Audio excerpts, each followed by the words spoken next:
Ladies and gentlemen. I'm awake, I'm awake, I'm awake. A few less people here than there were last night. Oh, goodness. Alright. So we just beat Olympus seconds ago. Such moments, it's hard to know what to say. Are you alright, my friend? No! God, that was horrible. And beautiful and awesome. You did well, Lore. You and the XIV. Shortly after you left, we observed our enemy's ranks no longer being replenished, presumably when your absence was noted. So we polished them off and came as quickly as we could. Which is to say, not quickly enough, but... And again, you had the XIV for company, didn't you? Couldn't ask for better than that. Ere we descended from the throne room, did I chance upon an object which, if I had the right of it, did once... My apologies, perhaps now's the moment for crypto. We'll speak of it later. Sometimes I wish I too had been gifted with the echo, then I might see what you have glimpsed into your heart without the need for words. I mean, I don't talk a lot, it's true. Am I alright? I should be the one asking you.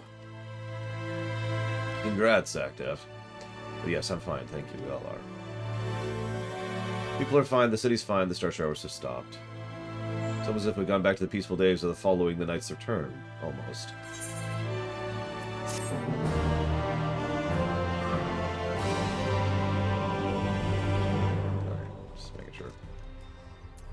That would be an interesting mod for Mass Effect, wouldn't it? Turn all the party members into just clones. Good morning, Camper, Tim, Loner, Blade Terval, Leander, Mr. Rid, and Omega Legion. And Valvedrix, I know you're there somewhere. Lore, if you're ready, would you recount to us how the day unfolded?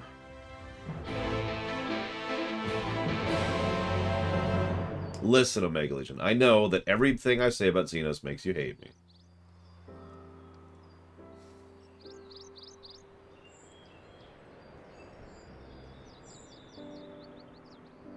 Good morning, Zed Slayer. Good morning, Five.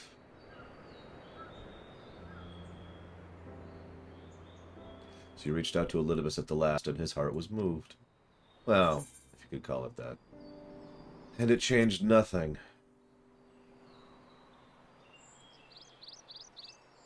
Perhaps not. Ultimately, you had no choice but to strike him down. The important thing is, through violence proved unavoidable, you did at least come to understand your foe. And in knowing his hopes and dreams, do we best remember him and his legacy. So long as they remain unforgotten, the love he and his brethren bore for one another and the star may yet be rewarded. You said that an ancient came to your aid, but how's that possible? Well, Hades has a weird thing. A gift from Emet-Selch, he knew of Olympus' plight. Foreseeing his own death, he made provisions to bring Olympus' suffering to an end, lest his friend be left to continue the struggle alone. Or so I wildly speculate. I mean, it would make sense that Hades would literally have left like a fragment of himself to get us out in the event that that happened. But anyways, the best we can do is remember events as they happen, no more, no less. As the Ronkins so rightly put it, history is learned and not lived. There you are. I can't do their voice. Don't ask me to. My friend, we were given to understand thou wert injured. Shouldst thou not be abed? Lie down at a time like this? Don't be absurd. I would have come sooner had the gods not made such a fuss. Damn you, Loner! Why do you make such a fuss about our poor, Numau. There we go. And good morning, Scion, and good morning, Valerian. Good morning, Loner, apparently. I think I already said good morning to you, actually. Oh, no, I actually agree. As soon as Hades died, it was over. The entire Ascian plan was concluded at that moment. I 100% agree. That's... I don't know if you've been reading the review document, any of y'all, but I may or may not have used the word tragedy like 5 times when giving positives for the entire Olympus arc. Because that's the point of it. It is a full-on, full-tilt, no really, almost Greek-style tragedy. Just front to back. And yeah, Olympus himself, itself, is probably one of the best examples of that. I've already lost and am incapable of acknowledging or recognizing or even doing that. Hang on, so let's see. First of all, thank you, Loner.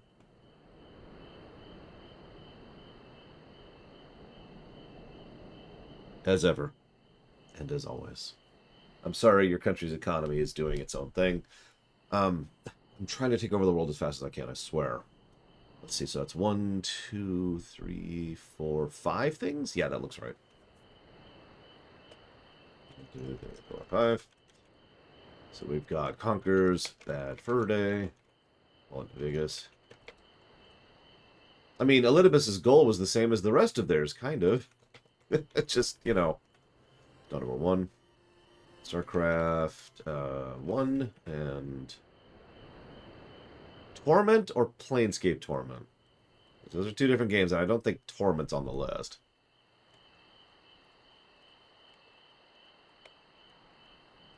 And thank you, Sacred King, very much. I will jot that down for Alan Wake 2. Or maybe the block. Sure. I don't think I'm explaining myself clearly enough, Blade Travel. So let me rephrase this. Let me restructure this a little bit.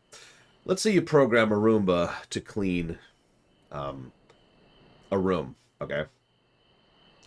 Now let's say someone makes a giant hole in that room, but it still thinks of that chunk of room that has now fallen down to the previous floor is part of the room. So how does the Roomba clean the room?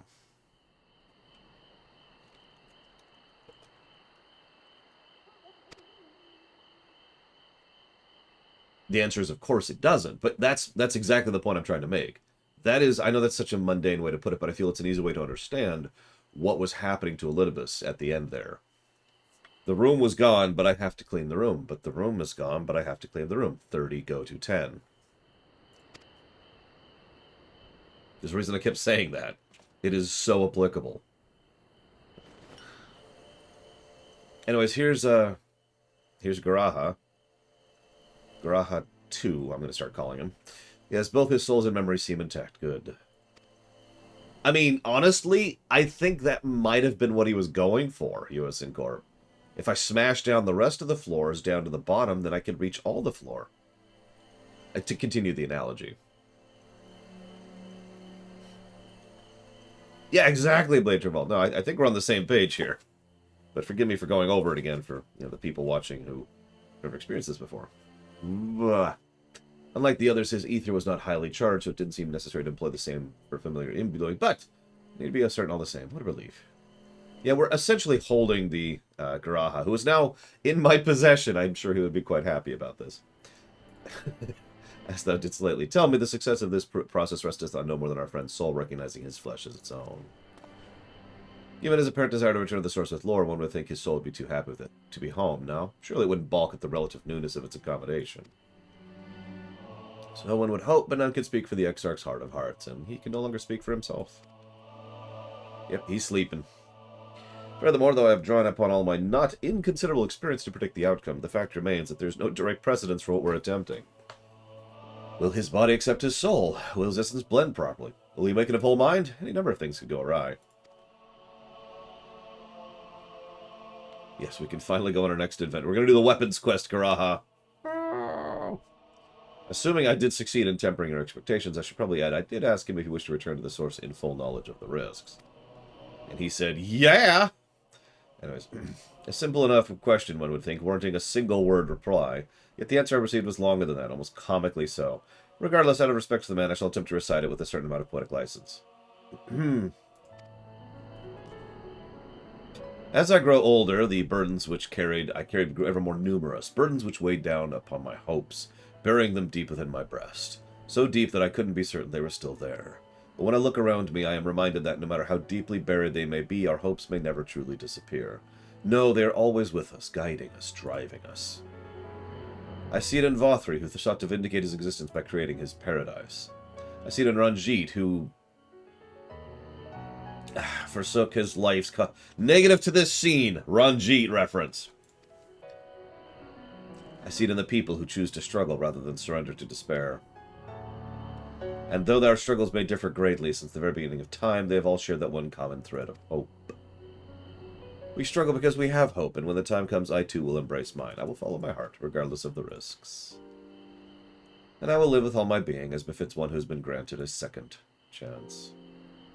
There. I told you it was long. Unspeakably sentimental to boot. One would think the outpourings of a dewy-eyed boy, not the old man he seems to believe he is. I mean, really, he's scarcely been alive as long as I've been hiding. I dare say he's blushing in his vessel. Speaking of which, we should make ready for our journey. Time is of the essence. We are literally dying. So let's go. Ticking clock and all that. But we gotta say our goodbyes first. There remain some matters which require my attention and Ilmeg. May I leave Thancred in thy care, child? I've been meaning to go get some flowers for Minfilia. I thought you could help me choose them and we could go to Batharang one last time. Yeah, Eden's before this, by the way. The unlock problem means we quite literally have to do all this stuff out of an order. I apologize. Nothing I can do about it. Back to Gilmore for me. Among other things, I owe the mayor an apology about his airship. I assume you have places of your own to be, Alize. I shall see you later.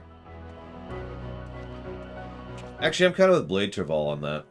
The problem, I think, is that while some people could peacefully rejoin with their other selves, Kingdom Hearts reference, I think there are plenty of people who couldn't, or wouldn't. And I stress on both of those, because either some would refuse, which would screw it up, or some physically, I guess mentally, couldn't, which would screw it up. Yeah, exactly, Omega Legion. Like, some people could, but not enough.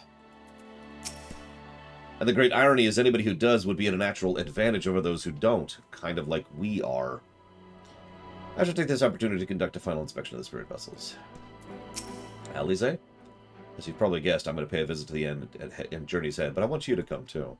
I realize you don't need to say any farewells, but the Exarch does, if only in spirit, so I thought you might bring him along. He did want to go with me. I'm sure he'd love the thought of being lugged around on his hero's back. I mean, I'm probably big enough to literally carry Garahatia in full form on my back, so...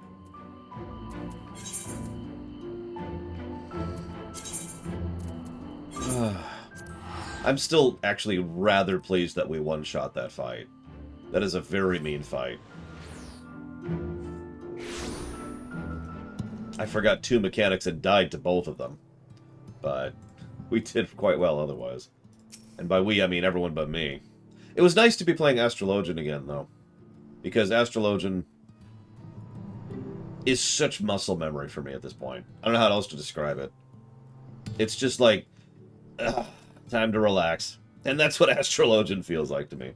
But speaking of which, there's one thing I meant to do last night and I didn't do. Negative for Astrologian. There we go.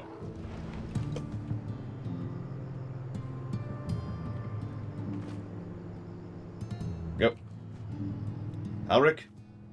Halric! Oh, gods, don't tell me he's wandered off again. No, don't worry, Alize. There's no gods. Lore! Oh, Alize, I didn't see you there. If you're looking for Halric, he's gone on a walk with one of the others. They're planning to visit the graveyard, if I'm not mistaken. That's a relief. Shall we sojourn, then?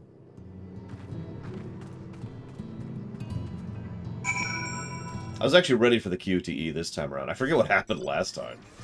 Because I was not ready. And I don't remember if I knew last time that every input counted for those QTEs. What I do, for those curious, is just ASDF, ASDF, ASDF. Right there in the home row. And click. So it's like, I'm doing this the whole time, basically.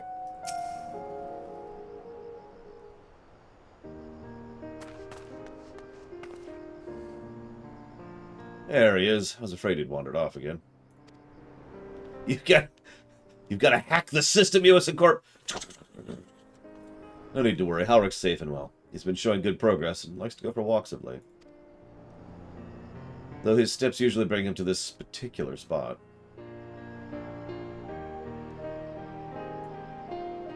Oh, I wasn't aware he had family here.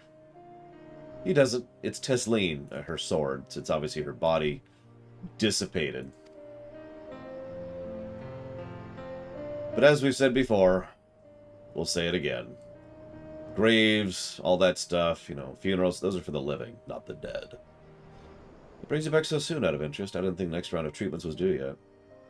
I realize this is sudden, but I've come to say goodbye. It's time for me to return home. Rest assured, treatments will continue. Beck Lug will continue to oversee them in my stead.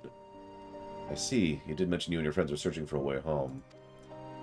Needless to say, I'll be sorry to see you go, but I know everyone will be happy for you, truly. Happy and grateful. You've done so much for us, achieved what none of us dared hoped was possible. And we'll see to it your good work continues, that no more poor souls are buried here before their time. So rest easy, take care. We wish you every happiness. Thank you. I miss you all. But it isn't time to say farewells yet, so if there's any tasks we need doing, hunting beasts, fetching water, just say the word. We need to make the use of every last moment here, after all. The time left to you is precious.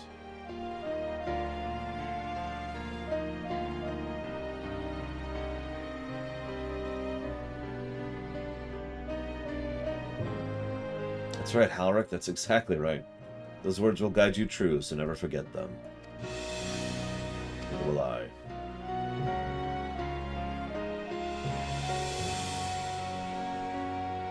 Yeah, I don't know if you caught this, Wenlock, but Luneruth, who was playing kind of alongside me for the last bit of 5.3 there, she, who obviously plays a female character, was hearing about Azem, who was referred to as a her. Obviously, my Azem was referred to as a him. So Luneruth was able to put that together almost immediately. I never knew that, since I've never seen anyone else play it.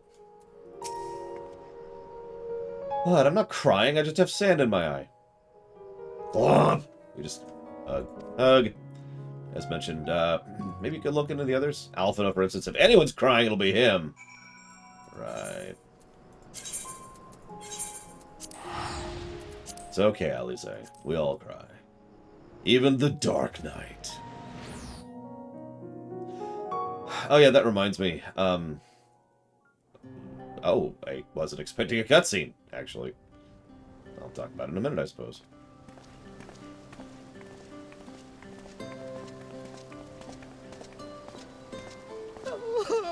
Oh, Alpha, no! It's okay, Chai.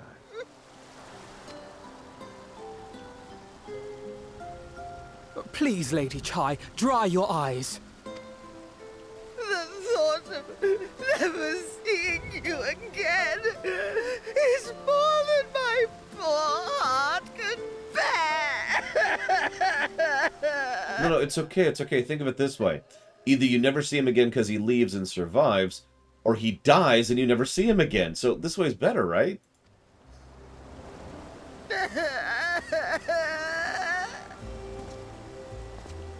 Oh, she totally did, Omega Legion. Oh, it's you. As you can see, Alphino has broken the news.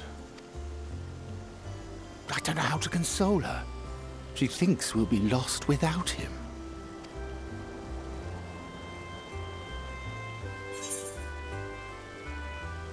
You know, you could paint them something before you go. You'll never let me forget it, will you? I'll have you know I completed the promised painting in the end. Be that as it may, there are times only words will suffice.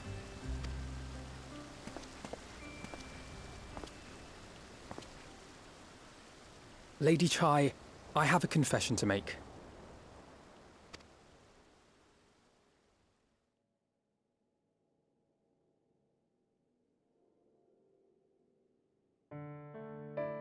On the day we ousted Lord Vorthree, when I revealed the truth of his tyranny and your complicity in his crimes, I did so with great trepidation.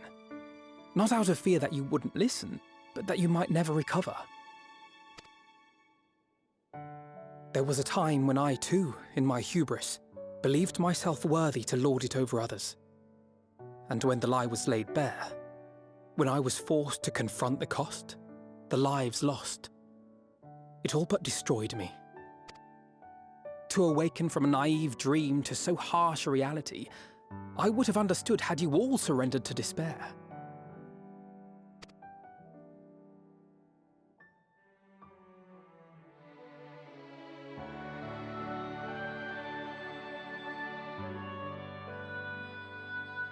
But you didn't surrender. Far from it. You picked yourselves up and rose to the challenge. You found a path forward and the strength to walk it, and to keep walking it, day after day. But what struck me is how much faster you found it than I did. Well, you know. Really? That felt pretty slow to me. But rest assured, we'll make Yulmore into a nation anyone would be proud to call home. Eventually.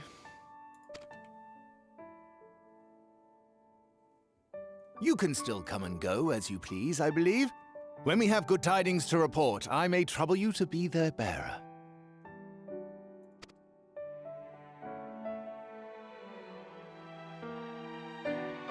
There may also be less than good tidings, in which event I hope I can trouble you for your counsel. I should be honored to provide it, Master Chai.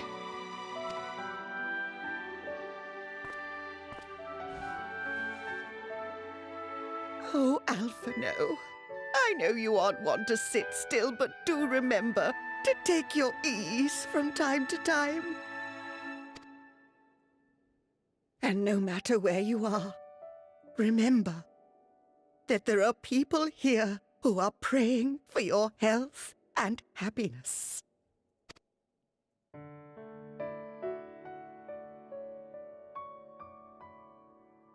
Our brave and gentle artist, you have our love, now and always.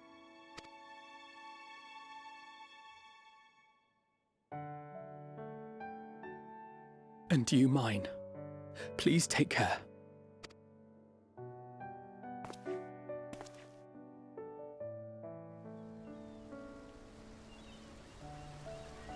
And no, I haven't, USN Corp. If you've been paying attention, I've mentioned there are 2 side quests I have deliberately saved. One of them, which I'm not even sure I'm going to do, is the Moogle quest. The other is the Void quest, apparently.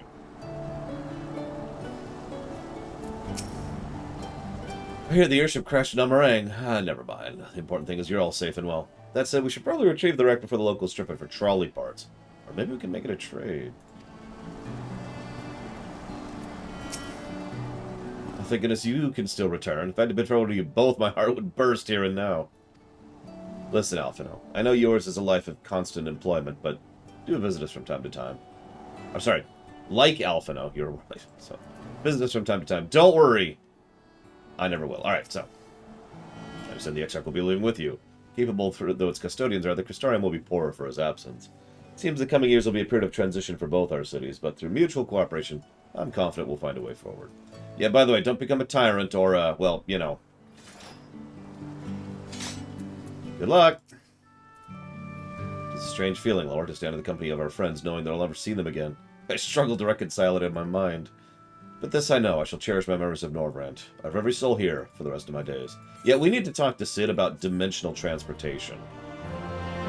I'm not actually joking. We need to be like, alright, Sid, I want you to think about an airship for dimensions. Go. Forgive me, I realize I never asked you what business brought you here. Can I be of assistance? Nope, just saying my goodbyes. Alize said that, did she? Well, as you can see, I'm quite alright now, unlike her by the sound of it.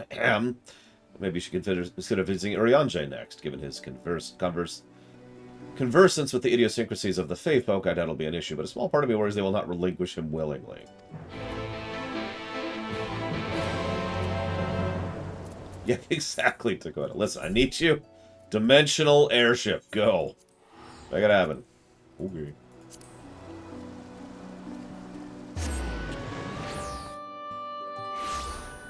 And we've got tons and tons and tons of ether in the Crystal Tower in our world. So...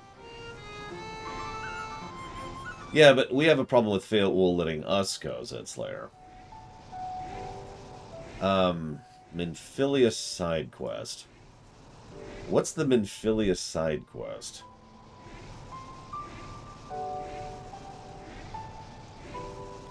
Because I need to know before I can answer this. Yeah, actually, yeah, we need a Spelljammer. Minfilia side quest. Well, I'm almost positive we haven't done it on camera this time around, but I don't know where or what that is, so...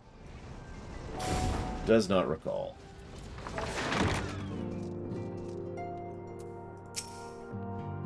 That I should have the pleasure of welcoming a guest, even as my own occupation draweth to a close. What bringeth thee hither, friend? Yeah, you know. So thou wouldst grant the Exarch a final tour of the realm, which has been his home these 100 years. A very noble gesture.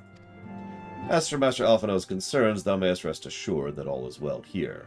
Far from detaining me, our Fey friends have agreed to assist in the transportation of these tomes into the Cabinet of Curiosity. Not more remaineth to be done. Regardless, 'tis well that thou didst come, for I've been meaning to show something to thee. An object I chanced to find after victory over Olympus. Let's see what we got here. Though it has lost its radiance, 'tis unmistakably a crystal of light, one that in all likelihood once belonged to Ardbert. Having been interred with his body, it would have remained upon his person after his possession by Olympus. And when his mortal form was, forgive mine indelicacy, consumed by thy foe to fuel his transformation, I posit the crystal did tumble free. Save that which doth abide in thee, it is all that remaineth our friend, and if thou art willing, I would have thee deliver it to Seto. I can think of no worthier recipient than he, and no more fitting a bearer than thee. As ever, thou wilt find the Amaro in Wallachdorf. My thanks, Lord. Yeah, of course. Well, here's the thing, Omega Legion. There are no side quests left in Mordona. None, zero, zip, zilch.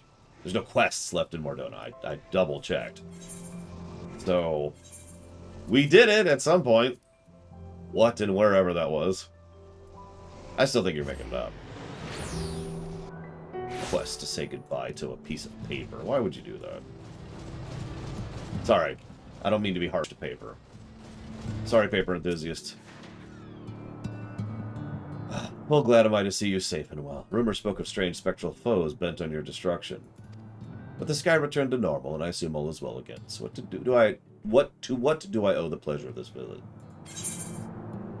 Well,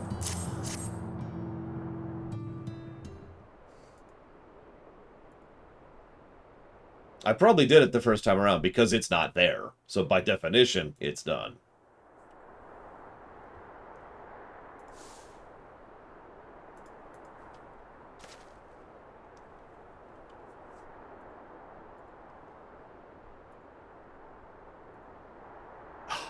Is that Ardbert's crystal?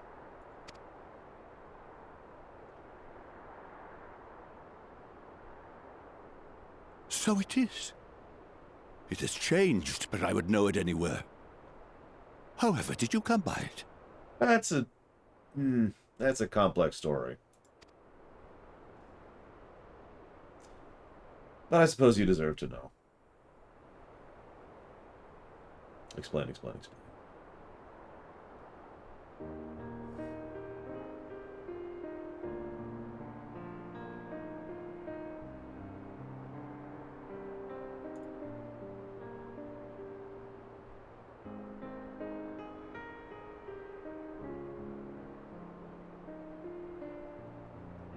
Then, even in death, his enemies found a way to profit from his sacrifice. Oh, it grieves me to think of his body being used for evil ends. But, thanks to you, his honor is restored, and he may finally find peace.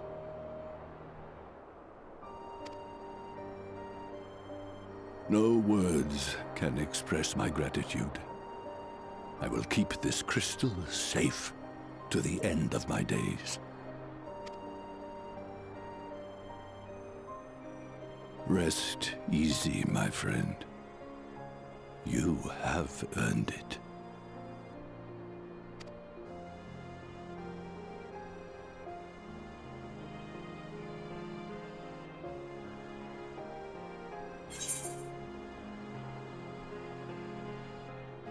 Yeah, do me a favor, close your eyes.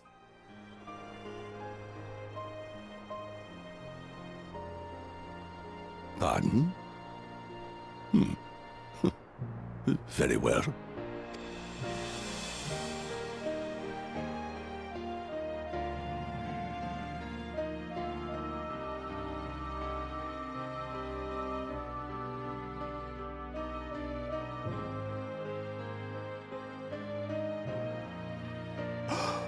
Oh, how can this be?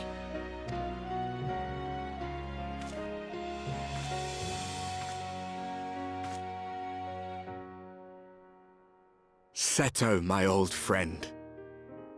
You've grown. Oh, Ardbert, how I've missed you.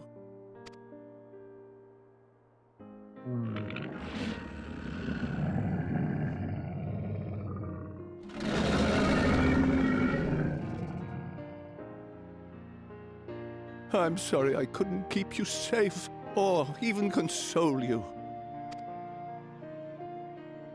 Had I only learned to speak sooner, I would have told you how much you meant to me, how much I cared.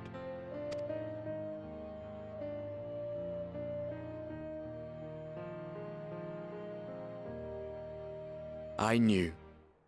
I always knew.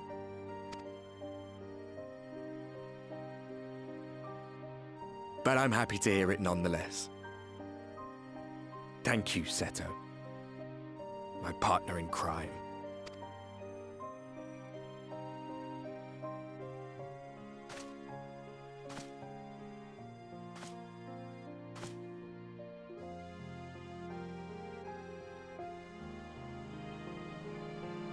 I see. His journey continues.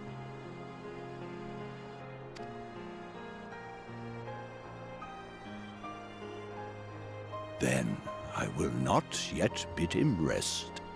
With you, he may look forward to many more adventures.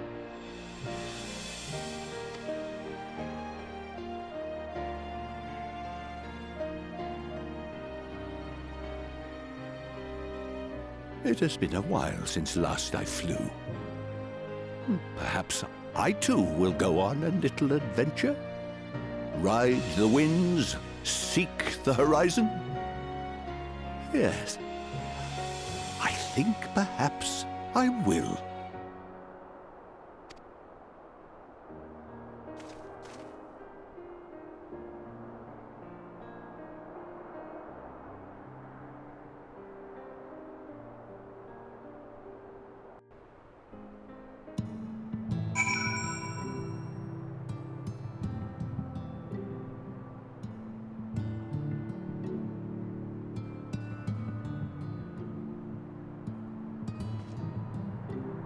Well, that's the interesting question, Disco. That's actually probably not interesting. How much do you trust someone who's tempered?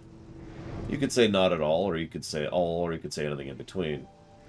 One of those interesting little logical fallacies that people stumble into a lot. They presume that if someone lies once, or can lie once, then they cannot trust anything they say, but that's not really quite how you go for it, so...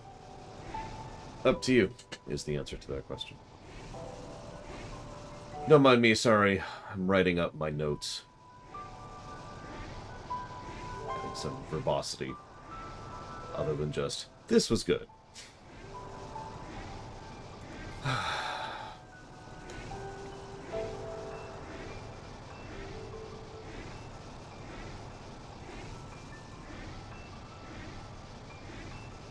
How much do I trust Heidelin? Not at all. I never have, truthfully. So that's nothing new. Finding out that Heidelin is just a very specific type of primal, it didn't help matters, but I never trusted Heidelin. Ah, thou art returned. Tell me, how did Seto receive thine offering? You know. Remarkable. 'Twas fated that thou shouldst be the one to undertake this task, I think. As Ardbert liveth on in thee, so too shall he and his comrades live on in the hearts of the people of Norbrand, and their tale, now rightly told, shall inspire new warriors of light for generations to come. Now, assuming thou intendst to continue thy tour, might I suggest Slitherbow? Yeah, I gotta go see Runar be very sad at leaving Ishtola, or vice versa. Emmett Selk's big trick was he tended to tell the truth in order to manipulate. Elidibus was the actual liar. Elidibus lied all the time, if you were paying attention. And he usually didn't actually, own up to things unless he was quite literally caught in the lie, and someone's like, hey, hold on. It's like, oh, yeah, right. So what is this? Have you come to spy on me? Yeah, I need to get rid of the obstacle of my affections. Runar must die. Anyways. Well, this I have to disappoint. I put my affairs in order some time ago. I've even bade my farewells. To save... Everyone did save Runar. He's nowhere to be seen. Yeah, about that.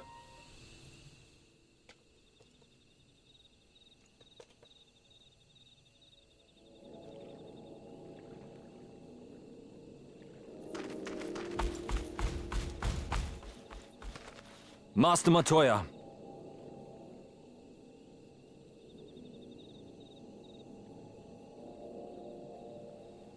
For too long I have remained silent, but no longer. I could not bear it if you were to leave. Please, stay. I beg of you. Nope. Bye.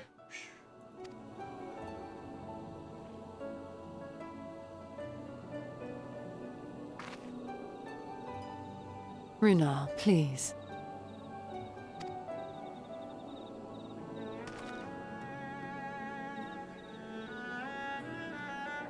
I jest. At least in part. What I came to say is this. Thank you. Without your wisdom, your strength, and your kindness to guide us, our people would still be lost. We will never forget you, Master Matoya. Wherever your journeys may take you, you will always be in our hearts. And you in mine. Remember that your people's journey, that our people's journey is yet ongoing. Your lives will change, and so too will your dreams. Yet come what may, you need not forsake your time-honored traditions, nor less your beliefs. But neither should you be beholden to them.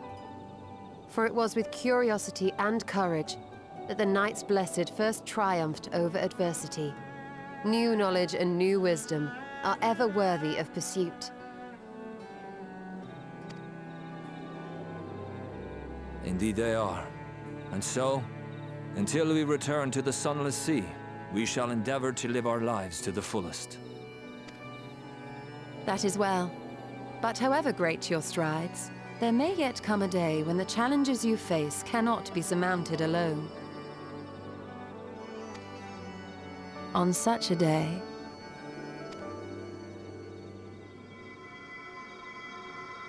On such a day?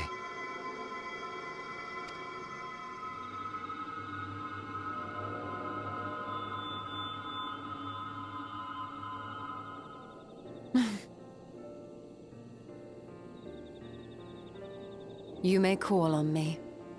Since a means to travel between worlds exists, you can be sure I will find a way to employ it. And there remain so many mysteries here that want for solving. Master Matoya! Runar, really?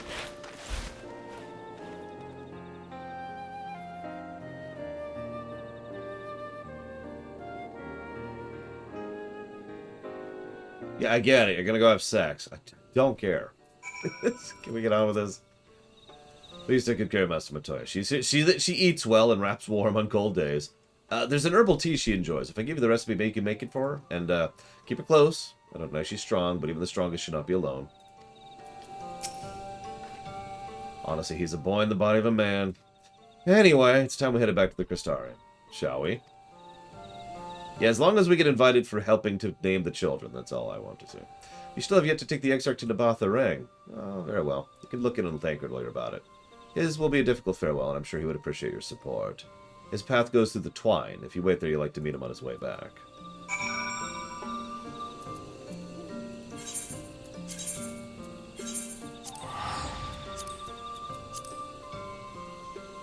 This feels weird doing this before Eden, but again, whatever.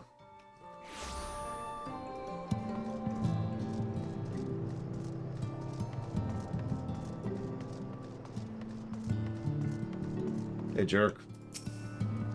Let me guess, you're gonna ride the trolley! Don't ask me how I know, I can just tell! There we go. Alright. Ah, it's you. Good to know you're looking none the worse for wear. I mean, considering we're all from the same species to some extent or another, that's probably why the whole crossbreeding thing is what it is in this setting, so, you know.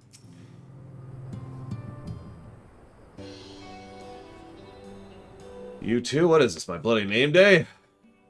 Yeah. Happy name day? Oh, yes, thank goodness you're in Reen, too. They didn't want to good in the bath wrong, so we gave them the trolley. No, no, no.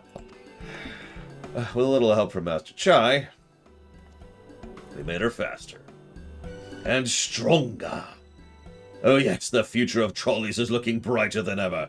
Whisper it, but I reckon it'll be time to reach for the stars with a trolley to dwarf all trolleys. If you ask me, we're better off making them smaller. That way they can fit narrower shafts. That's genius! Why didn't I think of that? Enough. Daydream on your own times. In case you've forgotten, our priority is to have more working trolleys. That's why we turned to China's, by the way. Not to make the one trolley we got go faster. We need help getting a few talos back in working order. That's it! We need a trolley that can cross dimensions, and then, you know, people can interact with other people across the world. That'd be an interesting thing, wouldn't it?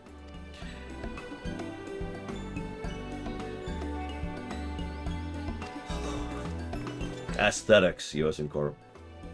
We'll call it the Epoch. No, the Doom Train. There you go. We'll get the Doom Train in here. Now arriving, the first. Lord, what are you doing here? Don't tell me the others are waiting for us. Well, you know. That's relief. But anyway, we've done what we came to do, which means I'm ready to leave. Or as ready as I'll ever be. Not to pry, but what's going on? You off somewhere? You could say that. We're leaving the planet.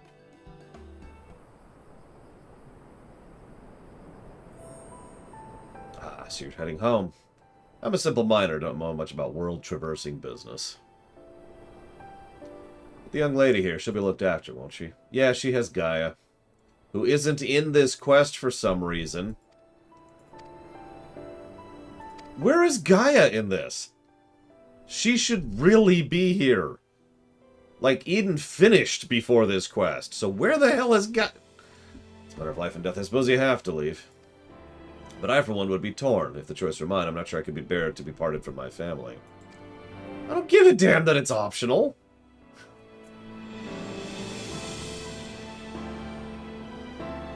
It's such a dumb excuse. Here, I'm going to write this worse because it's optional. Odd.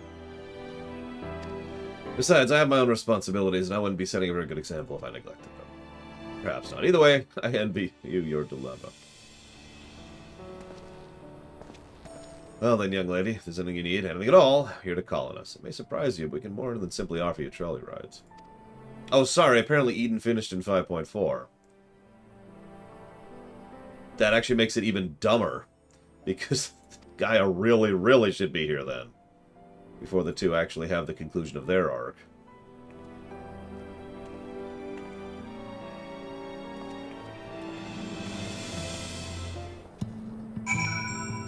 Whatever. I mean, what is this, World of Warcraft? God, ignoring important plot arcs, ignoring important character relevance.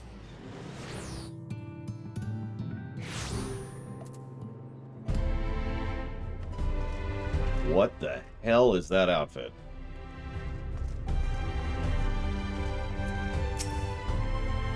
Oh, it's you. You're probably wondering why I'm not with the others. It's just, I always knew that everyone would leave one day, and I always hoped and prayed we'd find a way to send them home, but now that the time's come, I just feel lost and lonely. I don't want our last moments to be sad. I want to hold myself together just long enough to say the things I need to say, but I'm not sure I can even do that. I mean, I'm with you on that, to be completely blunt. I'm not good at real goodbyes. Thank you, Laura. I feel well be brave with you around. Go ahead and join the others. I'll be along after I take a few breaths. Yeah, when I finally leave the planet, I'll be like, bye, Zed Slayer. And I'll just be a sobbing mess.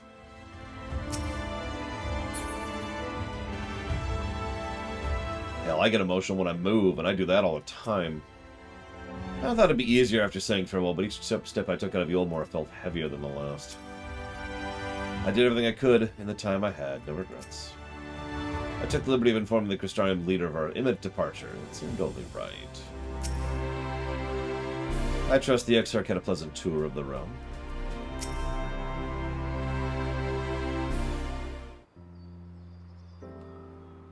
And every time Zenos shows up on the screen, it's just tears. Tears. He's still alive! That's everyone then. We've all said what we needed to. Even as we speak, Backlog undertaketh their final inspection of our spirit vessels.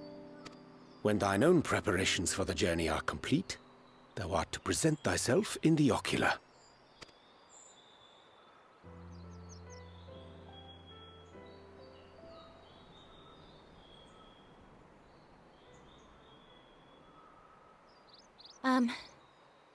Everyone?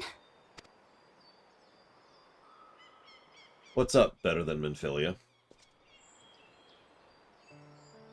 I want to thank you all. On behalf of the First. It's a good question, Disco. When does that fight occur in patches in Eden? Because that answers your question. You, and Minfilia, and the Exarch. Without each and every one of you guiding us, fighting for us, we wouldn't be standing here now. There wouldn't even be a here. And no words can express our gratitude.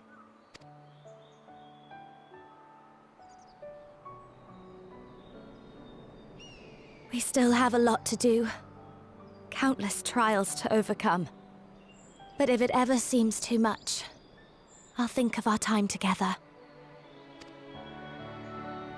The happy moments, and the sad.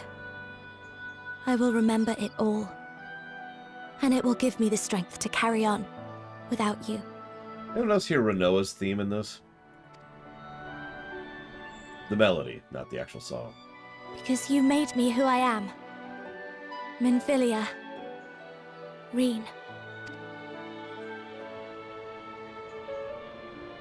To honor these names and these memories, I will stand with all the people of this land and strive for a better tomorrow.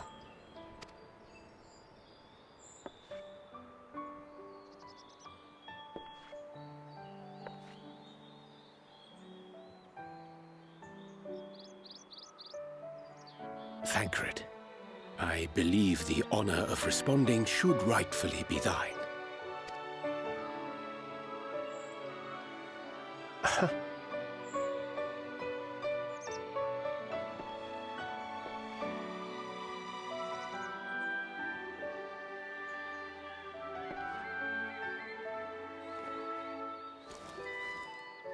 I know better than most how much you've grown, and I have every confidence you'll make your people proud.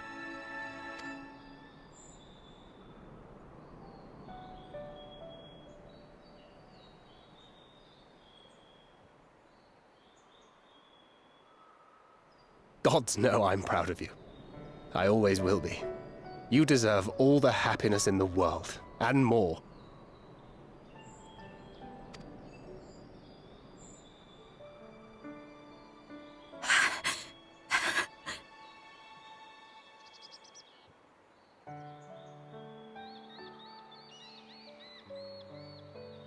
Might we also say a few words?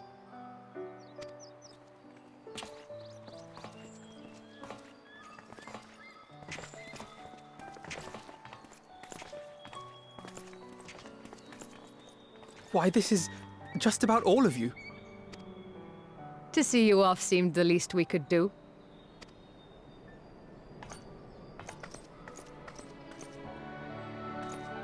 You risked your all for us, fought for a realm not your own. Before you came, we had never known the beauty of the night sky. Or the joy of your company.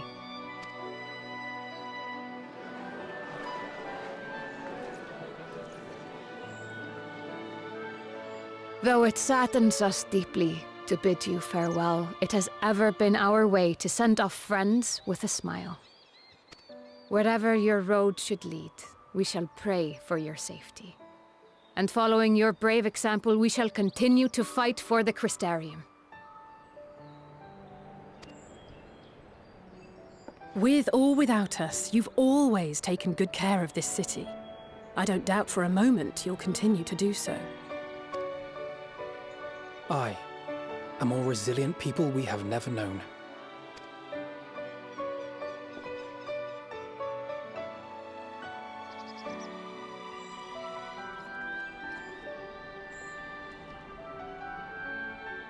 As resilient and enduring as the tower that watches over you. To the last, we did not question the Exarch about his past. It is only now, when he can no longer tell us, that we believe we know the answer.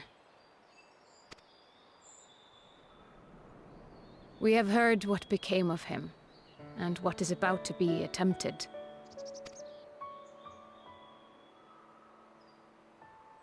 All will be well.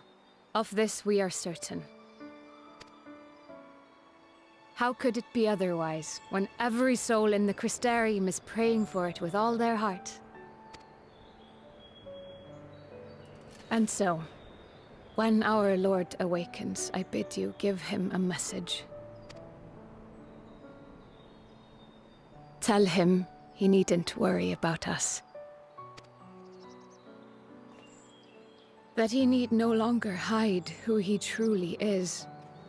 That he should live his own life to the fullest. And that if he should ever find himself reminiscing on the past with a smile,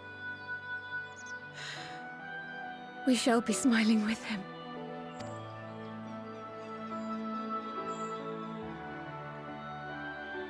Will you tell him this?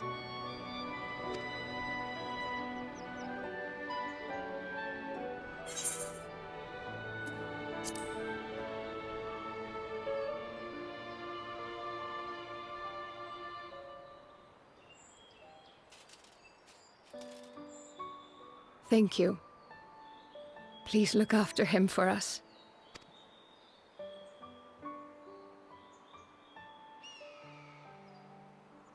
I dare say we have all the good wishes we can carry. Let us be on our way.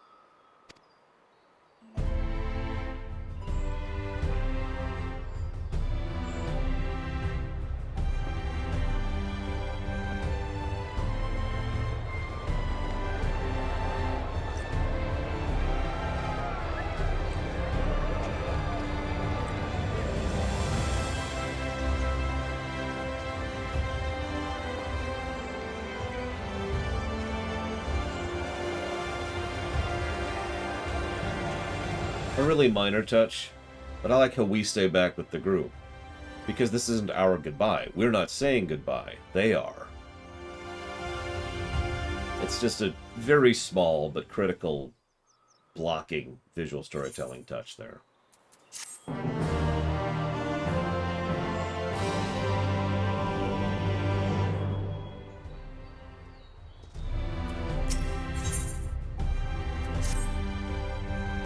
I suppose it's time.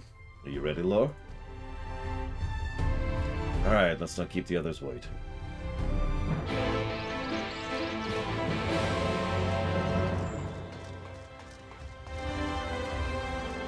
Hey, I need to kill Zensler really quick. Go! Alright, we're good. Nope, need to kill Omega. There we go. Alright.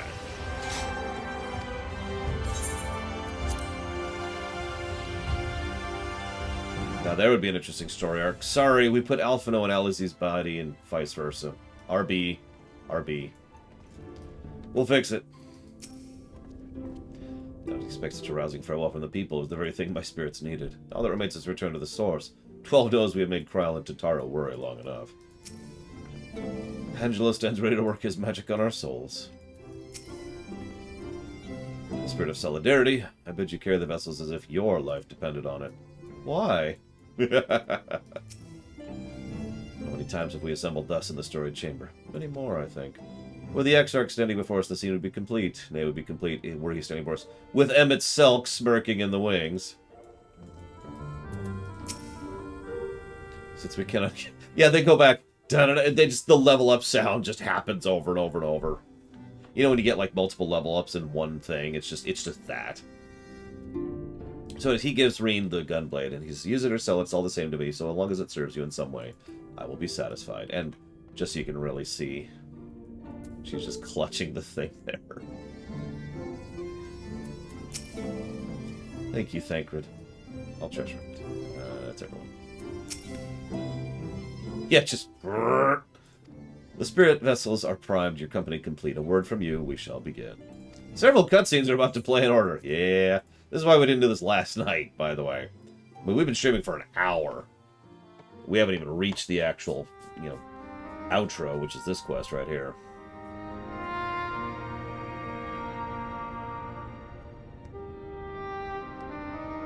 All right, then. Pray proceed as instructed, beginning with your memories. I also have some thoughts to say at the end of this, because this is pretty much as far as I've gotten, is this chunk we're about to do right here. We'll be hitting unknown territory right after, so I'm going to say a few words before we keep going. Once we're done.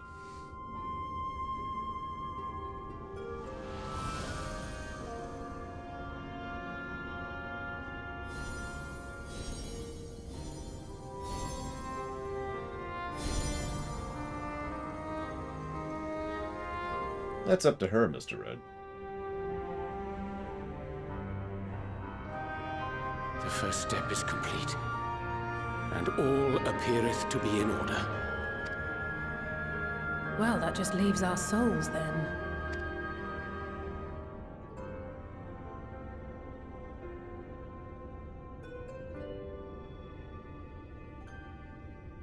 We're in your hands, Angelo.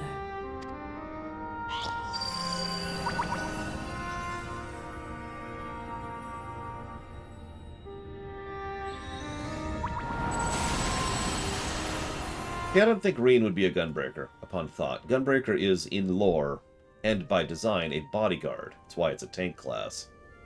Reen's not the bodyguard, that's Gaia. And Gaia's a geomancer, so that's not it either. It is done! The vessels have received both their memories and their souls. I hereby entrust them to your care. They belong to you now. Just be sure to guard them well, yes? Emphasis on the belong to, since that's an extremely important thing for this.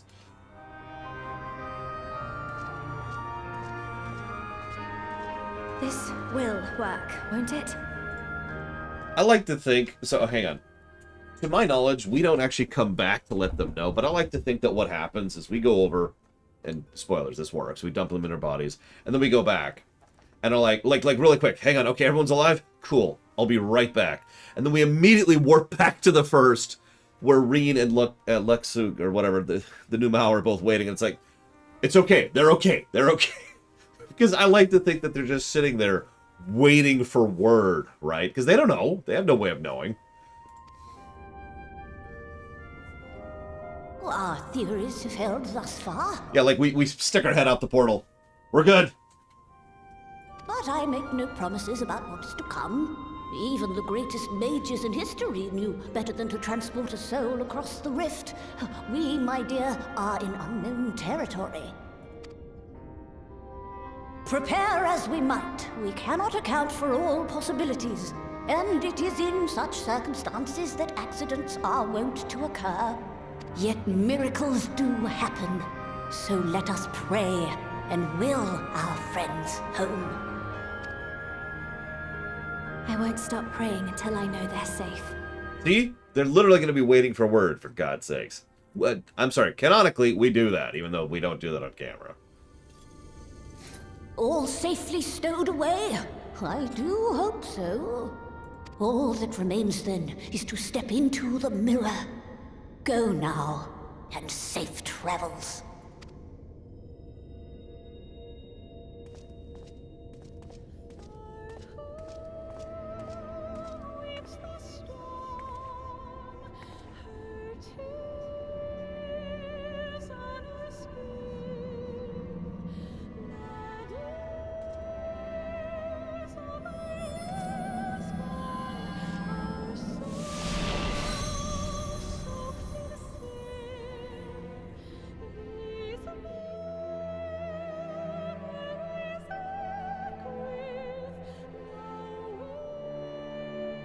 pretty sure even optional stuff does happen in canon, Disco.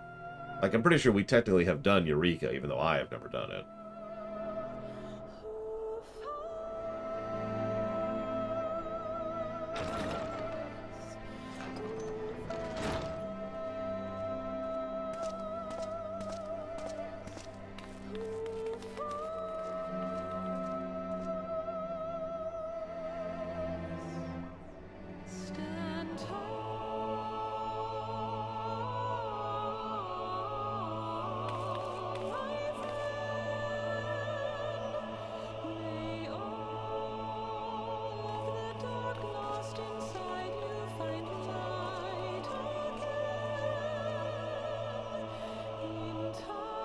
It's not hard for me to stand tall.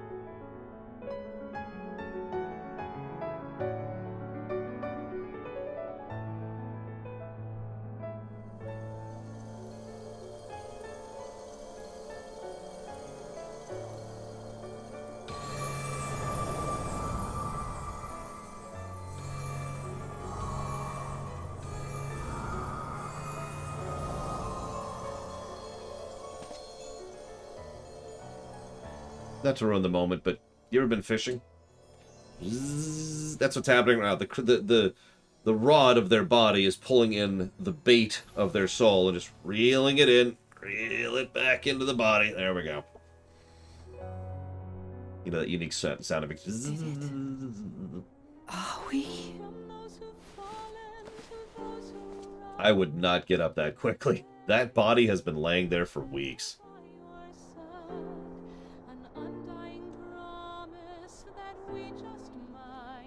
We're home.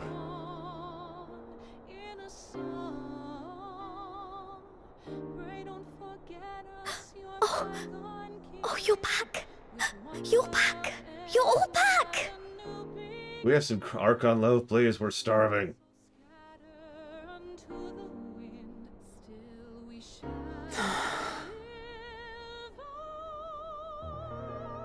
Thank you. My body feels like a sack of popotos, but otherwise, I have never felt better. That said, I doubt any of us will be fit to travel for some while. May we leave the rest to you?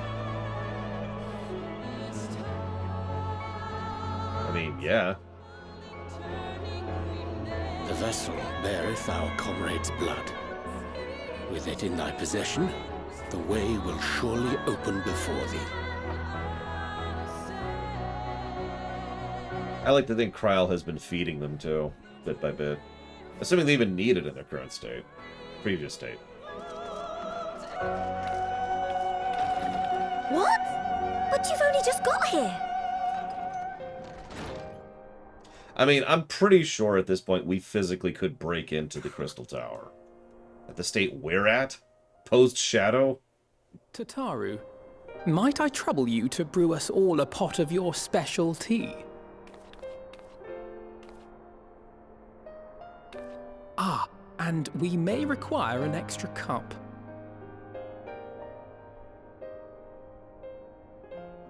Oh yeah, meanwhile, my Magitek armor is literally flying across the terrain to the Crystal Tower.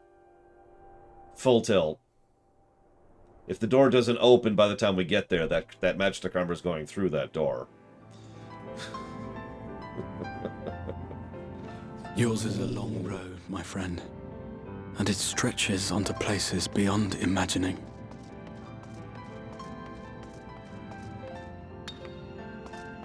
Whoop, hold up, what was that? With your every step, these grand adventures shall grow more distant and faint. And there may come a day when you forget the faces and voices of those you have met along the way. Yeah, you'd pick up a Zem stone, would you? On that day, I bid you remember this.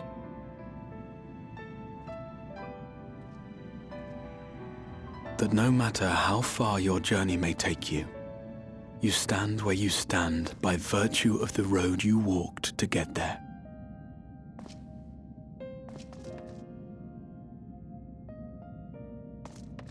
For in times of hardship, when you fear you cannot go on, the joy you have known, the pain you have felt, the prayers you have whispered and answered, they shall ever be your strength and your comfort. We open the door, Ranjit's just standing there. Consequently, I know some people say that this is, you know, us overriding his mind and soul. I don't think of it that way. Maybe I'm just idealistic. But I think it's more like what happened between us and Ardbert. We are us. Oh, God, it's hard to use pronouns in such a circumstance. What we are now is the combination of what was before. A true merger. Like a genuine merger. Not an overriding, not a consuming.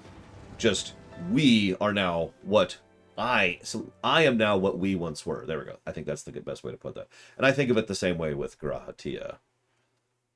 He becomes what they once were. My take on that.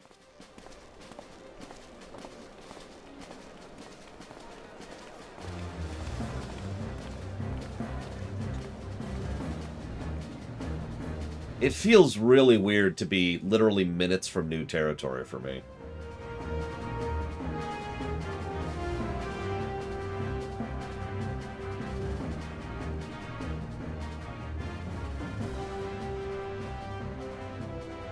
Meanwhile, she's yeah. What is it, Alize? Are you all right? Do you still feel under the weather? Physically, I couldn't be better. Thanks to Kryle's ministrations, I'm already looking forward to our next fight. Completely new animations. Custom, no less. But seriously, don't you have anything to say about that?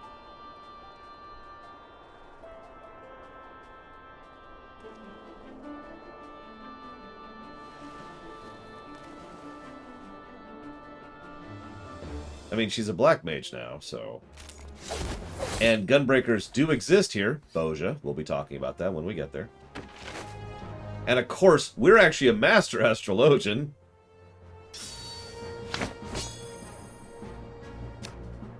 Lots of custom animations here. No less impressive than our garments. You've outdone yourself, Tataru. To give credit where it's due, I had help from a certain fiery pixie who visited me in my dreams. Thanks, They gave me Faul. all the information I needed to get the details just right. For your weapons, though, I needed a lot more help. Thankfully, our favorite heads of state were happy to place their finest craftsmen at my exclusive disposal. By coincidence, their finest craftsmen were all lore. The Alliance leaders, they all expressed their unreserved elation at your safe return, and promise to come and see you in person as soon as they can. They really needn't have gone to such trouble.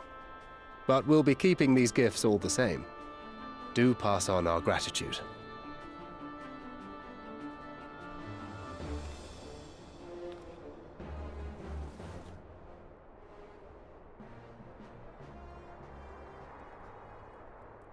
Some Archon loaf.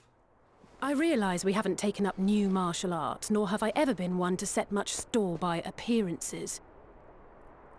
But I can't help feeling a certain lack of, I don't know, personal development. Well, maybe you should have changed class. God.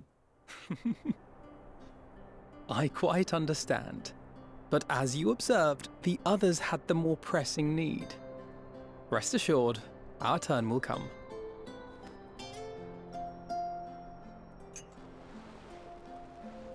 I want to stress that almost all these are custom animations, which is unusual for FF14 for reasons I actually discussed yesterday.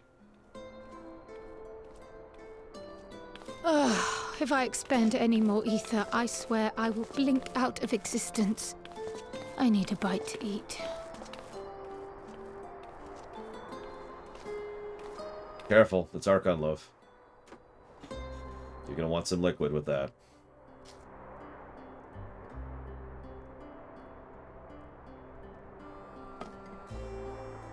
Tataru, a cup of tea, if you would be so kind.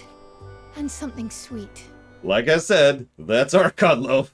You want something to take that with. By Mistress Kryle's exhausted state, may I assume that the ward hath been restored? Imagine hardtack that tastes like fish. Indeed. We succeeded in weaving it anew, albeit at a slightly diminished potency than when I had Becklug's assistance. Who's this Yahoo? It is no cause for concern, though. The tower is not easily reached, never mind breached. And even should some few succeed, their presence won't escape my notice. Excellent. Said duty thus discharged, thou art free to go wheresoever thy fancy taketh thee. Upon which note, hast thou perchance come to a decision? The offer remaineth open. Well, if you're certain that's what you... I mean, if you think I... He's so hesitant. I love it. Dude, Graha. Come here, boy. Come here. Give me a hug.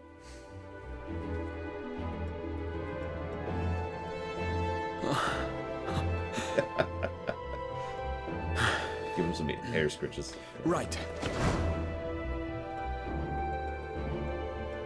I accept. Henceforth, I shall count myself a scion of the seventh dawn. Grahatia, at your service. Call me weird, but this is just an unabashed smile moment.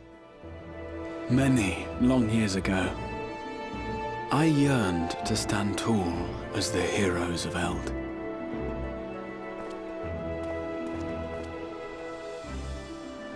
But, like a fool seeking to pluck the stars from the heavens, my every attempt to reprise their deeds fell short.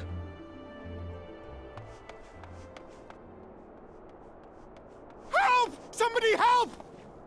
What? Custom animation. You can tell some of this is motion captured too, which means they got the rigging set up. Hippogriffs on the rampage! A giant flock of them! Please, we need help! Ellie's like, at last! Rampage myself. Damn it, Eliezer. Now wait, just a...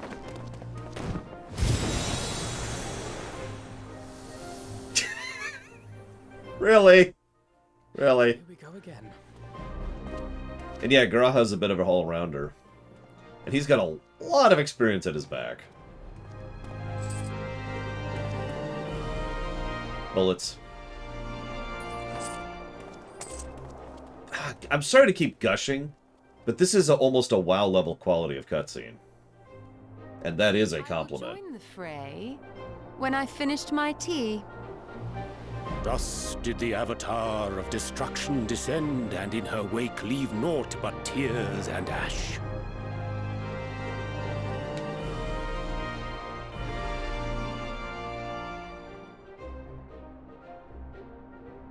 And then, one day, an all but forgotten dream from my youth stood before me, in the flesh.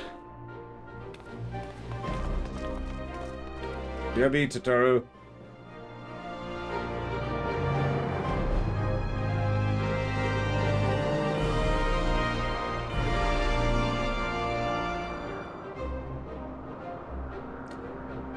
Right there could have been the end of the game. I'm just saying. I would have actually legitimately been satisfied if that was actually the end of FF14. So it was that a new adventure began. There's dangling threads, but that's okay. We've actually talked about that Sunday.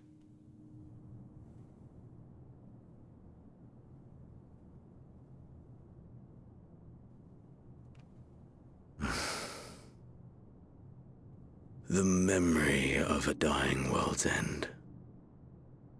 Night after night. And I thought it but a tired old dream.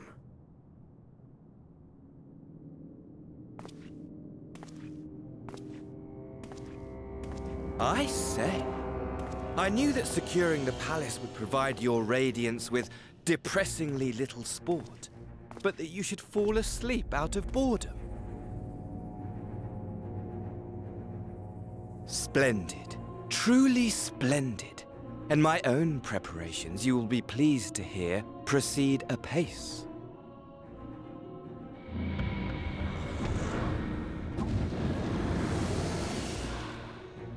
Oh, yes. They proceed very well indeed. Frighteningly so.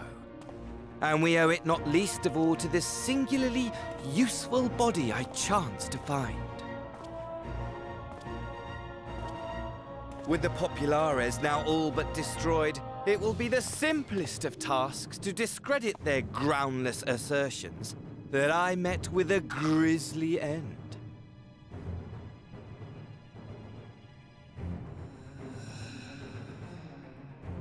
And as the very much alive Lord of House Brutus, I have a vast fortune at my disposal. Ah, money, money, money, the great motivator. There is simply no better way to move men and expedite plans than with its alluring glint. Would you not agree?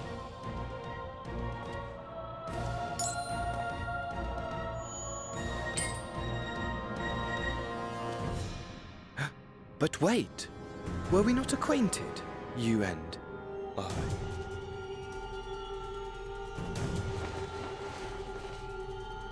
I mean, we all saw this coming a bit away.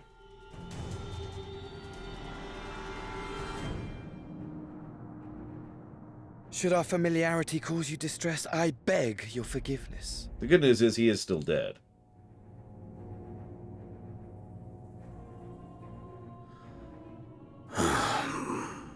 What did you say your name was? Oh, a dagger through my heart, that my deepest desire should forever remain unfulfilled, to live unrecognized, to die forgotten. Oh. I'm kind of with Zenos here.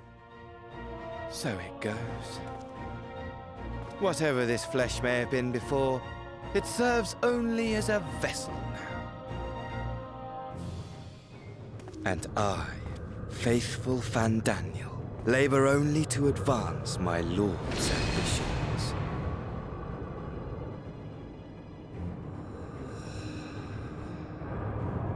Speaking of which, with the palace in our hands, we may now proceed with the next phase of the plan. But how very odd. Despite all our havoc-wreaking, old Elidibus did not deign to appear. Dare I hope that the last of the unsundered is gone?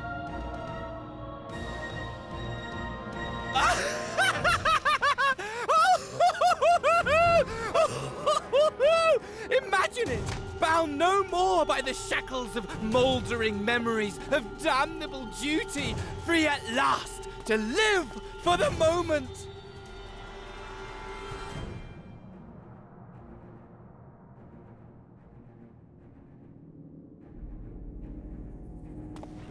Your radiance. But give the word, and I shall go forth and prepare for you your hunting ground.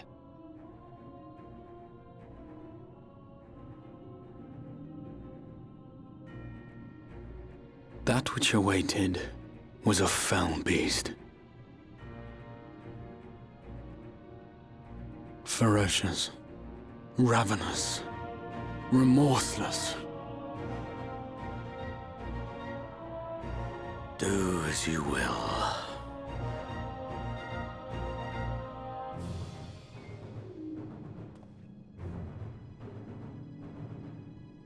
Yeah, Zenos is just portraying me when I first saw this scene, just like...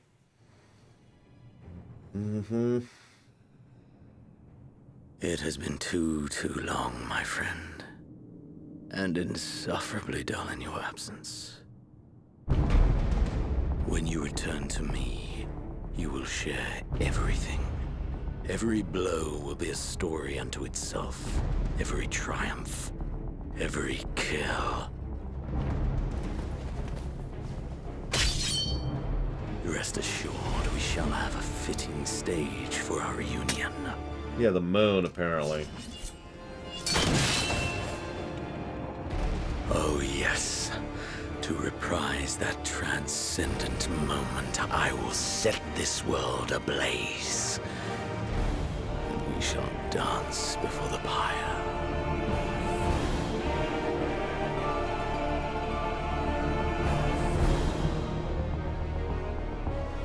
The beast shall kindle the flames of the apocalypse.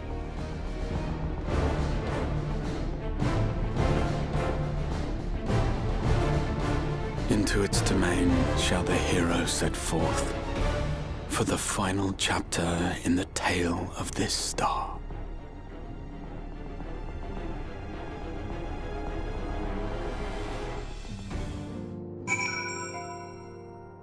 And is there one more? Yeah, okay. So we're not quite done yet. Not quite. Not quite. By the way, he's been here this whole time for me, so every time we're in not New Game Plus, I've had to kind of tilt the camera so you can't see that Garaha is just standing right here. Anyways. Tell me, do you think I was excessively familiar earlier? Tone and mannerism. I thought it better be familiar formal if we're comrades, but now I worry that you've detracted from the gratitude and respect I harbor for everyone. Maybe I should consider a nod my regrettably less than humble at beginning. Yes, that'll do, yeah. Being free to live as one pleases is not without its challenges, in a way. It was easier when I had my mission that consumed my every waking moment, providing me with focus, a constant push in a singular direction. By the way, was casting spells always so draining? I'd forgotten what it was like to do without the tower. I rarely felt so exhausted or hungry. Yet if all I did was bend the bow, I would be of limited use to you on your adventure, so I shall persevere. Whoever I might have been, I am a scion now, and an experienced one at that. A green initiate, eager to learn how best to contribute to the cause, that he might follow in the footsteps. And at about this point, I just interrupt him with a big old bear hug. And yeah, Bard sucks. It's right there. It's canon. And we're now exiting New Game Plus mode. This is actually where I'm at. I suppose we ought to take stock of the situation by forestalling the 8th calamity. We have unwritten history, which I swear we'll talk about when we get to the twinning. The future now lies beyond my ken. None can say what awaits, but so long as we stand together, I doubt not but we can overcome all trials. We've always done so, have we not? Yeah, by the way, I gotta show you something.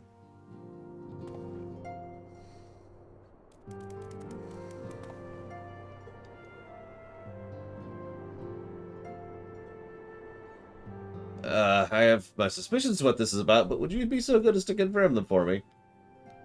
Listen, you're popular, alright? Just as I thought, they went ahead with it after all. The artisans of the mean had come to me with a proposal, you see. In celebration of the knight's return, they asked how I wished to be commemorated, on coin or as an automaton. Neither, I replied, for all the good it would do. They knew I would be embarrassed. Makes no difference what name they give it. Still, they did it. Alright, stubborn lot they are, as befits the people of the Crystarium. They shall be just fine without me, and Lena will rest assured I do not worry for them. Nevertheless, I shall never cease to pray for their happiness. Don't worry, thanks to the time dilation thing, they're probably 100 years from now by now. No longer am I a leader of a nation. Whatever power and influence I may have wielded, I'm left behind as surely as I left my body. Oh, right, I should give a negative for the Zenos scene. Negative for Zenos scene.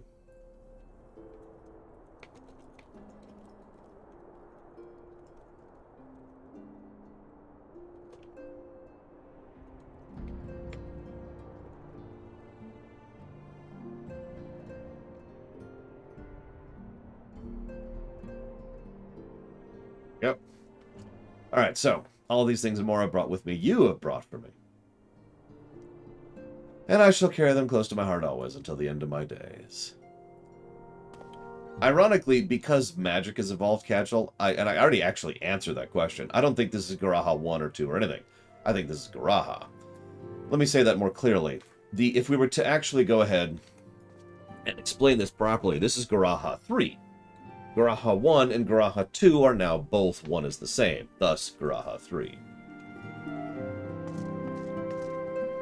As I said earlier, he is they. We're preserving worrying intelligence in the Empire, but the place in shambles, it's taking longer than usual to verify facts. I do feel the Zenos play. So I did actually give that negative for the Zenos scene. That wasn't actually a joke. It is incredibly badly paced. It is incredibly badly positioned, and it actively ruins the ending, in my opinion. The very definition of a story negative. After everything we saw ending on a, but there's an even bigger threat in the background. Dun dun dun. Doesn't work for me at all. I get the point that it's not an ending, but it doesn't work for me at all. It actively ruins the moment. Moving on. While things are quiet, I think I'll move my body around some more. I need to get used to the new tricks I learned in the first. To that end, Hori and his crew are up for a spot of sparring. Oh, and Karaha, too. In my capacity as his senior, I'm obligated to train him as well. Thanks to these reports, I had known that all was well in the source, but there's no relief like seeing our comrades again with my own eyes. If possible, I would like to thank Estinian in person for the help he lent us while we were away, but it seems he has not been heard from such late. Such is his way. Well, until such time as we meet again, I shall pray for his well-being, and take the absence of tidings as a good sign. It really was a WoW cutscene. The other thing it does, too, and unfortunately this is something that WoW has a problem with. What in the world are you doing? Is, so let's, how do I phrase this? It's the jailer. Now, hang on, I gotta actually explain that.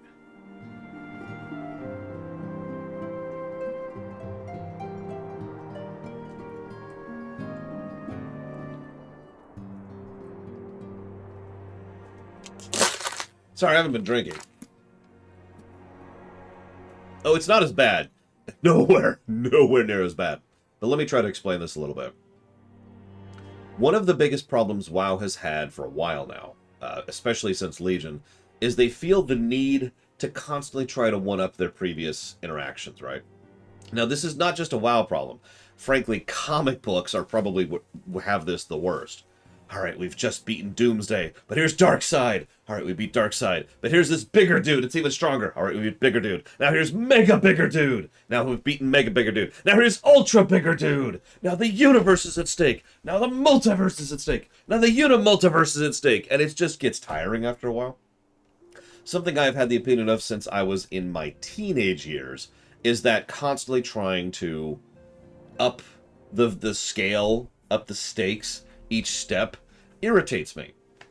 It's fine to do it after a certain point in time, like up to a certain peak point, but then it needs to go down again. There needs to be, in any long-form storytelling, where it's comic book, television, video games, or whatever, there needs to be dips in stakes and tempo. And to use my perfect example for this, Pandaria. Now, don't mistake me, Pandaria had stakes, but compare Cataclysm's stakes, which was the literal end of the world, with a gigantic death dragon and a mega cult which was infiltrating both major powers, and a global war between two superpowers, versus Pandaria, which was just so much lower tier on every level. There were still stakes, but they were down here. And Warlords was down here, and then Legion went back up. I hate to use WoW as the example, but you get my point. You don't have to get rid of the stakes. You just have to have that cycle of lowering them. Now, we'll see if Zenos actually manages that. I don't think they will. Yeah, exactly, Pilsner. We needed a Hawkeye and a Falcon and the Winter Soldier after something like Endgame. You don't try to one-up Endgame. That's just going to fail. And I say that so definitively because we have like 50 years of fiction to prove that that kind of escalation doesn't work indefinitely, that you have to have a pause period to actually let it go back down before it goes back up again. You have to do that, otherwise it just flat out fails. If you're looking for Isildar and Aliane, they're off to Doma to visit Homai. In his entire time with us, I don't think I've ever seen Isolde, do these names, as alive as when he is when he's out. The Archons have scarcely returned, and already sisters at it again. However this plays out, I pity the newcomer. Oh god, is she trying to have sex with Garaha? That's another thing. Darth Tyrant's absolutely correct. In my opinion, you need to establish a peak, probably early on, in all honesty. Like, you, the writer, you, the creator, need to think about what the ceiling is for your setting, for the story you intend to tell. Where you actually reach that ceiling is up to you, but it shouldn't be surpassed. You should never go above that ceiling, because otherwise you've diminished all the impact and point of not only that ceiling, but everything before and everything after. When I was tasked with holding the fort, the silence of this place was unnerving at times. Strange to say that amidst this ceaseless clamor, I feel most at peace. That should be interesting, Belvedere. Hear, hear, brother. If Gurahati is skilled in all forms of combat, as they say, we must train hard if we're to keep up.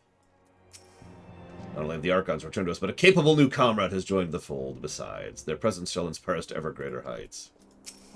They're smitten with the newcomer, both of them, but I won't let them come between us. Now, if you were to join us, on the other hand... Anor, are you trying to have a foursome? If you set the ceiling too high, well, then you've set the ceiling too high. And yeah, Stephen King is a good example of that. I have absolutely no idea, Zach Taft. Look, I'm just saying, Dr. Winter, that they're terrible. Doctor Who, let's be completely honest with ourselves, is probably the worst example of what I'm talking about that I've ever seen. It's actually why I refer to the overall concept of over-exaggeration in writing as Doctor Who syndrome. Is because okay, I'm not actually a big Doctor Who fan. I know that sounds weird considering how much it's considered a venerable classic and has been around for decades and blah, blah, blah. But the fact of the matter is, it destroys its own storytelling without me ever having to do anything about it. You know what I mean? I don't have to make fun of Doctor Who. I don't have to belittle Doctor Who. The show does that to itself. So, you know, like, yeah, the Daleks are occasionally a literal universal threat, multiversal threat, excuse me. And occasionally the Daleks are having difficulty taking Manhattan. They also constantly undo their significant moments. I'm not going to spoil an unrelated thing here, but there's a specific moment which was a huge, massive, significant, upstanding, amazing character piece, which is one of the best things they've done for the show ever, which they finally undid at a certain point in time, and I'm just like, why would you do that? Why would you take the one moment that was a big, amazing moment and ruin it? And the answer is, of course, because Doctor Who syndrome. Because there is no ceiling, nothing is sacred, and they just write whatever the hell they feel like it. War Doctor, Reggie. Everyone likes the garments I prepared for them. The time I spent polishing my skills wasn't in vain. In case you're wondering, Grahatia's is an outfit suited for traveling, while his weapon uses a piece of the Crystal Tower as the focus. Brilliant, right? Now, I know we probably shouldn't go chipping off bits of Alagon relics, but it's just one piece. Tataru, good job. So, 5.4. John Hurt is amazing, but I actively dislike that sequence of events, and that's all I'm going to say about that. Right, predictions. God, I don't know. I predict that Zenos is going to be some big universe-ending threat, for some goddamn stupid reason or another. I predict they're going to try to raise the stakes again, which I literally just spent 10 minutes discussing why I feel that's a mistake.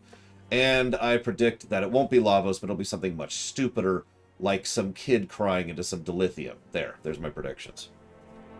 Alright. I don't mean to sound too negative, but I don't... the way this is overall setup is constructed, I don't have a lot of positive predictions to have here. So rest assured, everyone is quite well. I've been keeping a close eye on them and have satisfied myself that they are all in fine health. What is dilithium? Don't worry about it.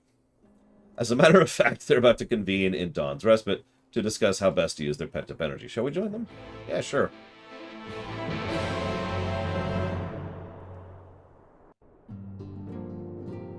Whatever you say, Omega Legion. Well, my friends, now that we have all settled back into our bodies, it is time we resumed our duties in earnest. Let us speak of our plans. Ever since the Emperor's death, it's been one unsettling rumor after another. I've a mind to pay a visit to Garlemald to ascertain the truth of the matter. A prudent endeavor. 'Tis of the essence that we establish the full extent of the threat, not least if it should prove that Zenos doth indeed orchestrate events from the shadows. In light of which possibility, I shall accompany thee on thy mission. Be assured that thou shalt find me more a help than a hindrance. Thou requirest another to imbue thine ammunition, dost thou not? Yeah, I hate to say this, but I can immediately tell that the recording quality is different. That's probably only because I have spent so much time over literally years working with audio and voice acting editing, though, like at a really, really precise and finite value. So they're doing a good job of masking it, is what I'm actually saying here. So credit where credit is due.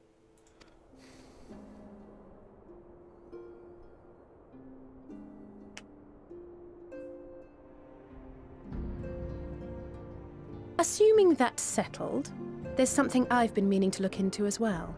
Yeah, it wouldn't surprise me if most people don't hear that. And again, I have literal years of audio editing at my back. Recently, I did audio editing this Monday, for God's sakes.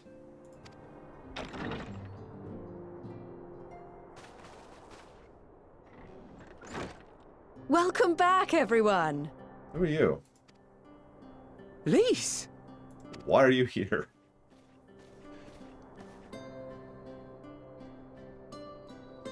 You're fine now, right?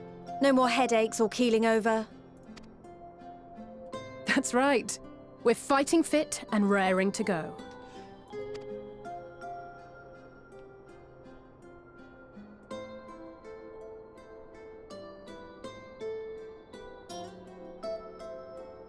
The famous Lise Hext, former scion and hero of the Alamegan resistance.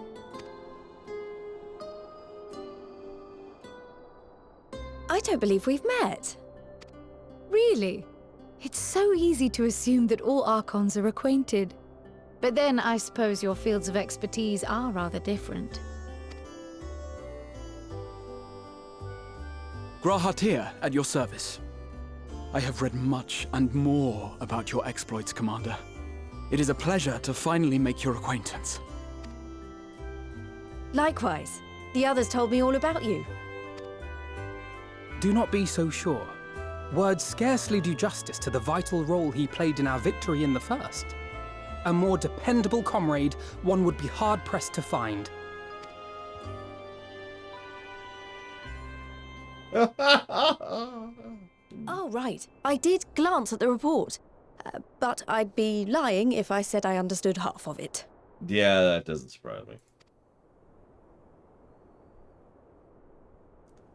No, Alpha, no, that wasn't. Don't explain it to... We went someplace else. Well, that's a lot to take in. Just to be clear, this means we're not heading for another calamity, does it?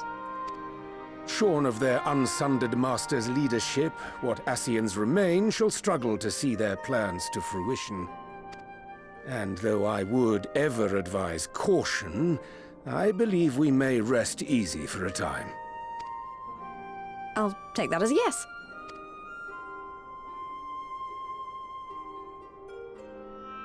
Even so, I don't know what to make of this business about Hydaelyn and Zodiac being primals. Really, calling them icons would be more accurate, wouldn't it? A difficult truth to bear, yes. But at last we understand the nature of our adversary. And if there are no further calamities, neither will there be rejoinings, meaning Zodiac will never regain his full strength. Even so, as the oldest and mightiest of primals, he remains a force to be feared. Though his is a power born of the desire for salvation, we have seen the havoc it may wreak. And it falls to us to ensure that it is never again brought to bear upon this star.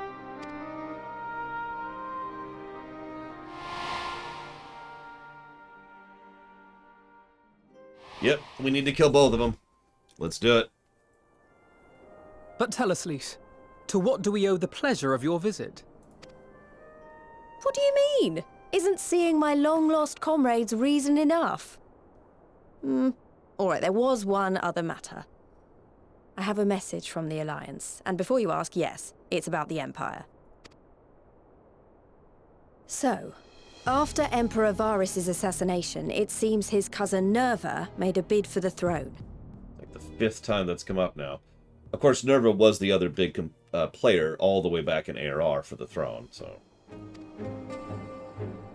The trouble is, he wasn't the only one with designs on it, and it didn't take long for a civil war to break out. And it's not just in the provinces. Early reports say huge swathes of the Imperial capital have been reduced to rubble. I have never heard that word pronounced that way. The Alliance will soon convene in Alamigo to decide on a course of action, and we were hoping you'd come along. Well, as it happens, Urianger and I were just this moment planning a little trip to Garlemald, and we should be grateful for any advice the Alliance can provide on how best to make the most of our visit. Swathes. To Alamigo, then. Why don't you go on without me? There's something I need to look into. Yeah, did you ever meet up with Gabu? Ah, forgive me. You were just telling us. What is it, if I may ask? I want to find a way to cure the Tempered. Yep. Of course. You think it may be possible to adapt the treatment you use to help those corrupted by the Sin Eaters?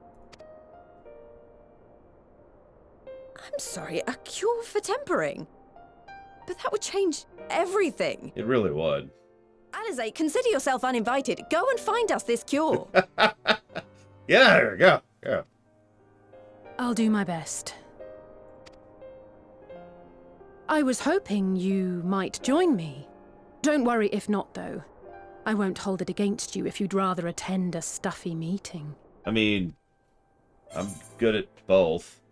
Like, I like stuffy meetings. No, I'm in new territory, Lynyrith. I've never seen any of this. Rest assured, there'll be many, many more. Go on, lend Alizé a hand. Listen, I liked Lys in the patch content. I did, unabashedly. I'll come too. If you don't mind, that is.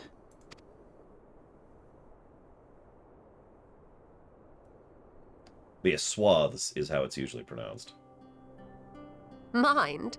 I'm sure they would be glad of your company. Pray, enjoy your time together with your hero. No. That's not... I mean, I simply thought my knowledge might be of some use. He's so cute! Oh my god. Oh my god. Okay.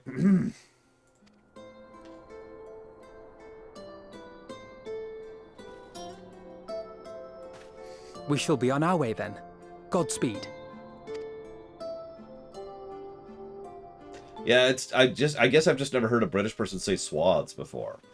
Which is funny, because I've listened to an enormous amount of British people speaking for a huge chunk of my life. I guess the words never come up. Now, if you excuse me, I'm going to grab some aluminium over here.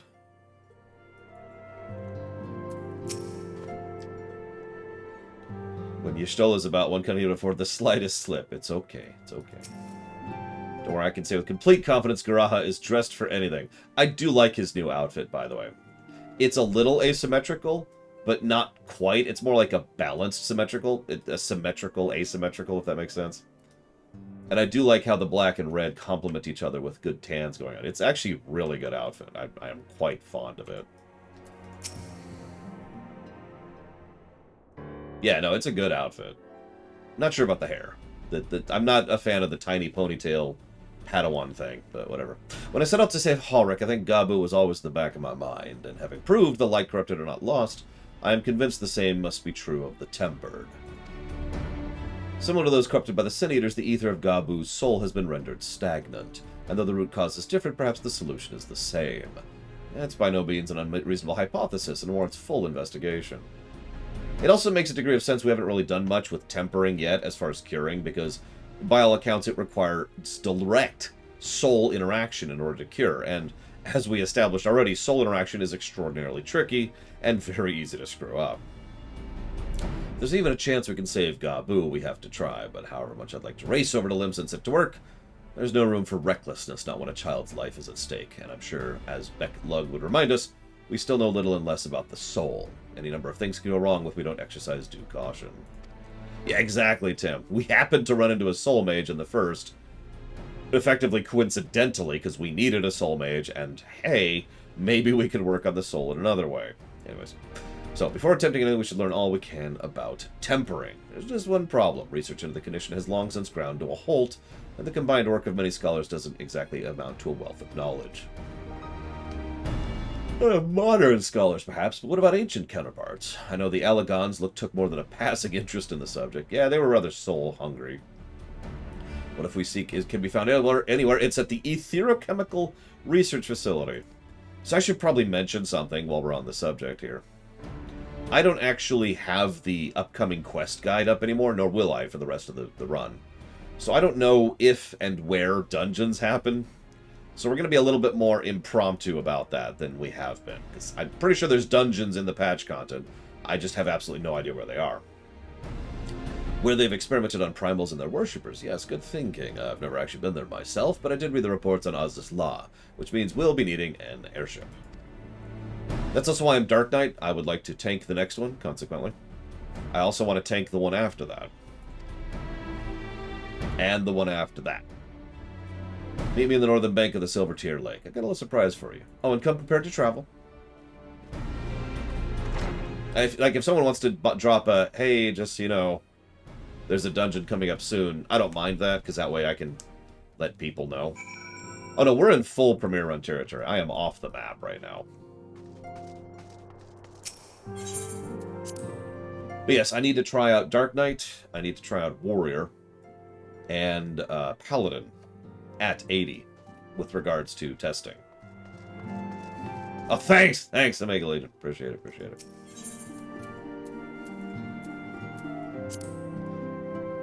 That works, Rax. My only concern is the obvious.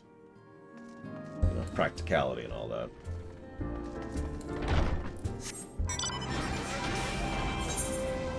Just to make sure. So I'm pretty sure Black Mage is like the last class I was doing that with. Oh yeah, someone asked me why I was doing the Black Mage low equipment thing. So let me explain that in brief, okay? So what was happening was my Black Mage was getting up there. Okay, yeah, so you're perfect. Was getting up there in levels, right? So Black Mage was like level 70 something, and at that range, I was missing. Let's see here, ley lines. Between the ley lines, I think I was missing Foul and Despair.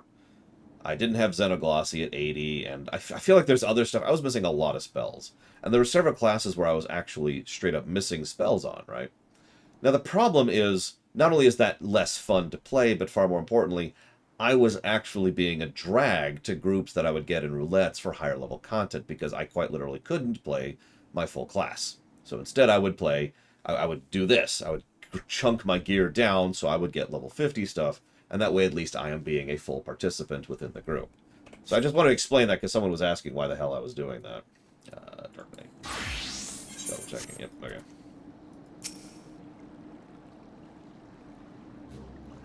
You know what? I accept that, Omega Legion.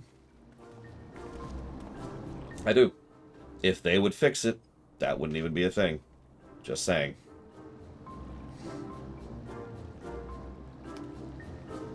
Oh yeah, that reminds me. I will give you the Bonanza, the Scion's own airship. We get an airship now? I built her as a company... You built her as a company project with help from our friends at the Rising Stones. You... Okay. Sorry, this is amazing. We'll be able to fly just about anywhere we want. Our garments were impressive enough, but to build an entire airship, I see they did not exaggerate the talents of the Scion's fabled coinkeeper. I'd also introduced myself to the pilot, except the training didn't go as well as I hoped. But that's alright, because I've hired this capable fellow instead. The Bonanza is fully equipped with a full complement of monocutters, by the way. But enough talk. Bonanza. Speaking of having trouble with the letter A and the letter O. Bonanzi. Yeah, she and Wedge were out on a date, and it just turned into a whole thing, and then they had sex in the airship. It was terrible. Gameplay negatives.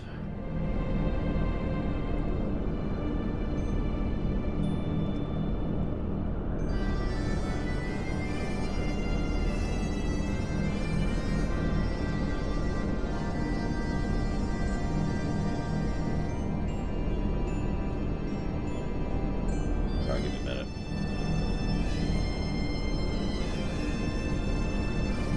Wow, that's a lot of notes for error. Jeez Louise.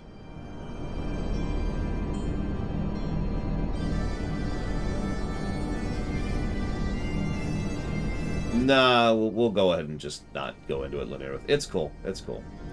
We'll be nice and blind. I'm fine with it. I hope you enjoyed Oz's Law. Well...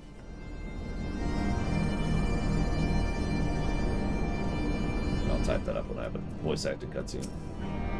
Ever mentioned I was fond of flying? Because I am.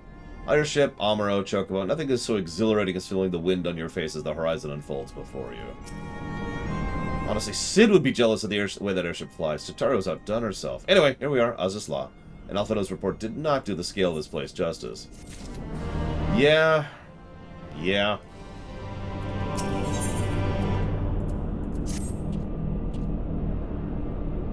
This appears to be Helix, which means we stand in the Alpha Quadrant. To the east lies Beta Quadrant, and I believe I'm at bearings. So this is my first time at Oz's Law. I do have some familiarity with my place, thanks to the records in the Crystal Tower. Unless I'm mistaken, the path leads to the Aetheryte, beyond which there will be an information terminal. I suggest we begin our search there.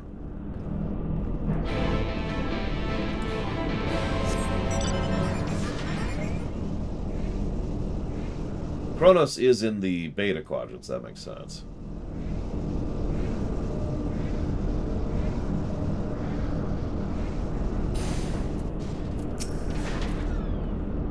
Time for our authority on Alagon artifacts to show what he can do. Here's the terminal. A moment while I search the archives for references to tempering.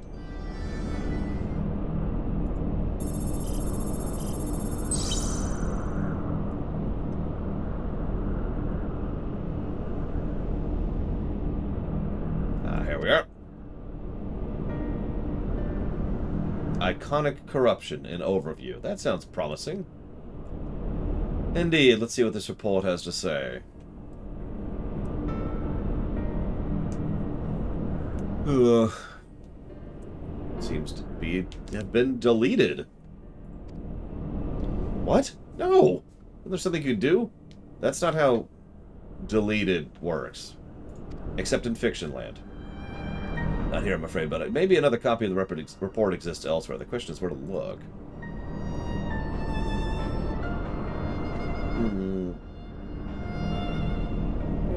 It says here the report was written by someone named Owen. Is it likely he kept a copy? I would say it's a distinct possibility. Assuming he was a researcher here, he will have his quarters on the Habisphere. We can ascertain details at Habisphere Control. Let's return to the Bonanza and avail ourselves of the monocutters. We will need them to reach our destination. Oh, I forgot, you already have a suitable means of transport, don't you? No need to waste time accompanying us back to the ship. We'll see you at the Habisphere. I like to think Alagon tech support is basically, thank you for having found a problem with our thing. We will now kill you in order to ensure that nobody learns about this problem while we fix the problem. Have a nice day. And then the console just deletes you. Because they can just do that.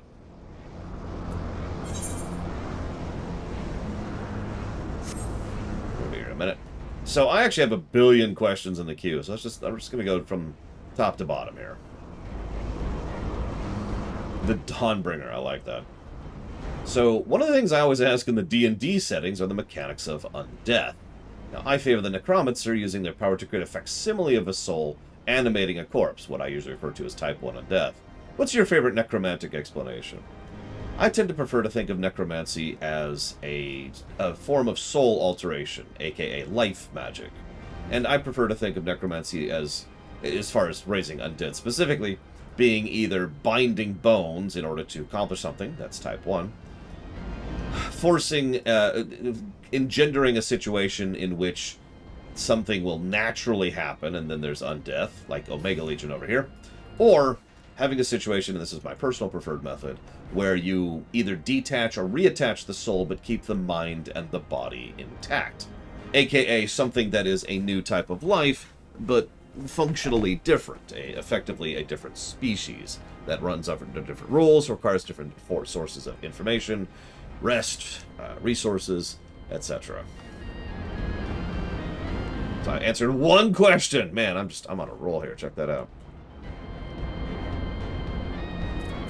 Of course, Darth Tyrant asked me a question about Kata, which I still haven't had a chance to ask him to clarify, so we'll have to skip over that one. The Mana Cutters appear to be Ironworks make, but I dare say Tataru will craft her own soon enough. Yeah, no comment. If the late Owen did indeed have a chamber here, this node will be able to tell us its number.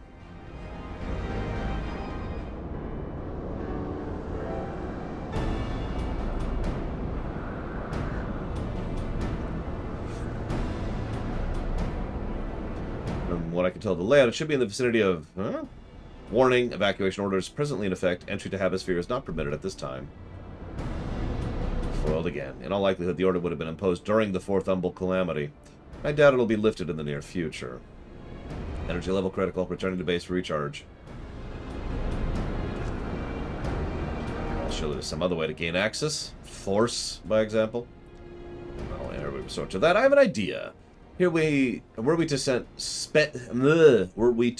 a surge of energy through yonder control mechanism, it should prompt the system to restart releasing the locks. That is a terrible, terrible safety mechanism, which is totally in keeping with the Allagon's format. As for a suitable energy source, a concentrated lightning shard might be suffice. Happily, I seem to recall they are known to form at points of stagnant ether throughout the continent. You seem to recall... Are you honestly telling me this is in the records too? Yeah.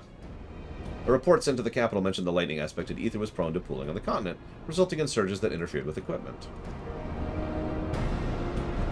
A minor detail, I grant you, but in my role as caretaker of the tower, there was nothing such thing as too much Allagon knowledge. Besides, my studies helped me to feel connected to the source, to home. I must have explored this facility 1,000 times in my mind, but to finally stand here with the two of you is more exhilarating than I can well express. Yeah, I play video games too, Garaha. Now then, the lightning shard. If I may suggest, we split up and search the beta quadrant. Oh, beware of the sprites. They're wont to manifest where the ether is stagnant. Okay, now you're just showing off, which makes me think we should make a contest of this. First here with the shard wins. What do you say? Well, it would be my honor to come in third of 3.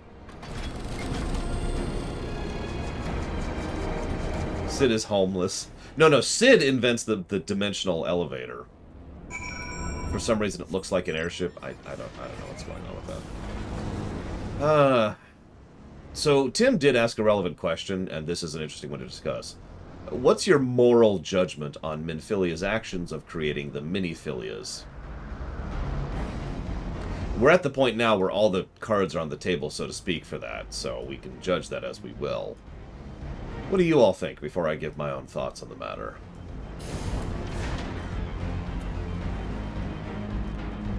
There we go. Delicious lightning. Delicious creatures of death. Come to me!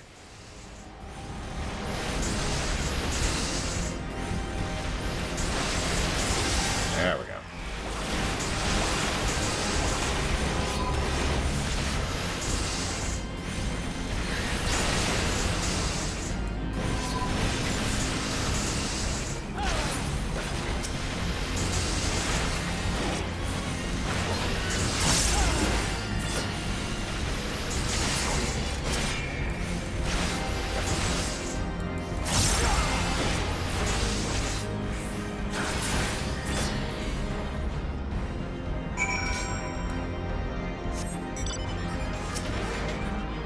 I was wondering who the heck Mongolia is.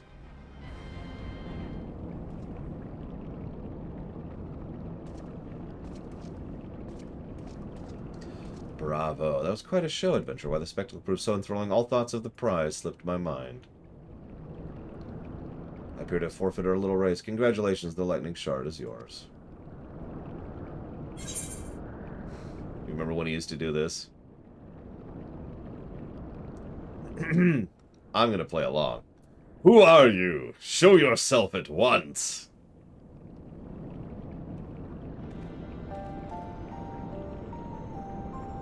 Forgive me, friend. The scene reminded me of our first meeting. I couldn't resist. I know, I was playing along. God. Well, the contest continues. You better hurry back. Oh, one last thing.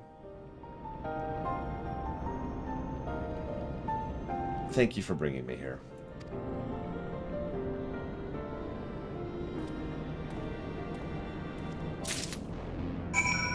Oh my god, I just realized the death flags haven't gone away. I swear to God, Square, if you kill my boy, I'm going to not do anything. I'm going to be very upset about it is what I'm going to do. But I'm going to pretend that I'm going to hunt down your headquarters with an army of the dead.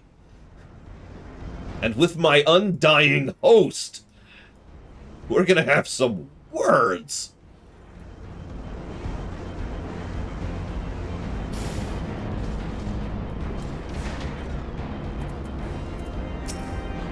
You have a shard, then you win. I search hard and low, couldn't find a trace of stagnant ether. Yeah, Garaha's just praying with the holy materia, and then Zenos is like, ha ha ha, it's like, no, no, no! I swear to God, if Zenos kills Garaha, that's a negative. I'm not predicting that. I'm laying that down right there. It's a rule. If Zenos kills Garaha, that's a negative. All right, we're good. Moving on. It's actually 13, 87 negatives. It appears Alize has had no luck, so victory is yours. Congratulations. May I have the shard? Yeah, here you go. Yeah, it's a new loreism. Anytime Zenos kills Garaha, it's many negatives. What makes you so better at finding things? What do you have that I don't?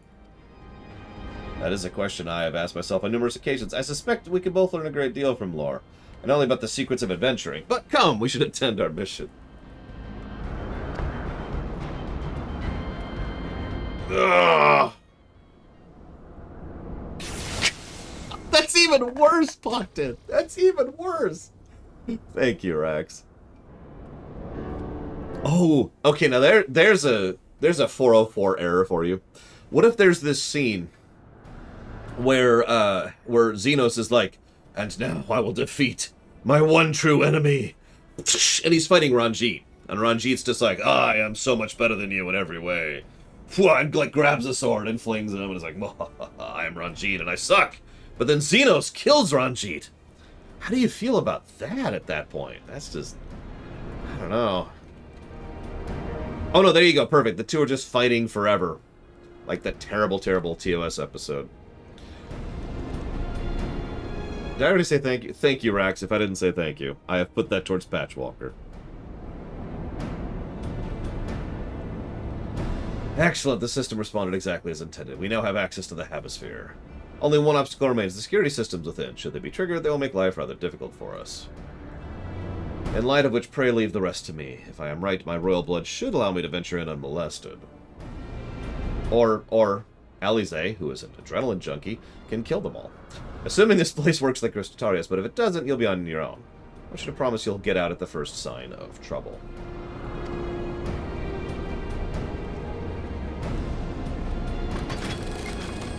No, what happens is Zenos effortlessly dispatches Ranjit, and then Zenos is like, well, that was boring. And then Ranjit kills Zenos, and it was like, that was just my shadow!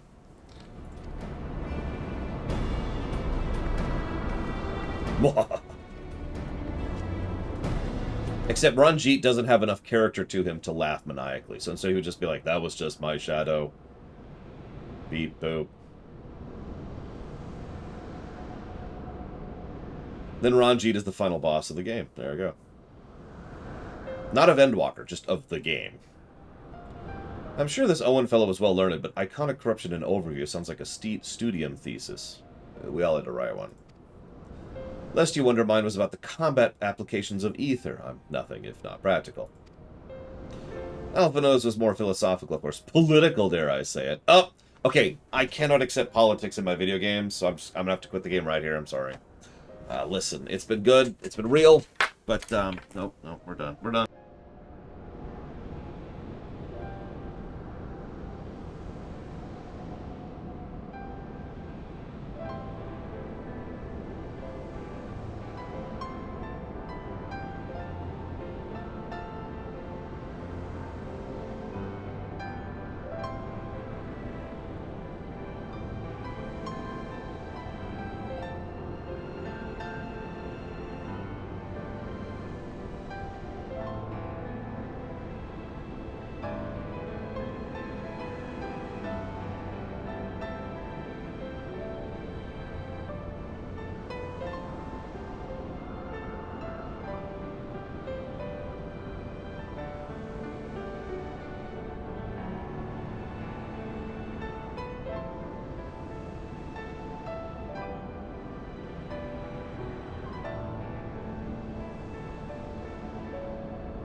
He chose to write a lengthy discourse on our nation's duty to the world.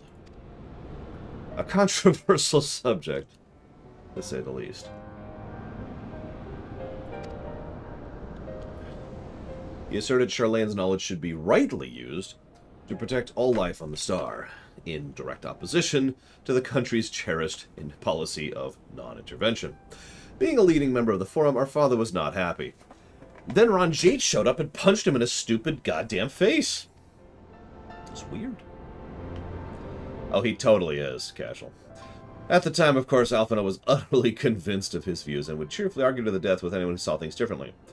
By which I mean the rows were long. Yeah, I know people like that. To be fair to him, though, he's since learned to be more open-minded, but deep down he still holds fast to that one belief, and I admire him for it.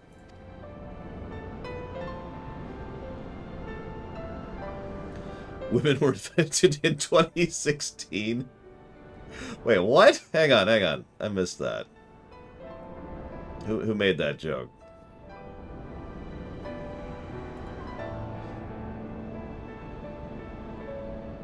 There it is. The women were invented in 2016 to ruin video games. It was all over the news. I should have liked to meet the young Alphino. For what it's worth, my thesis concerned the Allagan civilization as depicted in folklore. Oh, you're back. I didn't know you attended the studium. I didn't. It was a thesis that was required to earn my Archon's mark. My peers at the Students of Baldessian convinced me to write one with promise of unfettered access to forbidden tomes.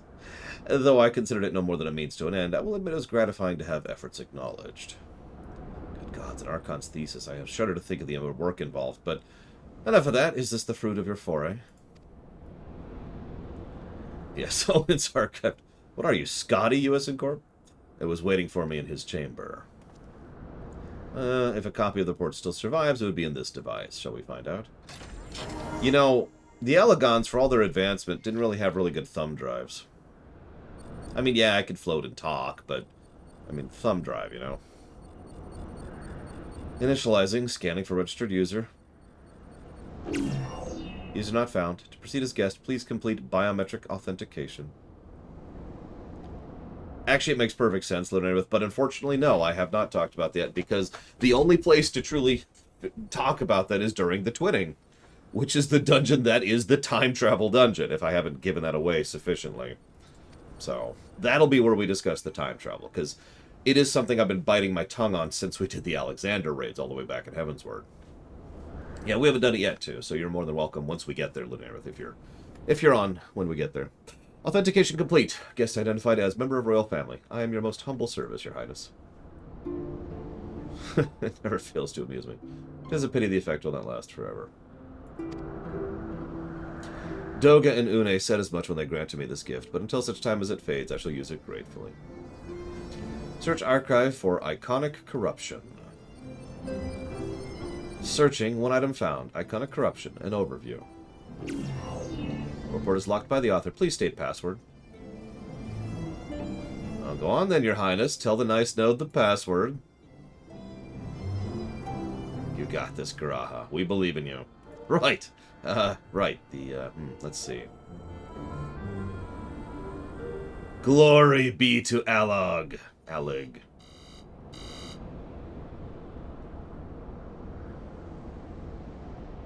Long live Emperor Zande, or Zandu, or however the hell you pronounce his goddamn name that they never voice acted because they didn't have voice acting to the Crystal Tower. I'm gonna call him Sand. Because I hate sand. It's coarse, it's irritating. Come now, passwords are invariably short and simple.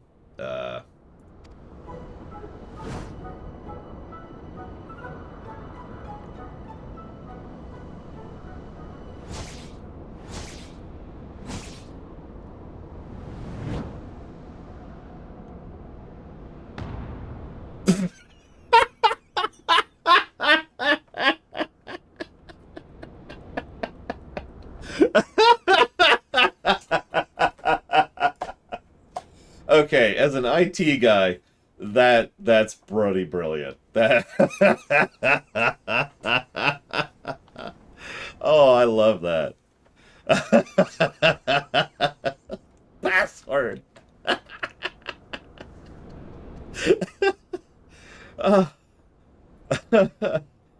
Now, does it work? Here's the real question. The notion that the password could be so inane would be laughable if it not were dangerously stupid. Furthermore, your conduct in the presence of His Highness is grossly inappropriate. Know your place, handmaiden. Oh, God. Oh, God. Oh, God. Oh.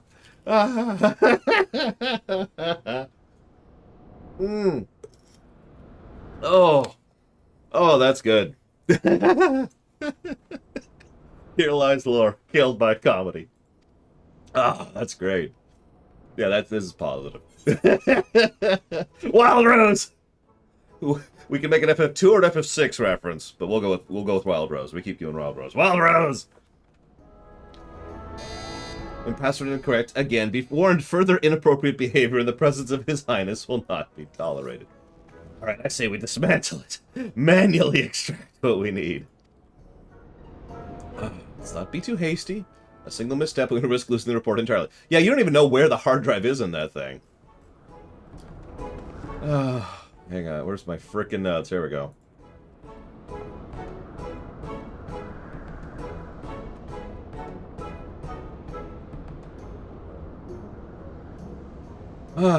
Yeah, we gotta hack it. Wait, hang on. I'm ready.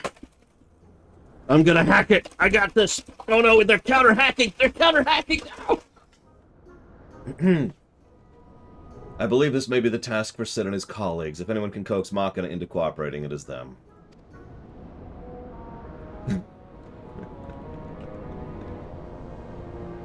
Come, let us bear the ode back to the Rising Stone. Oh, wow. That was good. Okay, I'm okay. I'm okay.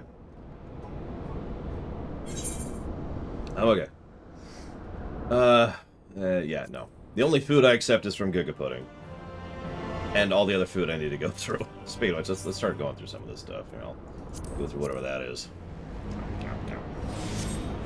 Yeah, no, they did the Ace Attorney thing.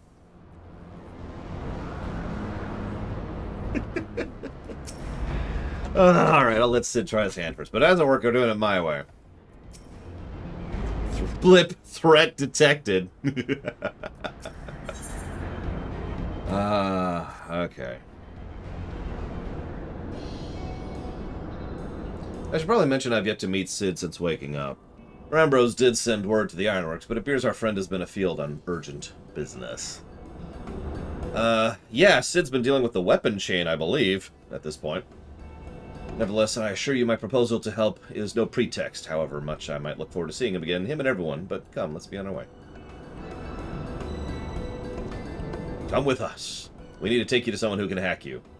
Beep. Acknowledged. Wait, Sid's in Boja? I believe you, but I just don't remember that. Look at him all but running. How sweet. Still, it wouldn't do to keep him waiting, shall we? Of course, I haven't finished Boja, so... maybe it's in some of the stuff I haven't done. I believe you. I say, I don't have a strong memory of him being involved in Boja. I remember Idiot Face. I remember Lady from Ivalice. I remember Geralt. Hard to forget Geralt.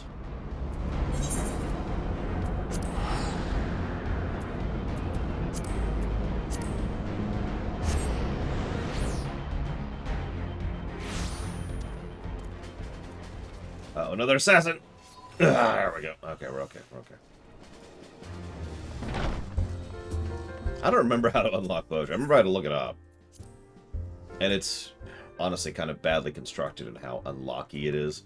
Not just because the problem I currently have, but like progressing through Boja is kind of a thing. And that's a problem. You know?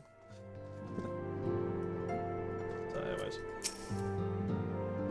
Large, low-born presence detected. Oh my god. Corral's back too. I wonder what was decided at the council. Pleased to see your mission was a success, and no part due to the bonanza. Good morning, Ross. I think you have news to share. Show do I? Cryle will be played by Sean Connery today. Wonderful news, Lore. Tataru contacted Sid on our behalf, and he is on his way here, even as we speak. While we wait, I would like very much to hear what transpired at the Alliance Council. Would you be so kind, Cryle?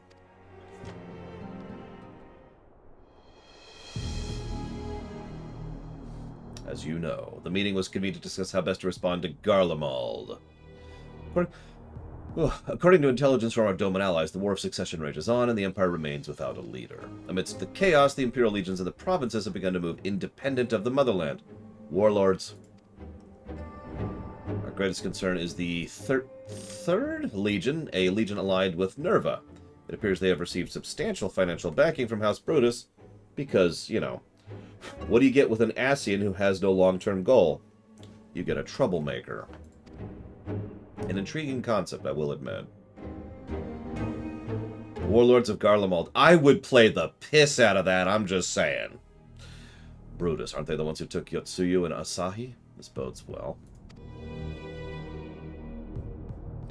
Zenos' movements, meanwhile, remain shrouded in mystery. We're hoping Thancred and Urianger will be able to shed some light on his activities when they return. That's a good question, Dakota. Until such time as they do, the Allied leaders feel it would be unwise to interfere in the conflict.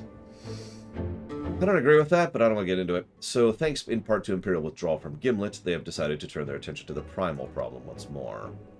Okay, do we have a trial coming up? Don't answer that. Working with friendly factions among the Beast Tribe, they hope to reopen dialogue and explore new avenues for peace. Given the timing, I suspect they wish to put their respective houses in order ahead of a decisive clash with the Empire. Whatever their intent, this is not a problem easily solved. The Laminsons in particular struggle in their efforts, and Alphinaud and Y'shtola have been called upon to aid them. So long as we're dealing with the Tempered, I'm afraid no amount of dialogue will avail us. But if we can develop a treatment for tempering, anything's possible, which is why we must succeed.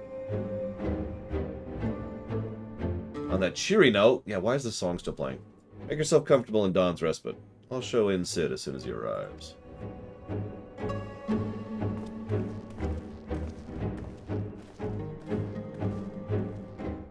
There you go. We've made the respite cozier than ever. You're gonna love it. I understand you took a trip to Azazla. Raha made him yourself useful, I trust. Raha.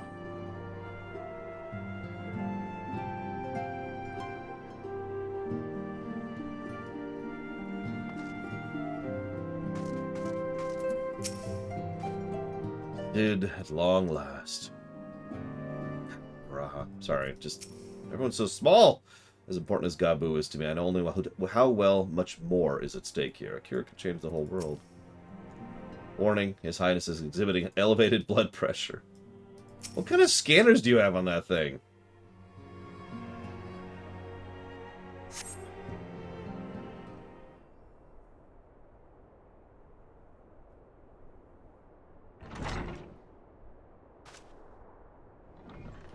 And it's Zenos instead of Sid.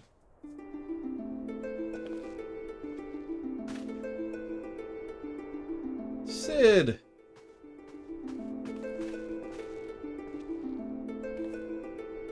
I like Wedge's reaction.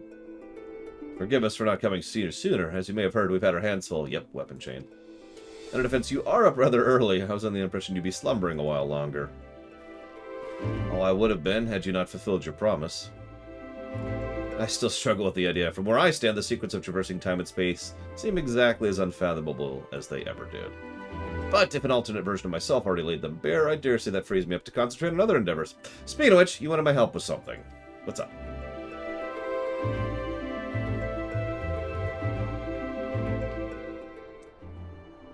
Yeah, airships. Just airships. Think of this crystal tower like a really big, badly designed airship. A treatment for tempering, and the next step you'll need to find the password in this Elegance report. This is all a wild goose chase, I'm going to tell you right now. Just so, with nary a clue to guide us, we would be here forever and not guess correctly, thus we turn to you. Well, I'd love to say we could help you, so I will. Once suitably configured, a Magitech terminal should make short work of identifying the password. You're just going to brute force it? I knew I could rely on you. Now, anticipating that it might be of use, I took the liberty of borrowing a tombstone from Rambrose. It contains an Allegon dictionary.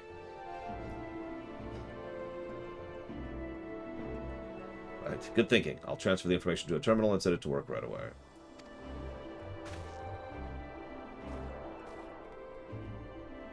Again, it's still headcanon, as of this moment in time, that the worlds are physically, geographically in the same spot and just dimensionally layered. But I do like that idea. It fits with a lot of what we know about how the shards work. Looks like it's finished. Not a lot of voice acting in this patch. Let's see. Freedom. The password is freedom. Interesting. Short and simple, like I said. Would you do the honors, Your Highness? I would, my lady handmaiden. I know, COVID, I get it. Only commenting. Node, open the report entitled Iconic Corruption and Overview. Password, freedom. Password expected. Opening report. Brrr. The report seeks to provide an overview of the mechanism by which icons corrupt and bind men to their will. I'm also pure evil, by the way. I'm sorry. The phenomenon we call corruption refers to the alteration of the ether of the soul. So primals innately do soul alteration. That's messed. Said ether ordinarily exists in equilibrium, no element being more prominent than the other.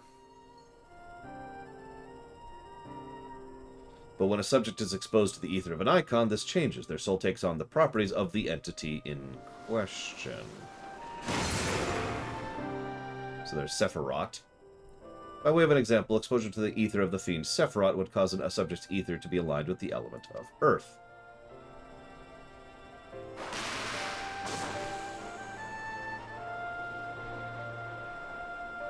As a consequence, the subject would attain heightened affinity with Earth-aspected magics and preternatural levels of endurance. Repeated exposure would further enhance these traits, ultimately altering their very flesh.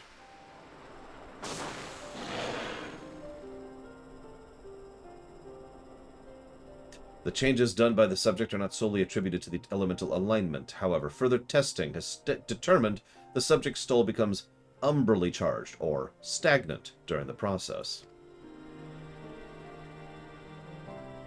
The stagnation of the soul has the effect of diluting the sense of self, rendering the subject vulnerable to the will of the icon, the thoughts of whom consume their entire existence. In this manner do the corrupted become worshippers of the icon, their prayers serving to further empower the entity.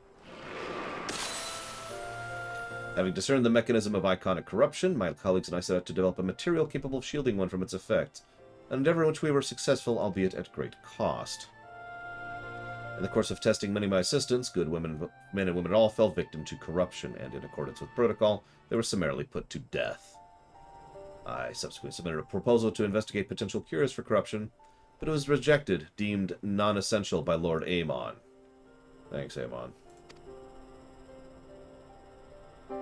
Though I know it will be fruitless, I protested the decision, and for my impertinence I have been stripped of rank and title and will shortly be expelled from the facility. In all likelihood, this report will be expunged from the archive. Nonetheless, I record it in the hope that one day someone will undertake to do that which I could not and find a cure for the victim of iconic corruption. End recording.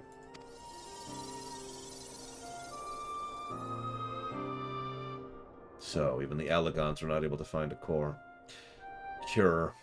Or rather, were not given a chance to do so. One cannot help wonder what motivated Lord Amon's decision. More importantly, this confirms the stagnation of the soul is indeed a problem, and Angelo can remedy that. True, yet were we to simply reanimate the tempered soul, I fear it would do not to diminish the individual's fanatical faith. Indeed, it may intensify it. No, we would somehow need to suppress the primal's hold over the subject at the same time, or risk them remaining ever in its thrall. So there's no point in reviving souls unless we can restore a sense of self. But of course, memory transference. The process has the effect of compartmentalizing memories, separating them into manageable bundles, if you will.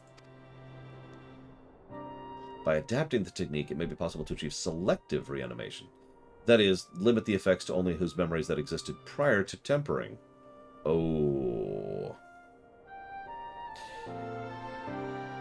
What game was that? Space Station, things that replace us. We're running through it, kind of a horror game. We didn't play it that long ago. I just don't remember the name of it for some damn reason. No, we haven't played Soma yet. Although, lol. Prey, thank you. Yeah, so for those of you who don't remember how this works in Prey, this isn't a spoiler. It's just the nature of the setting.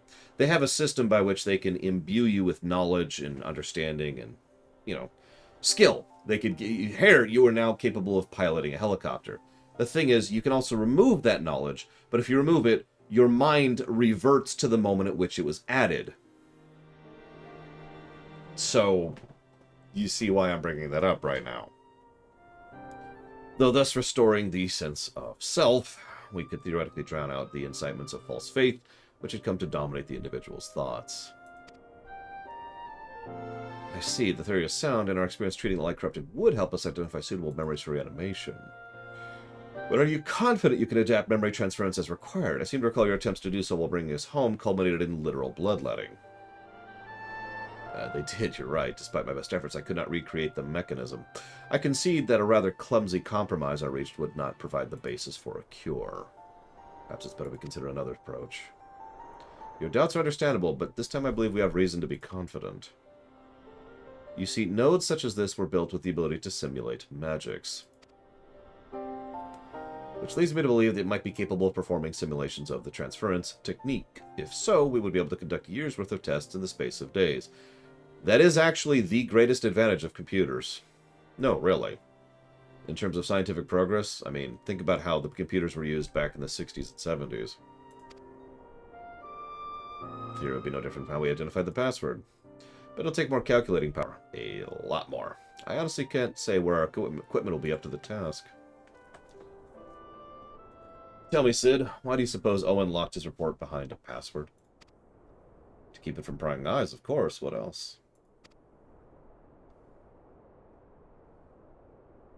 A password that could be guessed by anyone with a ledger and a dictionary wouldn't keep a person minded to look. He wanted his report to be seen by those who strive for freedom. Not unlike the members of a certain distinguished engineering collective. I believe their motto was freedom through technology or some such. You two, round up as many magic terminals as you can find. Bring them to the workshop. By the way, Chief.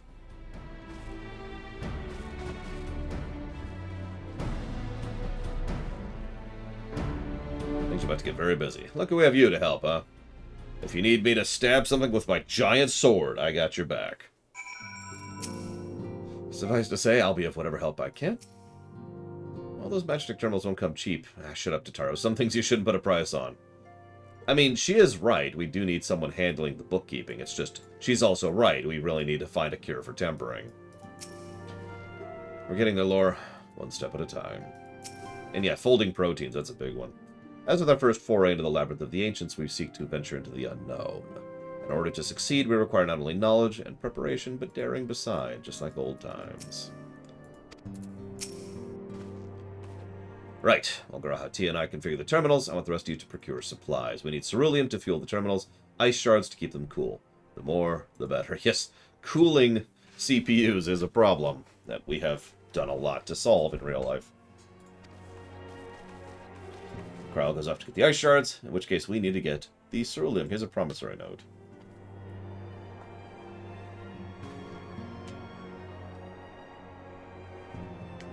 Victim of the Skyscale manufactory on Ishgard and the ceruleum processing plant of Thanalin. Yours is a well-known face in the Holy See, I believe. If it's all the same to you, I'll head to Thanalin. Well, come on, Garaha. Should see to it. The terminals are at... Oh, you're staying here. Okay, cool. To the manufactory.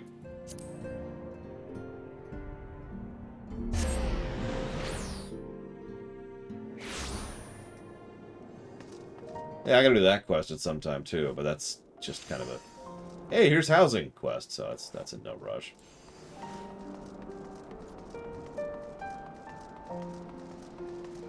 Damn it, F a mail word. Let's have one question I can answer real quick. Oh, I never finished giving my answer to Tim's question. I think Minfilia was gambling when it came to making the Minifilias. I think she was kind of hoping for something to happen, which was approximating what actually happened. And it was a gamble, and she was gambling with people's lives. And it sucked, but morally speaking, I think she did the wrong thing for the right reason. And put simply, I think she is more of a Cisco than she was a Justice Lord.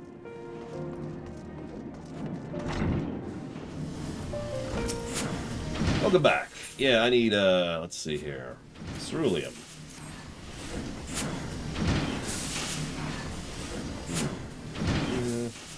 Okay. To the airship landing. Yeah, this is all new stuff for me. Did she do it consciously? I'm not sure, actually. It is my impression that she did it consciously. I also have the weird feeling that she kind of gave most of them the same general choice that she did Reen. You know. If you can't handle it, I'll take the reins. And inevitably, each one of them couldn't handle it, and inevitably, she took the reins. But I'm not sure if that's true or not. Cerulean, fair warning, the prices shot up on account of uncertainty of the Empire.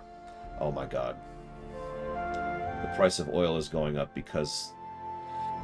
Okay, moving on.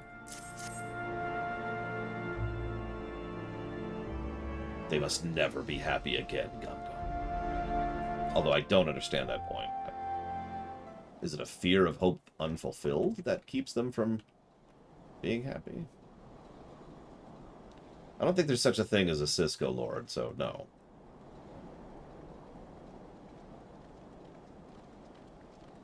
Emmerich! And Lucia! And Bob! My friend! After the disappointment of not seeing you in Alamigo, what good fortune to chance upon you here of all places. Okay, you can really tell with his mic. As you may have heard, the Allied nations are making a renewed effort to address the primal problem. To that end, have I invited the chieftain of the Vanu to Ishgard, that we might together plot a course. Just to talk about this very briefly, this is a real-life tip if you ever want to do some voice acting. If you have a walk-in closet, which has clothes in it, you know, like hanging up clothes or whatever, it's actually a really good natural sound dampener and makes a good recording booth. I myself have used this before, and I can't now because I don't have a walk-in closet. But if you happen to, it's something you can do. I do know there are voice actors who will use that technique. It's actually where I learned of the technique for the first time. And I'm pretty sure that's most of what they've been doing here. Because it has... You can tell in the background, the sound file at the end of it, the waveform kind of dips down into a sort of a muffled state, and that's kind of the effect that you pull when you do something like that.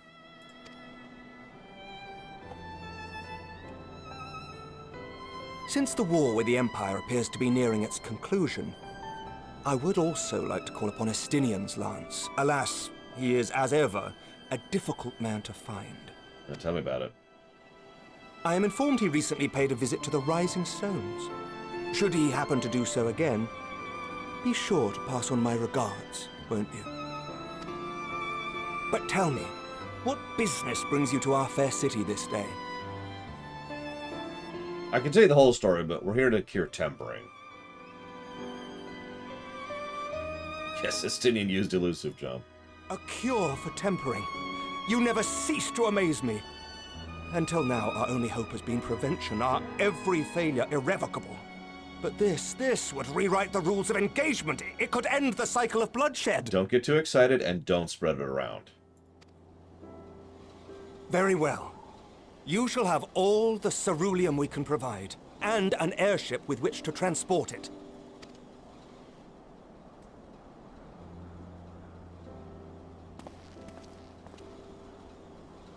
In this matter, you may count on Ishgard's full support. Oh, so she just has a giant stick up her butt, Gum-Gum. See, that makes sense.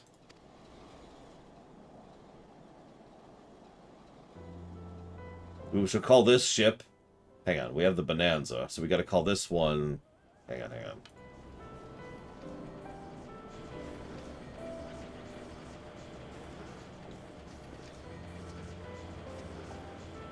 Gunsmoke.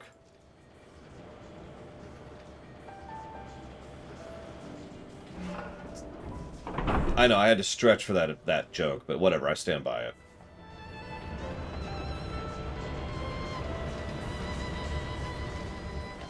To be clear, I am not complaining about the audio quality, I'm just noticing it. The geek in me is paying attention to how they do the tech level of things, don't mind me.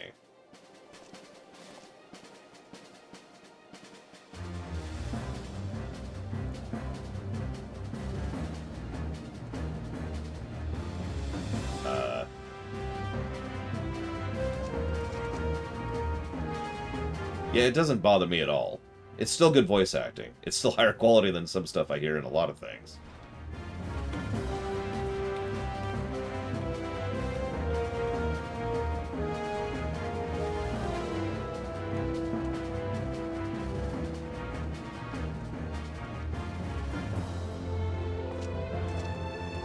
Well, yeah, that's because she has a giant stick up her butt.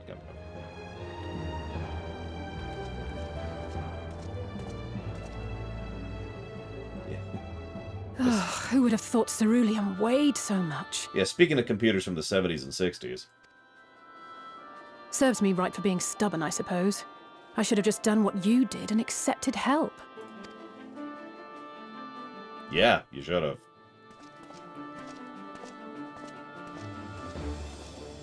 Good work, you two. This is all we asked for and more.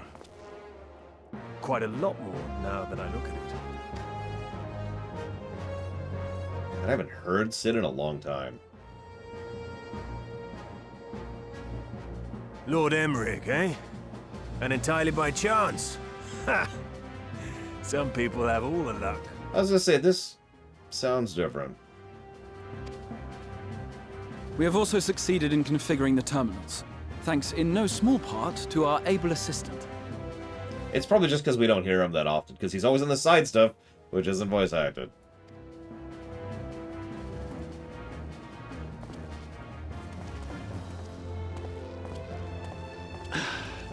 It's been a while, hero. You seem surprised to see me. Lest you misunderstand, I've no interest in such things as cures for tempering. Is that the first time we've heard that voice actor? Wait, has he ever had a voice actor? I think he has. When did he have a voice actor?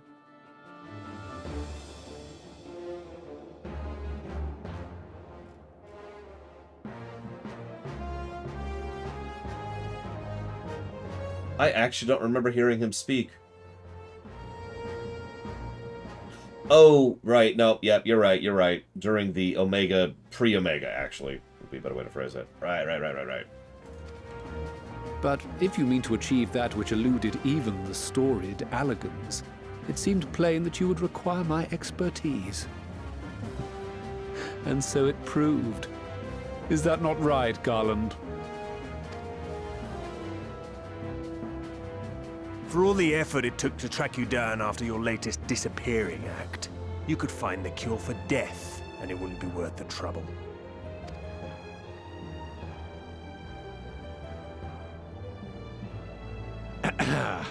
That wasn't the only reason I agreed to cooperate. I'm reliably informed that Garland and I are destined to unravel the secrets of travel not only across dimensions, but through time. Really quick, thank you, Girl. Always. I've gotten that down for Yakuza Like a Dragon. Doubtless the lion's share of the credit lies with me. 9 parts to Garland's 1. And this research will be a stepping stone to that illustrious achievement. Very well then. I'll do 1/10 of the work. Just the part that's beyond you. Whatever you say, Garland. By the way, the healing applications of crystal foci proved very useful in getting us to where we are now.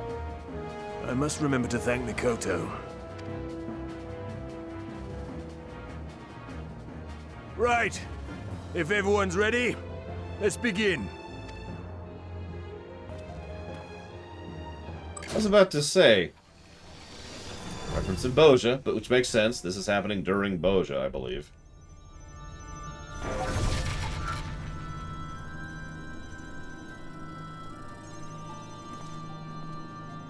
All appears to be in order. Now, we just have to wait for it to find us our magic. Why not take this opportunity to put your feet up? This may take a while.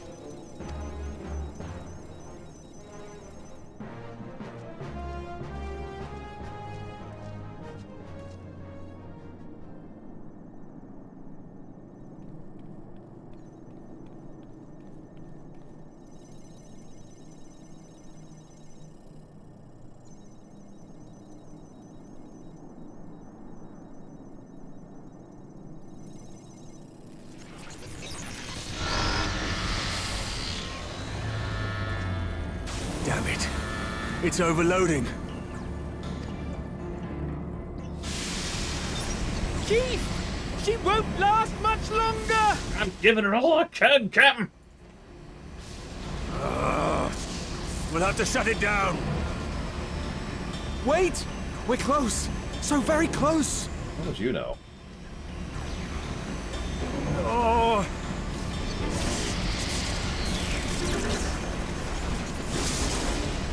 Well, this is going swimmingly. Please, a moment longer. I beg you. There!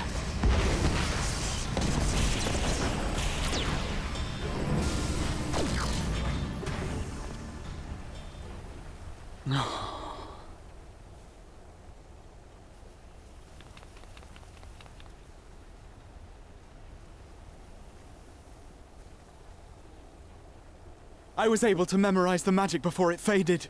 It still needs to be put to the proof, but I believe we have our cure. Okay, that's impressive. Few seconds up there. Yeah, it's 1483 to the 5th power of 66 over 75 and 8.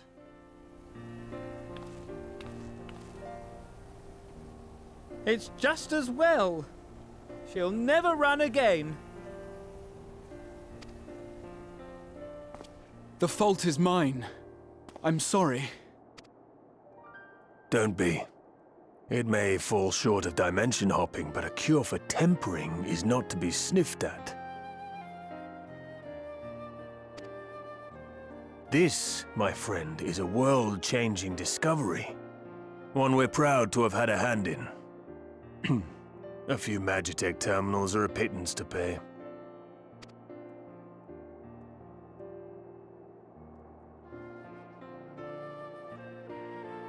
Thank you.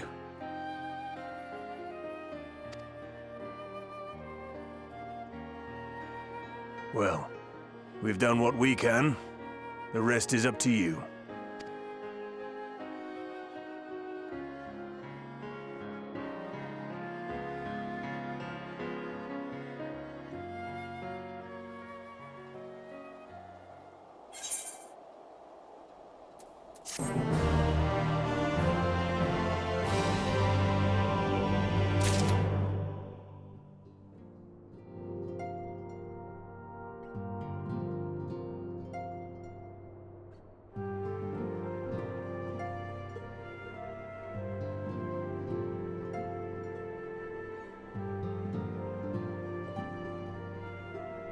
There we go. Okay, sorry. Wanted to finish typing. Alas, the Ironworks crew couldn't linger too long. Far too much to do. Yet brief though our time was together, it was bloody good to see them. So we finally have it, a cure for tempering. All that remains is to put it to use. I shall pray for your success on the front lines. In the end, we didn't have to pay for the terminals, which is great for us, but I can't help feel for my counterpart in the Ironworks. Yeah. Sorry. Oh, hang on. People have moved. You seek Riol, he left to visit each of the allied armies. Link Pearl conversations are well and good, but there's no substituting face-to-face meetings for strengthening cooperation. And also, Link Pearls can be hacked, or blocked. When we went to deliver the ice shards, we had the occasion to speak with Grahatia. Sister says he acts like an old person, but you ask me, he seems like a perfect gentleman. So I had a chat with Grahatia. Though he looks as young as any of us, he has a share of an older person about him. I suspect he's seen more than his fair share of trials. Did you hit on him? Hori challenged you once before, and now he has a sight set on Grahatia. I fear history is about to repeat. Hori Boulder! They say Garaha is a versatile combatant who excels in all roles in battle. I should very much like to test my blade and shield against him. Oh yeah, in the trusts, Garaha can do any role, by the way. I think. There's nothing quite like basking in the glow of Brother's fighting spirit. We must make this bout with Garaha happen. Why? Hang on. Pretty sure. Hang on, where's our trust thing? I can actually pull this up now. Yep, all-rounder. He can do all roles. I'm right. Yay. Yay for memory. Alright, we have our cure. And theory, at rate. We can't be sure until we put it to the proof, but I'm quietly confident. Well, if we're to test it on someone, then I suggest Gabu. His symptoms are relatively mild. As long as you exercise due caution. Yes, as long as we exercise due caution, we'll be fine. Without further ado, let's make for Limsa.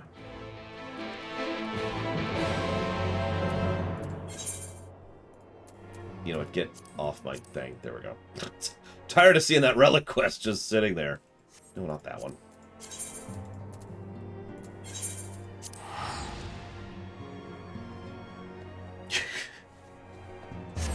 Ah. Let's see. Quick question. Considering the way Cardassians view their legal system, what effect would the guilty verdict of Maritza have if Kira went through with his plan? I mean, honestly, relatively little. At least on a governmental level. I'm sure the people would have been, well, very galvanized. What is that armor? It's just straight up, like, what do you call that? Metal Gear Revengeance armor right there. Why would I ever, under any circumstance whatsoever, ever refer to the Cardassians when I am well known for talking about Star Trek often? Tis plain, Alize is very fond of Gabu. To the extent that I have a hand in it, I shall do all in my power to bring him back. Moment of truth!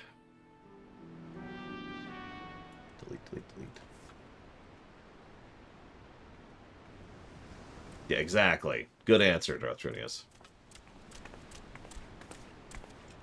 Apologies for the wait. No forgiveness.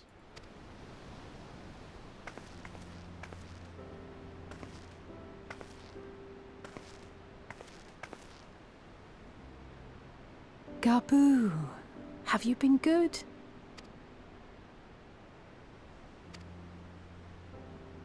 Still no change, I'm afraid. He just stands there in silence until we move him. It's all right now. We're going to help you get better. So this could go really, really, really badly.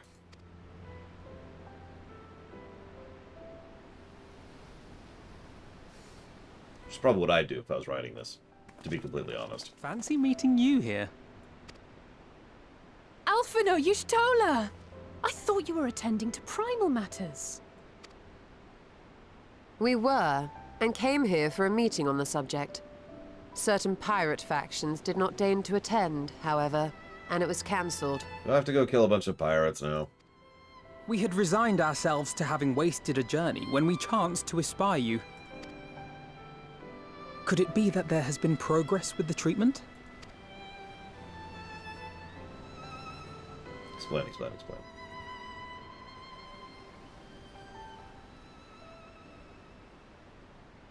Using Magitech terminals to formulate the solution. I would never have contemplated such an approach.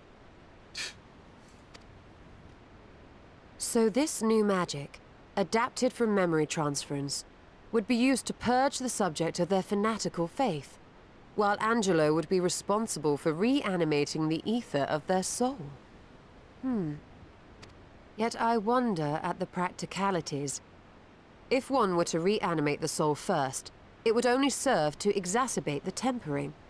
Conversely, a stagnant soul would not respond to the effects of the magic. Would both need to be performed simultaneously? Nothing escapes Master Matoya's inquiring eye.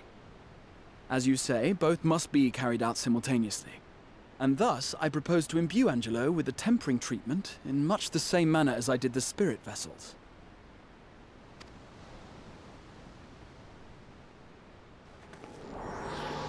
There's an interesting thought. We need to go get some people who are tempered as test subjects. By doing so, we also spare Graha the trouble of casting spell after spell.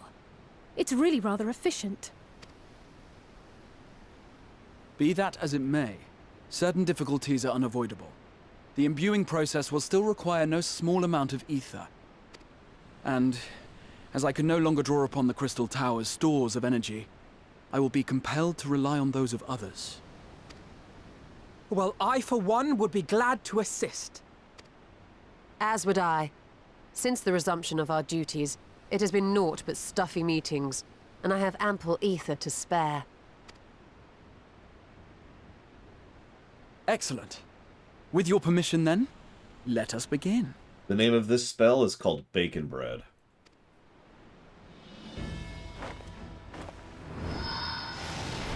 Why am I not helping? Like, I don't want to just be upset about it, but consider how gargantuan our ether battery is. Especially at this point in time. Yes, this will do.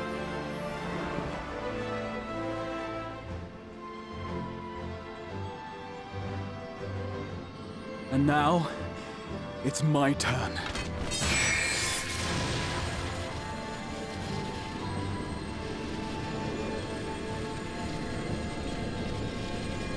You know, that actually might be true to quite a...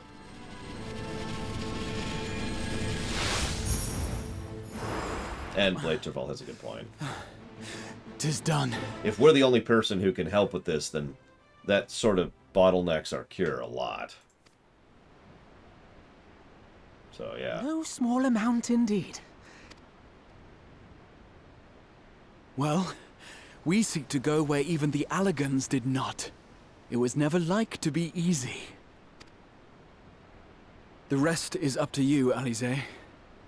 The treatment itself will take time and focus, so we will need a quiet room. I'm sure our hosts can spare one.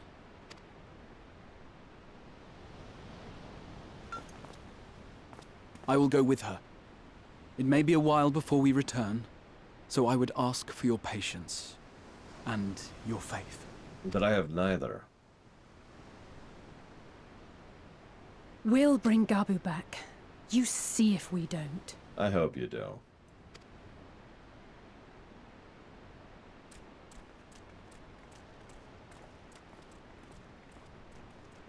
Twould seem our part is played. Let us find a place to recuperate while we wait for news.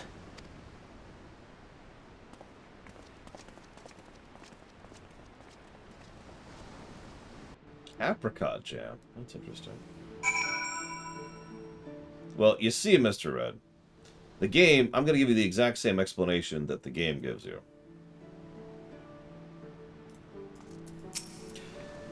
Alize will succeed, I'm certain of it. We need but have faith. This seems as good a spot as any to have a rest, but I have a lot I could be getting... Okay, whatever. I got stuff to do, I'm just saying. I got weapons on the rampage, I gotta fix the Eden thing, I've gotta go craft stuff, I've gotta go fight stuff. I've gotta go figure out how I'm gonna showcase Bozja properly. For years, Eorzea has labored to find a solution to the primal problem, without success. Any hope that tempering could be reversed faded long ago. I myself had given it up as impossible. Given up on the tempered and the light corrupted alike. They were problems to be tolerated, or else eliminated, I believed. And to think otherwise was pure naivety. Childishness, even. But Alize refused to give up. She struggled and she struggled. And her efforts were rewarded with a way to bring back Halric. And now countless others may no longer be beyond salvation. However much we bicker, I have the greatest respect for my sister. Had I half her stubbornness, nay, her unwillingness to accept the status quo, I would be a far better person. A far better scion.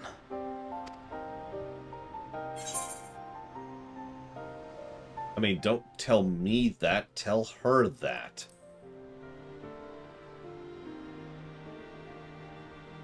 I should, I know. Yet, despite my good intent, I have the feeling that I would only succeed in incurring her ire.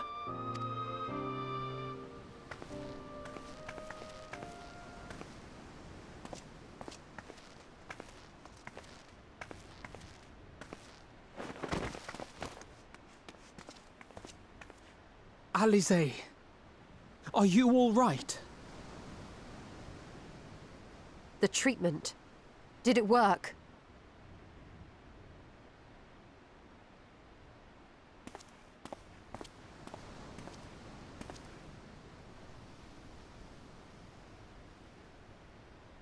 Oh, I'm so glad to see you all. Delighted, happy, glad.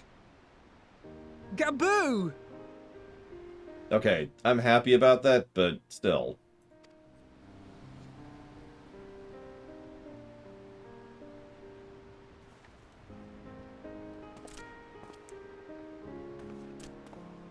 Never. No happiness. I have to be like Gum Gum's character. There is no joy in life, only endless terror and darkness. Oh, that's what your character reminds me of, Gum Gum. Batman. All this time, my mind was filled with thoughts of Great Father Titan. But I never forgot about Mother and Father. Always, they were in my heart. Constantly, ever, always. So I tried to focus on their faces. Theirs and yours. Alize's and everyone's. And I found that I could remember. One thing, then another, and another.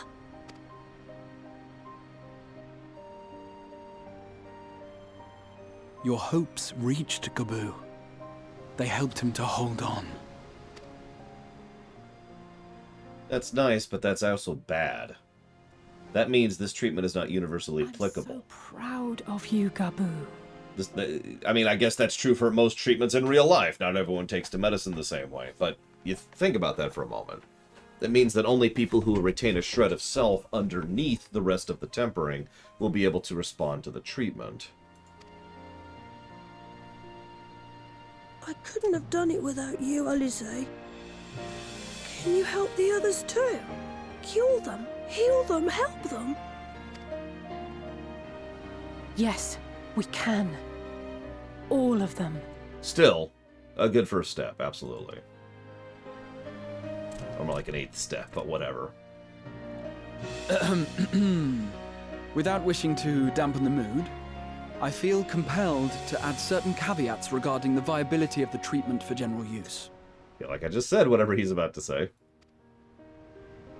As you know, reversing the effects of tempering demands a profuse amount of ether. And while Alize was able to heal Gaboo alone, I fear the same will not be true for those who exhibit more advanced symptoms. Moreover, the treatment's effects are limited to the soul. It offers no succor to those whose very flesh has been altered through prolonged exposure to a primal's influence. All of which is to say that we cannot save everyone. Maybe we can't, or maybe we can. No one gave us a hope of saving Gaboo, and yet here we are. We must find a way to treat as many as possible. Then, the next logical step would be to produce a veritable army of Porkses, would it not? Granted, it seemed a simple enough process in the first, but I suspect it will be different here in the source. Not that I am any authority, of course. I mean, don't mistake me. I'm not trying to say this isn't a good moment. It is, in fact, a great moment. The rate of success in healing people from tempering has just gone up from 0. So that is a literally infinitely improvement. Even if we went up to 1%, that is still an infinite improvement over 0. So this is still a good thing. I'm just thinking, you know me, I'm practical-minded. We need to start off with a cure that can cure more than 0, and we can work on expanding it. Yet there is an authority on familiars to whom we may grudgingly turn. She's stubborn, haughty, eccentric, irascible, laconic, annoying. And her name is Master Matoya, the real one.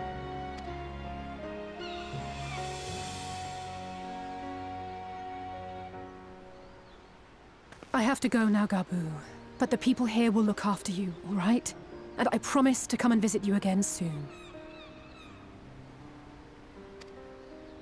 All right. Thank you, Alize. Thank you.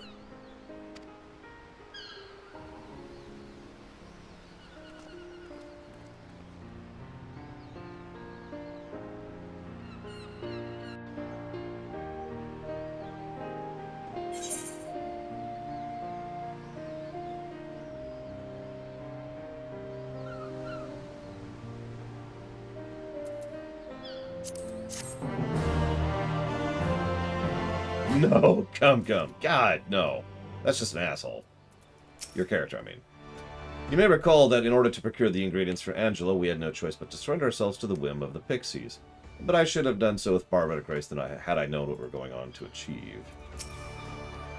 Alize will be exhausted from her efforts, but you wouldn't think so to look at her. If she's ready to press on, so am I.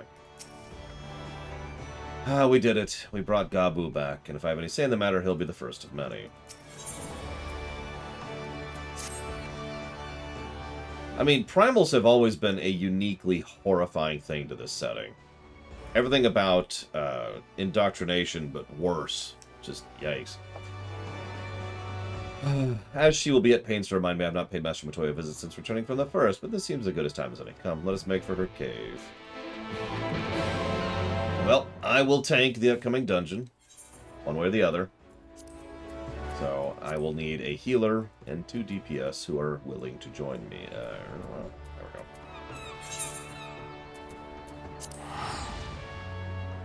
Wait, hang on. What? No, yeah, I'm right. God, pay attention more.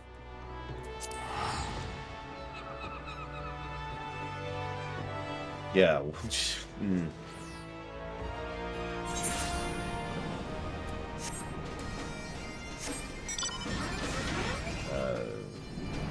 Turned around. Why does this look... Sorry. Well, I'll go ahead and do the usual. I'll roll the dice. No, I am the tank. I'm tanking this one. I need to try out Dark Knight, and I'll be tanking the next one too, and the next one, and the next... Basically, I'm going to tank all the dungeons that are left, of which there are 4, if I'm not mistaken. 2 patch ones, 2 optional ones, right?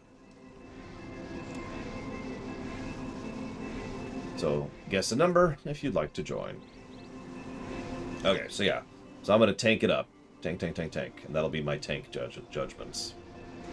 And then I'll bring everything else to the raids, of which we have several. In fact, we have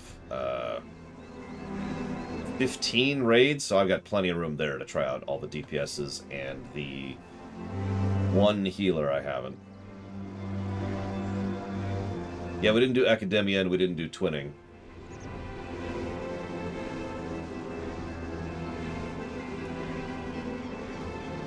Anyone else?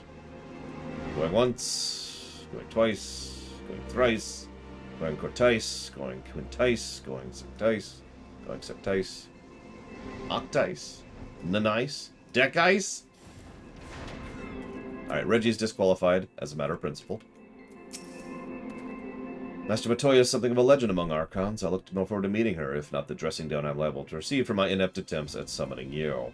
Do you remember when last we heard it was to find out why the others had collapsed? If someone hadn't told me they'd been whisked away to another world, I probably laughed in their face. Live and learn, huh? It's been some time since Master Matoya last saw Y'shtola. What a lot they will have to talk about. So it looks like our group will be...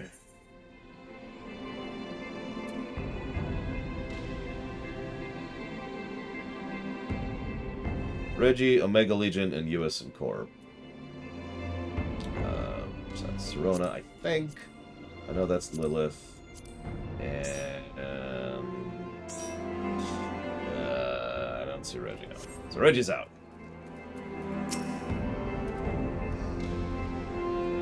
I take it you're ready to bear witness to the joyous reunion of Master and Pupil. Very well.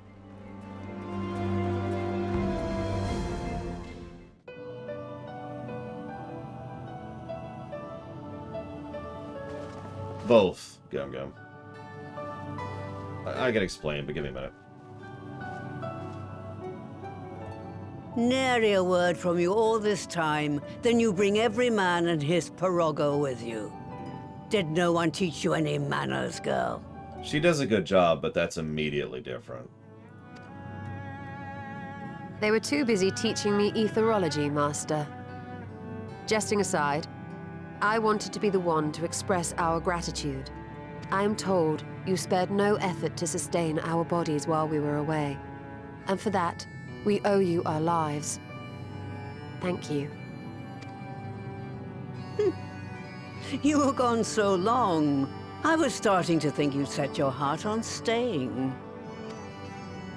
It wasn't easy to leave, as it happens.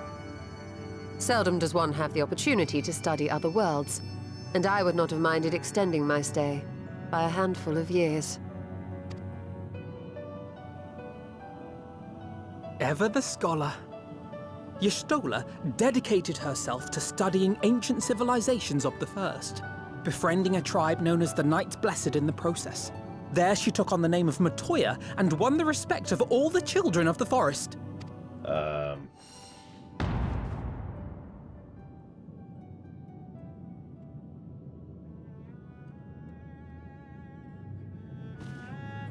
I merely adopted an alias in accordance with the custom of my hosts. Yours just happened to be the first name that came to mind. You mean to tell me you went gallivanting about using my name and only bother to visit when you need a favor? And don't pretend you don't. I taught you long enough.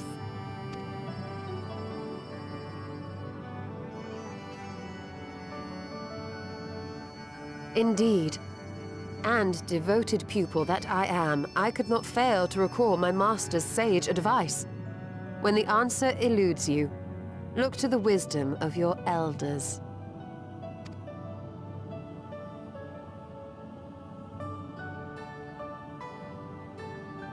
You there. Were you going to introduce yourself?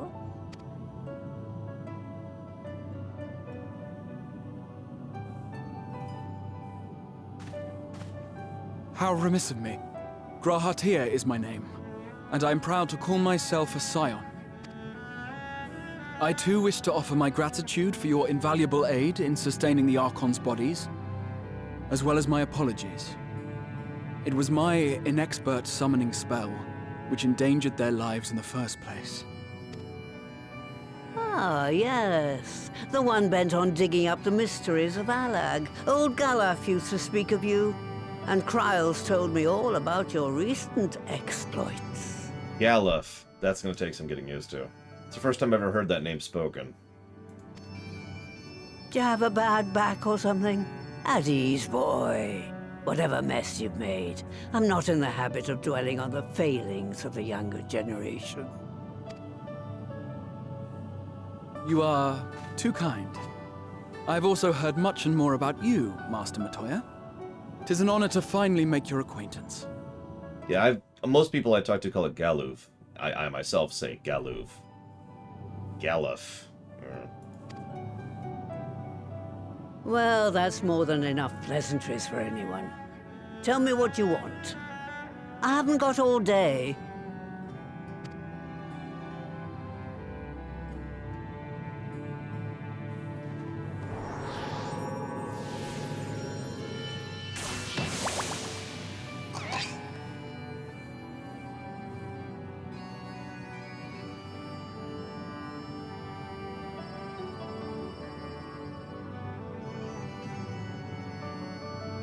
So that's the way of it.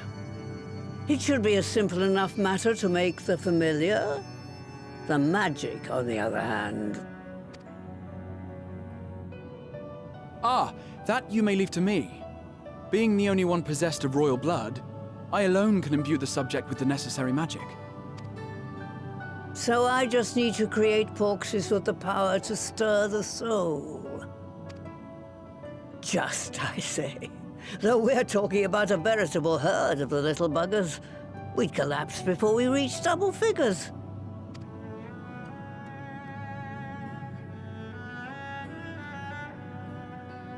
But if I could get a familiar to create the familiars, A mother Porksy, as it were. Okay, earlier I had the random thought, and I kept it myself because it was just a digression about the very concept of standardization, modernization, and factorization. In other words, you make a tool to make a tool, and then you use that tool to make other tools, then use that tool to make other tools, and that's how progression works, right? Factorio, if you want to put it into a simple terminology. But I kept my mouth because, you know, but now she's just straight up saying, okay, so we need to get the factory going here.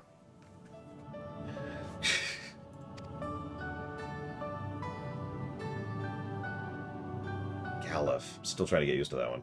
I'm going to try. Seems I haven't seen the last of that moldy old hole after all. No, I didn't know Mega Legion. Stupid pigs. Do they have to be pigs? Could they be like, you know, anything better than that? Anything. Just anything. Why are there quests in here? Why are there quests? No, those quests don't exist. I don't recognize that those exist.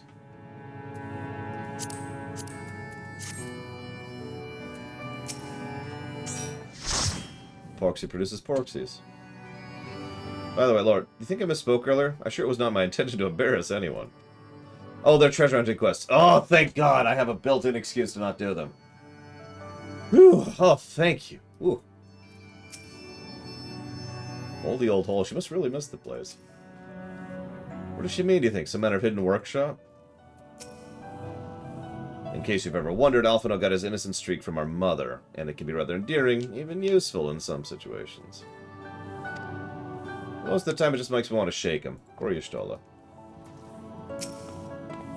Alright, off to my old workshop then. Everything required to make you familiar is there. Maybe, but no one's set foot in there since the Exodus. I dread to think of what's become of it. Oh, there'll be some feral familiars and a monster or two, but nothing that'll trouble the likes of you. You consider cleaning up the place payment for my help. Alright, now if there's no other objections, go off to the Maker's Quarter. I'll send one of my pirogos ahead to let you into the workshop. You need only tell them who you are. One can't be too careful after all. Off you go. Sure, Omega Legion, because I'm not doing those quests. Spit, spit, spit. Spit, spit. Spit! Okay, we're okay.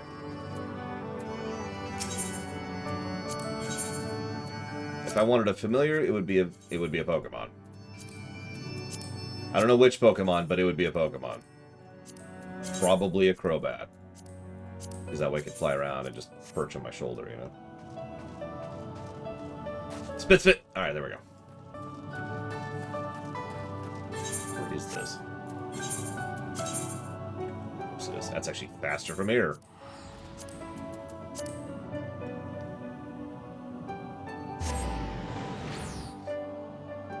That's a shame, because that makes perfect sense to Code if you think about it. For the same reason it does for, you know, a technological game. That character's name is Thick Thighs. Okay, know that.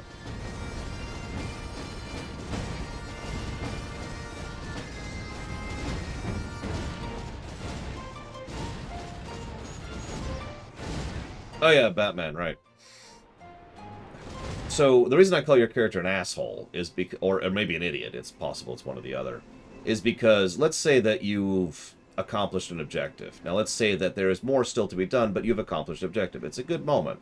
Your character would either be an asshole and stupid by saying, no, we must not smile, we must not be good, we must continue to strive forward, no smiling, no joy.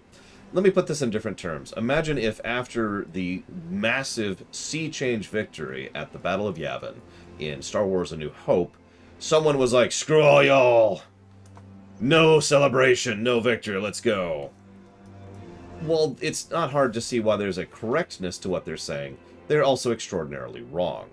Because you have to take into account things like morality and decency and all that fun stuff. Oh, hi. Slash wave. I am now the dance partner. As I may have mentioned, Alize and I were still young when we departed with the Exodus. I envy Y'shtola for remembering the city as it once was. The grass certainly couldn't do with a trim. Yeah, no kidding. The workshop was an unforgiving place even before the Exodus, and I doubt the years of neglect have gone to prove it. Improve it. Judging by the unruly state of the flora, I think it's safe to assume there'll be no shortage of unruly fauna within. Add that to the Undisturbed Secrets. I just realized I'm about to tank a dungeon I've never done before. So, US Corp, my life is more or less literally in your hands. I don't like doing dungeons as a tank. I don't like doing anything as a tank if I don't know my healer. So, make of that what you will.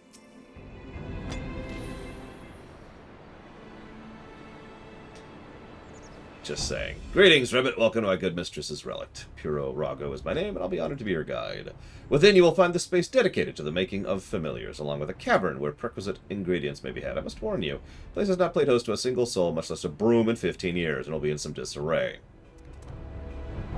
Rest assured, my brothers and I will see you not lose your way. Good day.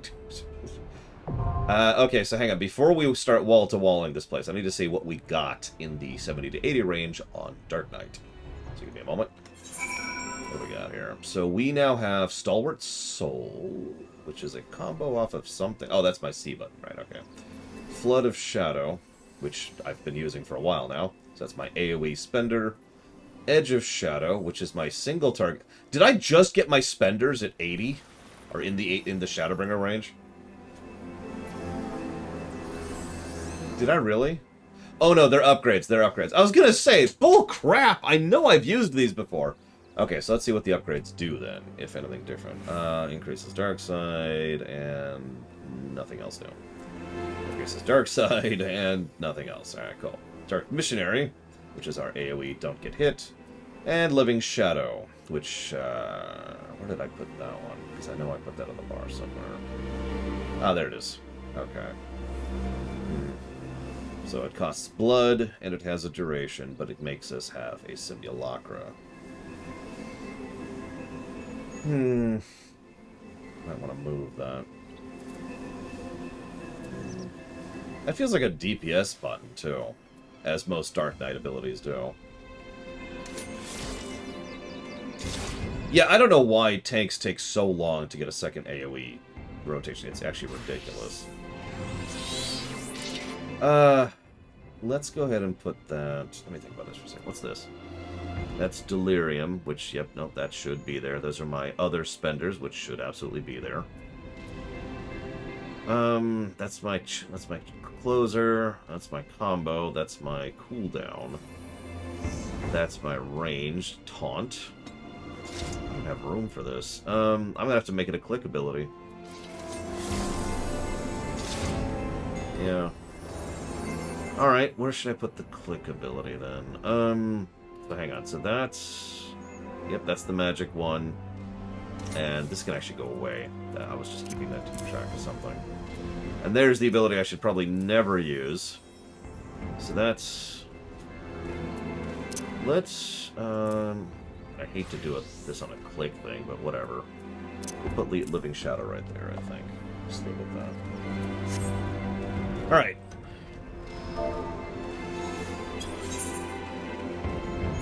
Would I prefer to be an idiot in a world of geniuses or a genius in a world of idiots? I'm not allowed to talk about that. By virtue of being the idiot. Alright. Actually, I'm going to answer that in a more serious note than you probably expect. It's the relic. One of the things my mother said when I was very young, which has stuck with me ever since, is she really pitied the truly, and I do mean the truly smart people, the upper percent of the upper percent of the upper percent. Because they know exactly what's going on, and that's got to be absolutely terrifying.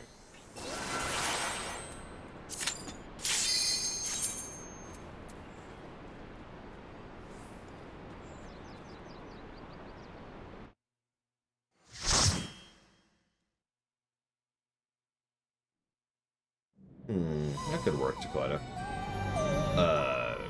Okay. That is a lot of books. Also, that sounds kind of warrior-y, unfortunately.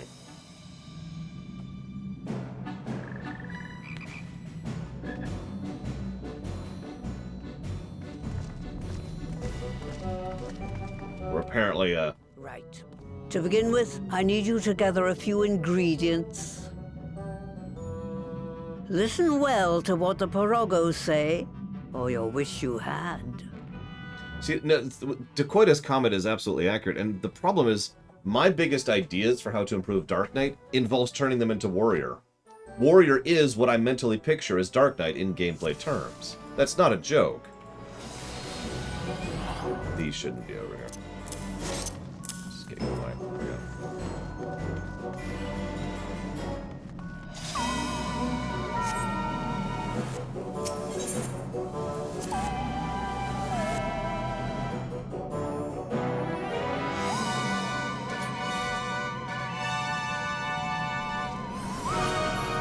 Nice place. Alright, I'm tanking. Actually, been a minute.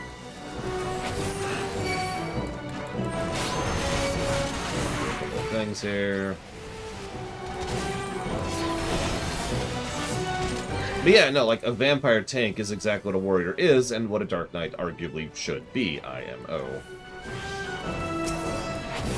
So we're gonna stretch a little bit. Apparently that's as far as we're going. That's cool. Pop this, do this, pop this. Move out of that. We're gonna make US Corp's job too hard here.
We are minimum eye level.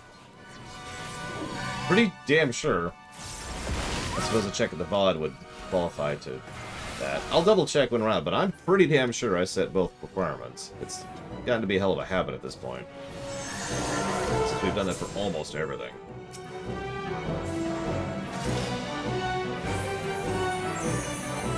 What's you supposed to pull up?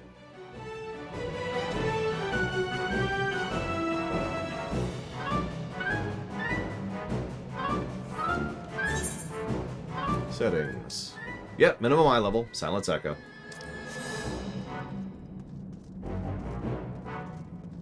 That's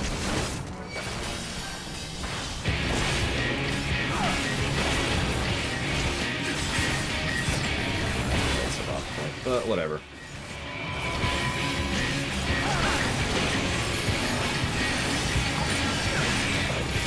Yeah, no kidding. Because, yeah, Gauntlet last night was mean. Compared to this curb stomp.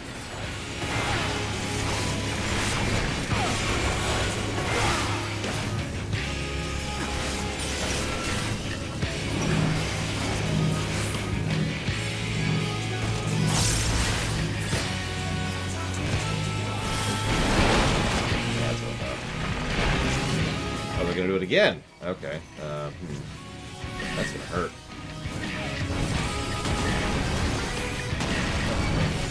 Still going. Oh, just, okay. It's gonna be over here. Don't mind me.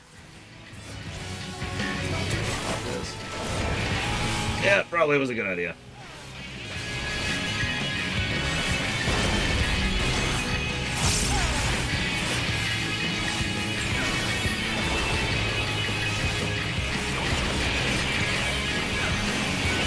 Yeah, it's true. We're officially in the breather episode.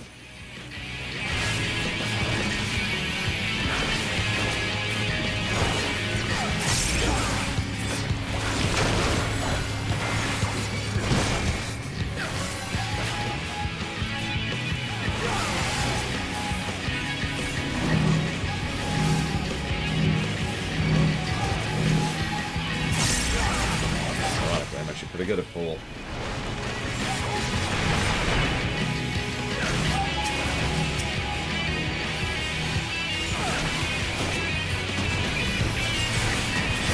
It's funny you say that, because I actually disagree.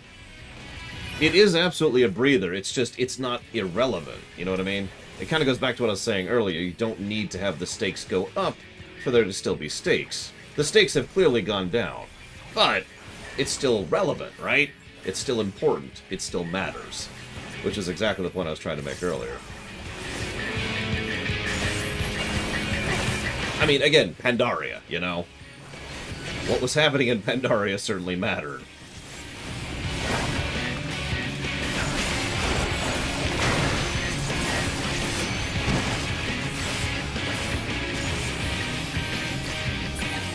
Yeah, okay. Well, that works.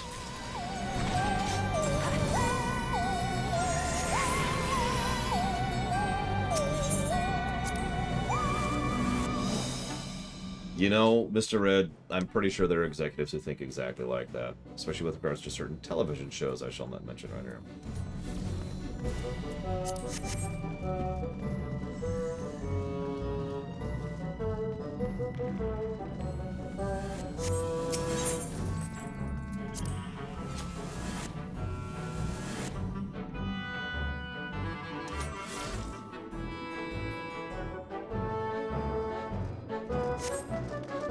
I mean, you know, this music. And this isn't a music style I actually enjoy. It's just a music style that I'm rather amused by, if that makes any sense. That.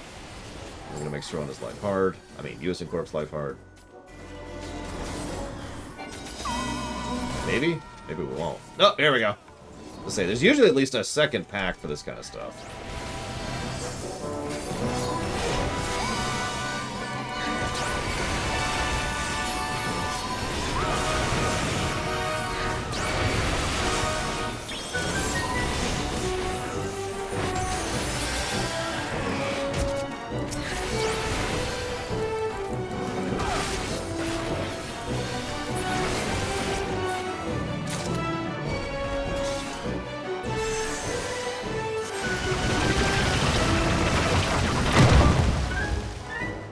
It's the frickin' water temple from Twilight Princess. Look at it. Look at it.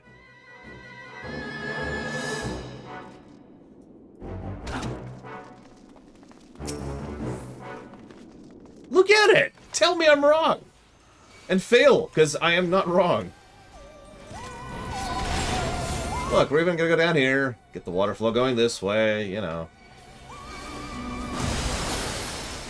Poopy poppity boob.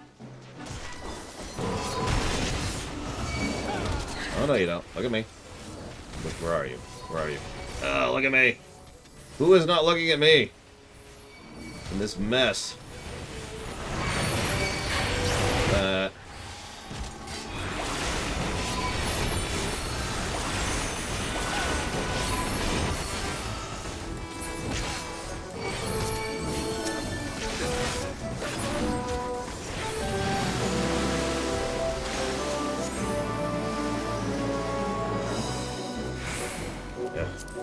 Out of my inventory.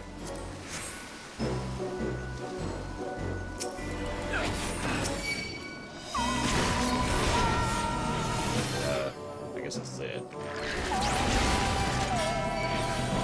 I actually enjoy pretty much every dungeon in Twilight Princess, but there's a reason Twilight Princess is my favorite Zelda game. Good dungeon design, good boss fights pretty much throughout.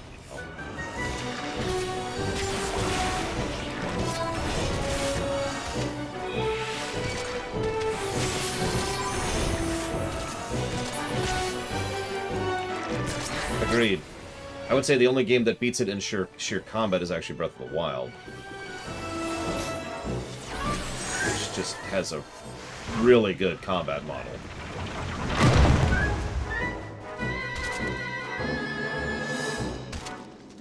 I mean, you fight a Golden Lionel and that sets the golden standard, no pun intended. Alright, so now to fight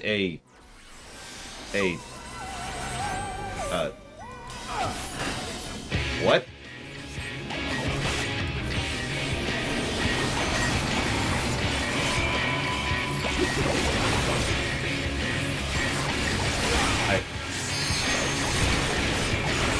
Huh?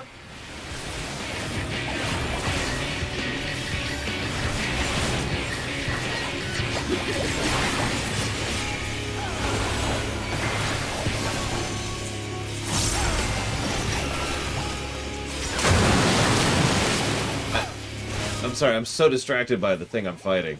I apparently can't mechanics.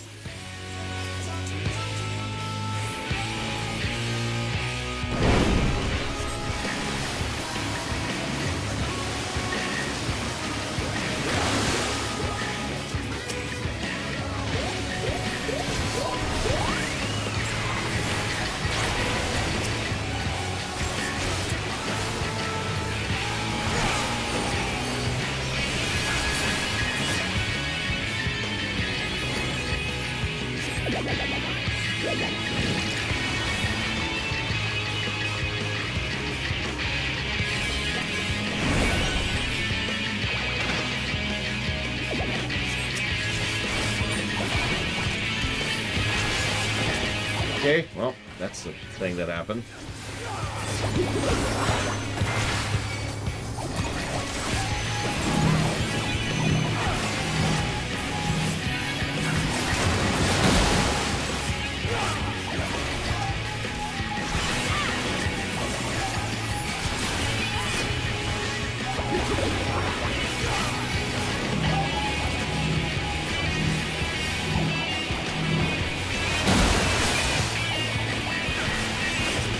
Yeah, this is an interesting sequence of bosses, I gotta admit.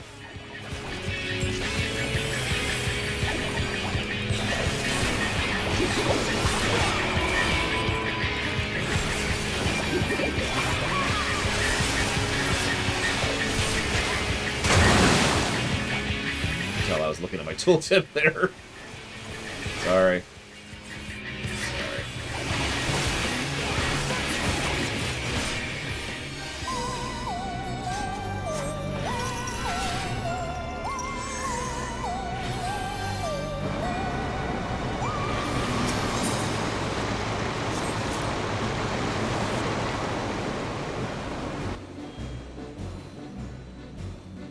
That would be very funny, Tim. Yeah, one shot the extraordinarily difficult, no, brilliantly constructed. I'm totally taking this. Trial, and then we die to this stuff.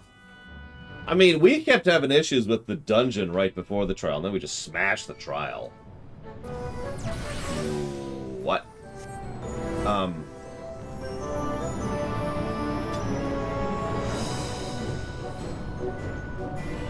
Well, I don't smell anything.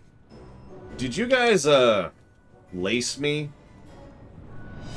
Poison me, one might even say?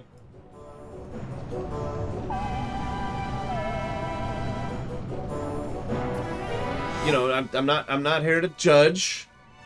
I mean, I am. It's kind of a job. But, just saying. If you own up to it, I'll be a lot less unhappy.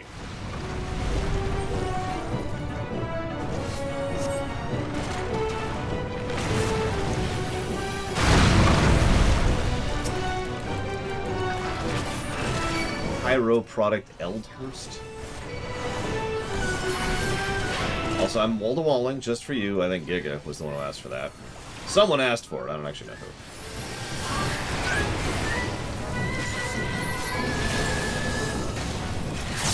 This is, interesting. I'm gonna move. Maybe I could move it over there. Damn it, US Corp. Gotta make my life more difficult. I see how it is. Just played the Greater Heal game earlier, I noticed. On the off chance you've never heard the Greater Heal game, there's a spell that used to exist back in WoW called Greater Heal. It was a really slow heal. So its healing over time was actually really low. Kind of, except it healed for a crap ton, and it was extraordinarily mana efficient. The thing is, it has such a long cast time that you had to be good enough to know when the heal should land versus when you start casting it, if that makes sense.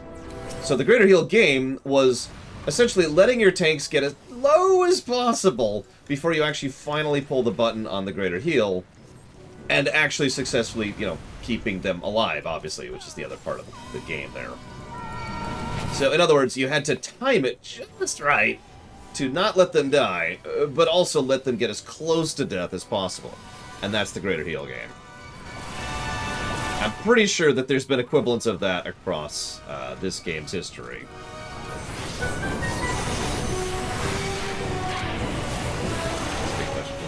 This while we're here. Actually, yeah, it was a picture benediction with about a 5-second cast, depending on your haste, and you got it.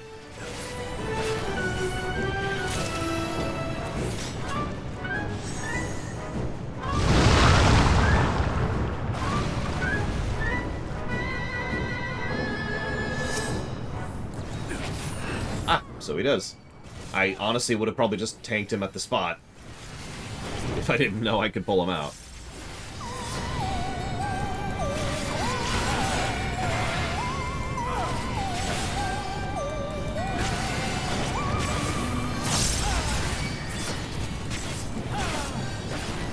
Yeah, no, I appreciate it. I appreciate it. Oh, I need to message Pax really quick. I bought Pax Kirby, and his delivery kind of sucks, so I need to make sure that he knows it's been delivered. You should have a package, period.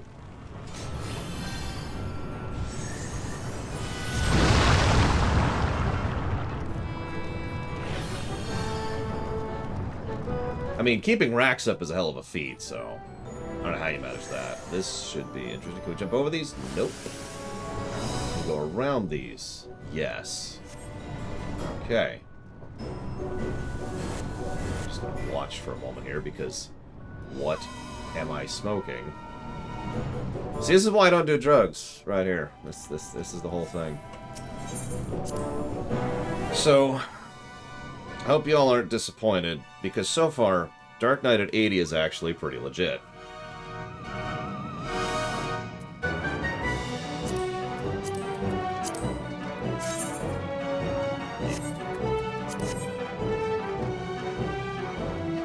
So what am I looking at, other than the walls of books?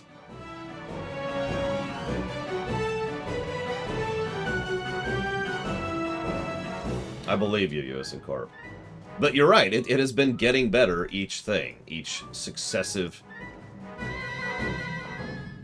expansion, the classes have been getting better. It is good to see, it's just... Right then, let's get this over with.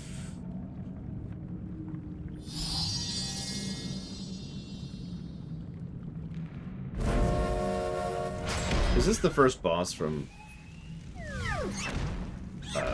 Blood Stained? Newborns are wont to be difficult. Sure, who's in charge?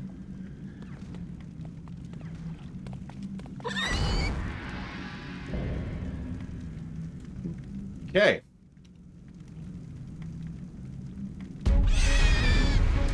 Okay. Well, now I literally can't look up. Thanks, game.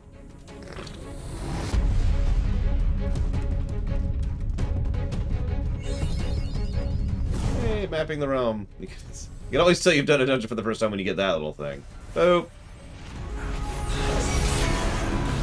Alright, so we're going to do a little bit of a basic thing here. I'm going to assume we get some free DPS time. I'm going to get this, and this, and this, and this, and this, and this, and this. And we're just going to lay into it as hard as we possibly can. Oh, get back here.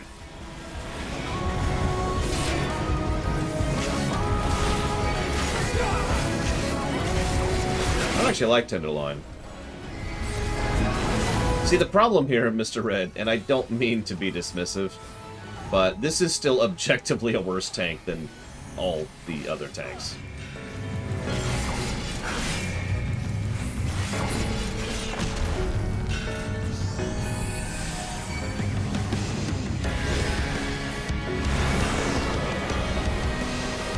Okay.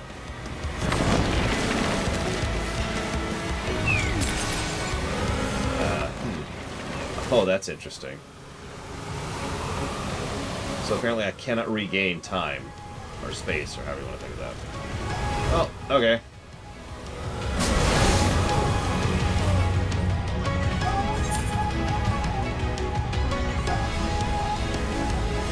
Yeah, this is the tanks I get.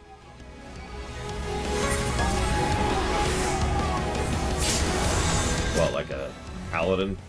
So we're gonna pause for a moment, and then we get this. I'm just gonna run away before I can actually hit the ability.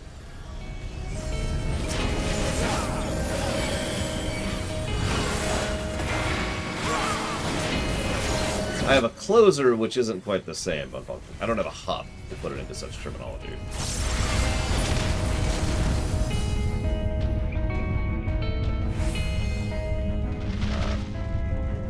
Cute.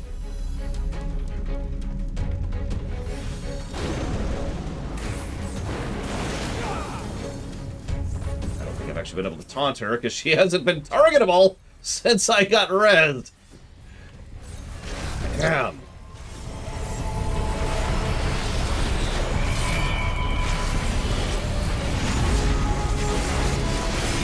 Frey, help me deal with this nonsense.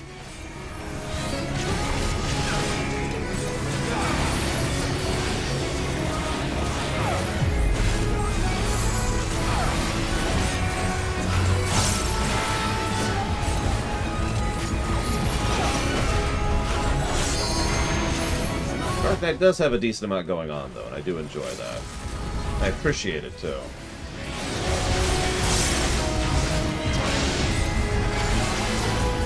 Now, there's an interesting idea. I don't know if 14 has the tech to do that.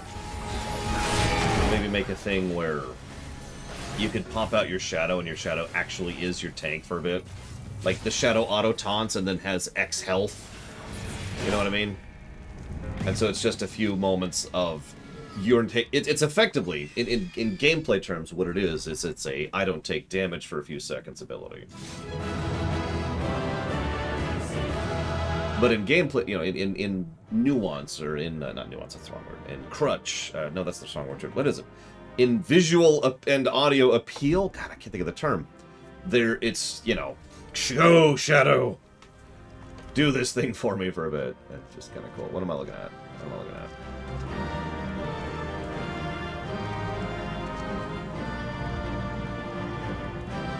Let's go ahead and see what this looks like really quick. Nah. Flavor, sure, we'll go with flavor. I think, like, class fantasy is really what I was going for, but there is actually a term for that kind of thing.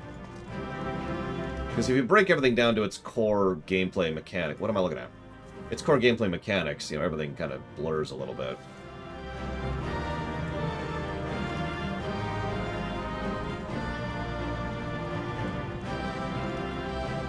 Oh, ha, ha, ha.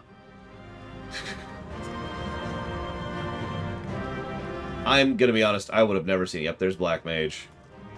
Over there's Fighter. Over there's White Mage. There's Monk. No Red Mage. There's actually 2 Monks. Because that's how much we hate Red Mages in this game. Unless Red Mage is like right over... Nope. Nope, there's a Red Mage. There's a Red Mage up there, way at the bottom, way at the top. Oh god. Ugh. Good run, everyone. But yes, I think Dark Knight deserves 1 positive. Just the 1. Fun enough. Has a lot to do. But, that's it.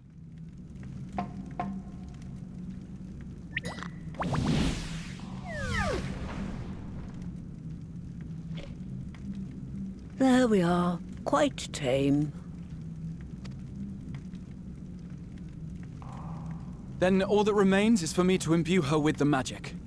My friends, I'm afraid I must trouble you for your ether once more. This would be when I would probably get involved, but no, okay, whatever.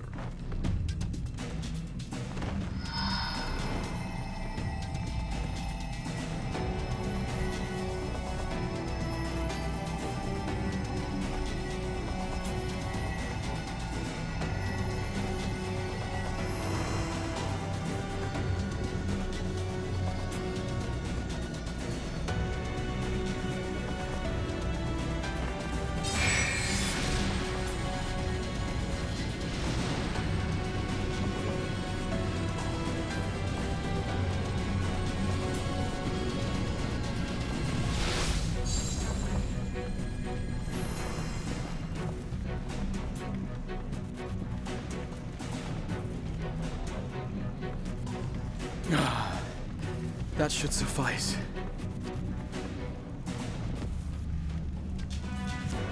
Good. Let's set her to work then, shall we? I want to see some porkses. Assuming that is, someone can spare the requisite energy. Yeah, we've got coffee biscuits for these people, don't we? A mere drop in the ocean for the great sorceress Matoya, I dare say.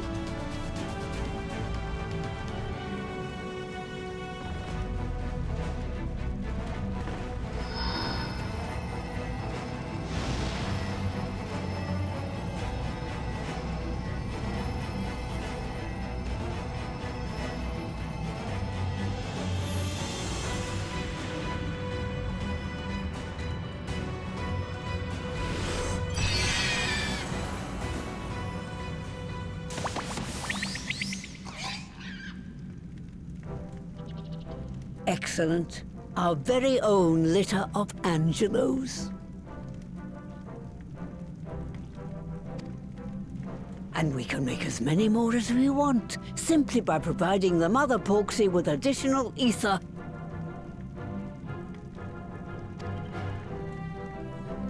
I will require a moment before I try again. I've got biscuits. It's still hard work, but a damn sight more efficient than making them one by one. Thank you, Master Matoya. Everyone. We're a step closer to our goal. Distributed amongst the allied nations, they should do much to facilitate closer dialogue with the beast tribes. And given their present travails, I believe our friends in Limsa Laminsa should be the first beneficiaries. Agreed. Though I must leave this errand to you. I doubt my legs will carry me out of the cave, much less to Vilbrand. Thank you for taking the lead in gathering the ingredients. I expect you would benefit from a rest too.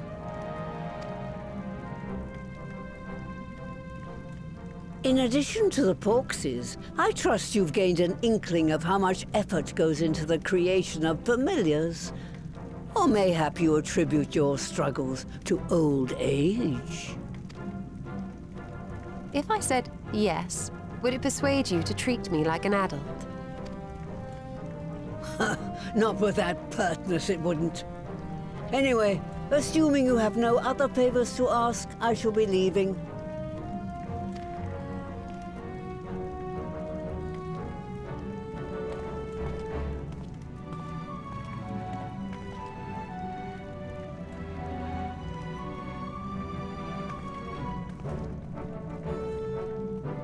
Yeah, the machine requires us to put resources into it to produce something to with, which is actually kind of smart. I don't know if they even did that on purpose, but it is a smart way to limit, you know, the self-replicating nanites problem, right?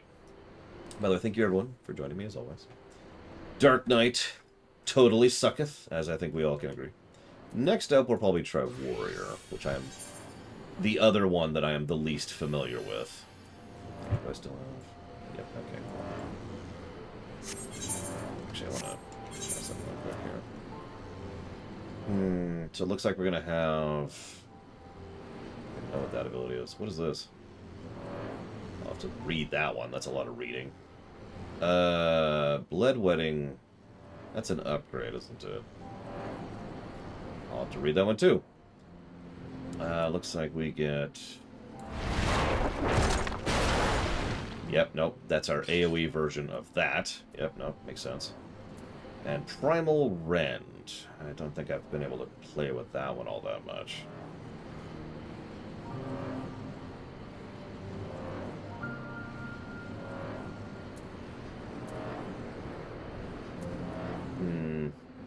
Restores HP when each skill is delivered. Cura 400. Restore HP equaling 100% of recovery by reducing damage by 10%. Grant stem to flow.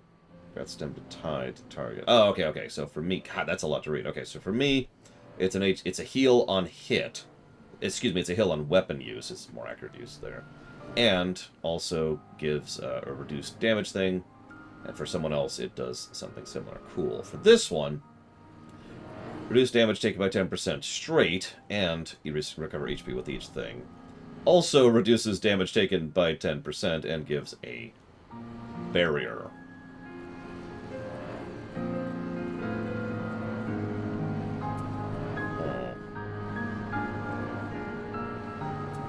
Okay, that makes more sense. I was going to say, those look like the same ability. They even share a recast, which was the first thing I noticed. Although that's funny, because apparently I don't actually have Bloodwetting. Bloodwetting is 82. I just noticed that. I keep thinking I'm 90. I'm actually 80. So I don't have Bloodwetting. So I have Nascent Flash. Like, I just can't target, can't cast it on myself. So that sucks. Yeah, at 80 I have Raw Intuition.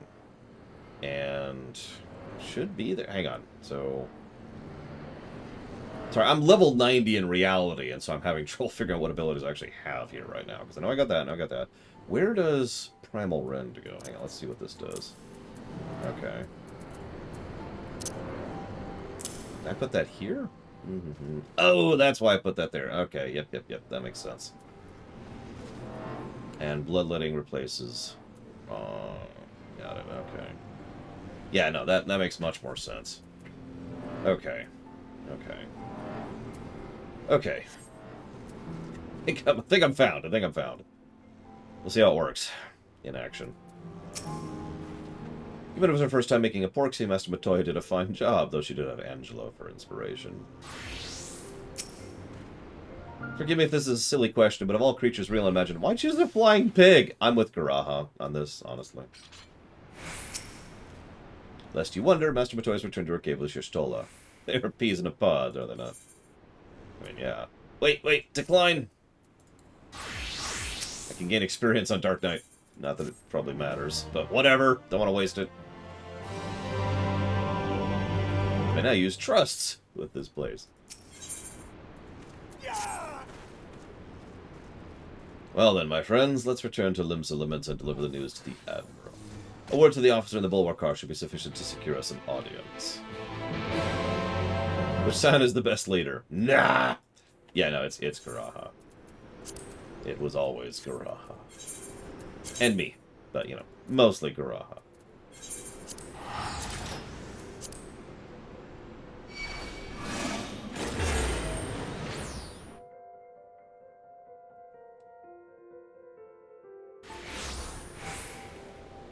So, this is going to sound like a very strange comparison, but I was thinking about the dungeon we just did, and, you know me, I was thinking about all the other dungeons that we have yet to review, and just kind of running through my mind, and establishing some mental precedents. So I did give it a positive for gameplay, and the thing that actually pushed it up to a full positive is the uniqueness of the mechanics. The pool mechanic, the knock up into the air in order to land on a cloud mechanic, the try to get knocked back into the safe zone mechanic, which they've done before, but nevertheless, it's unique, it's fun, it's interesting, so boss mechanics, cool. I give it 2 story positives, because I was thinking about it, and while it's not exactly what you'd normally think of as a story-heavy dungeon, as we'll remember, story is, at its core element, context. It is the presentation. So, yeah, visual distinct, in terms of the graphics and the background, visually distinct in terms of the enemies and the bosses, musically distinct, audibly distinct. The story axis of that dungeon was actually excellent. So that's why I leaned it that way. Because I can think of several dungeons in other MMOs where it's whatever, but the visuals, the audio, the presentation, the effects, etc. help to elevate it into what would otherwise be considered a better dungeon. I should be a black mage when I turn stuff in. Just this is the class I'm leveling right now. Let's go ahead and make sure we're in our actual gear and update. Hang on, do I have my glasses on? Make sure I have my glasses on. There we go. Update. There we go. Even as we speak, we are weaving a new future, and when it all becomes history, I hope that those who follow may look back with gladness. If we offer the means to cure the temper, the beast tribes are far more likely to listen. Well, the Admiral's not expecting us. I'm sure she want to hear our report. Come, let's request our audience. Why, lore! You want to see the Admiral? She's presently receiving guests, but for the Scions, I know she'll make an exception. Oh, who could she possibly be visiting right now? worthwhile guests to be visited. Oh, hang on, let me put on my shoes. And nothing else.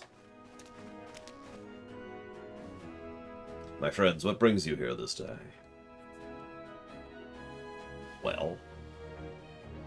just to clarify, by the way, in very broad terms, that was the dungeon for the patch, right? I'm gonna have to think about that for a minute. I'm asking mostly for scheduling reasons. Cool.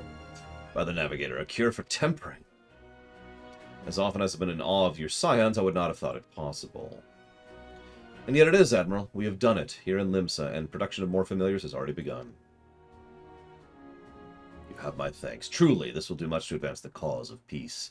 Yet I fear it will take more to close the rift twixt man and beast-man. Even to speak thus divides us. Yes, it does! Welcome as it is, a cure will not guarantee reconciliation between our peoples, for though summoning and tempering may serve to fuel the conflict, they are but symptoms of it. If we are to resolve the primal problem once and for all, we must address the cause. We must strive for mutual understanding and find a way to leave our bloody past behind.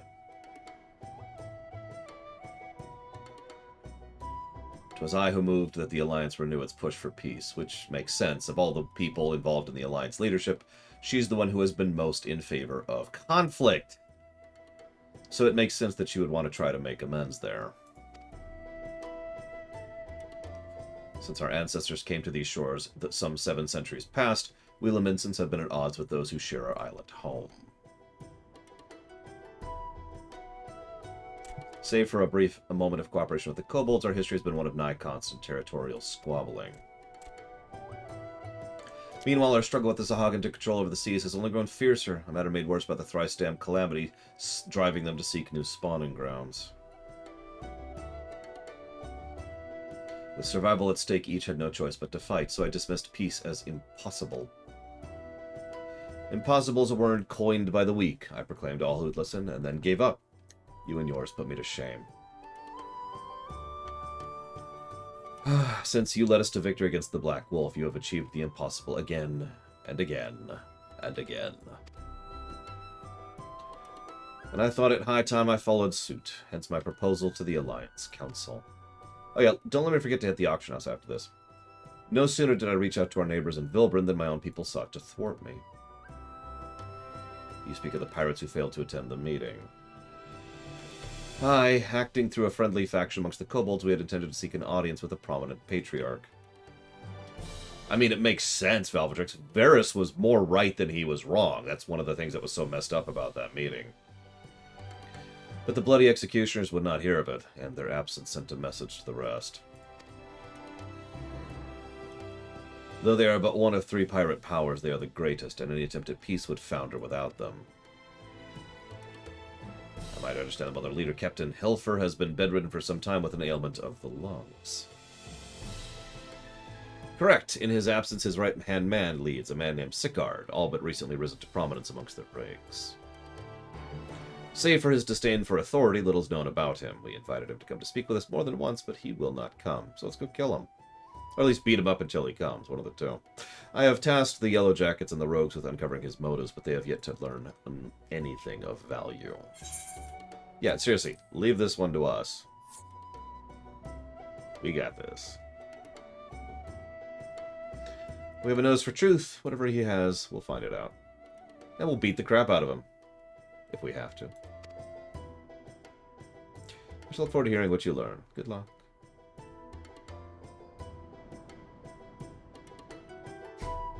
Lol, Scion. I wonder if they did that on purpose.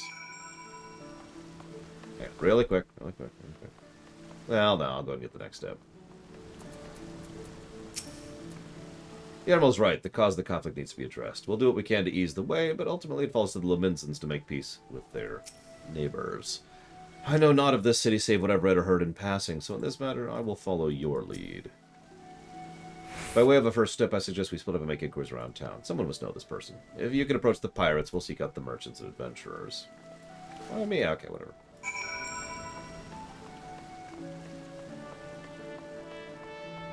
Alright, listen. I'm gonna cast Despair on you until you decide to join us, okay?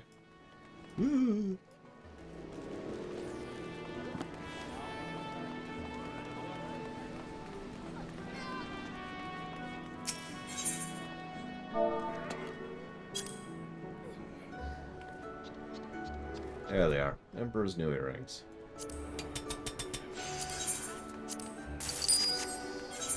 Here's something I never thought I'd have to do, but they've been bothering me for a while now, and I looked it up, and apparently there is a way to get rid of the earring graphic. To my knowledge, this is the only way to get rid of the earring graphic. But it is thusly done.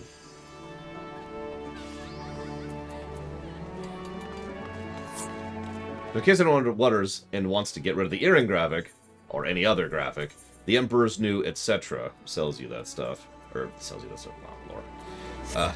Allows you to have no graphic for that. I will admit, for the longest time, I didn't realize accessories even had a graphic in this game. Because they don't in most games. So I was just kind of like, wait, what? Carvalane. Curious about Sicard, are you? As am I, my friend, as am I. Yeah, belts didn't. Lol. I do not like earrings, no. I'm not an earring person.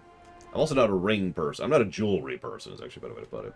Sadly, I know nothing of the man, save that the bloody executioners experienced a marked improvement in their fortunes after his promotion. Probably not, Dr. Winter. We've been very question-absent this particular session, so... I've only answered like 3 questions total in a queue that's 3 pages long.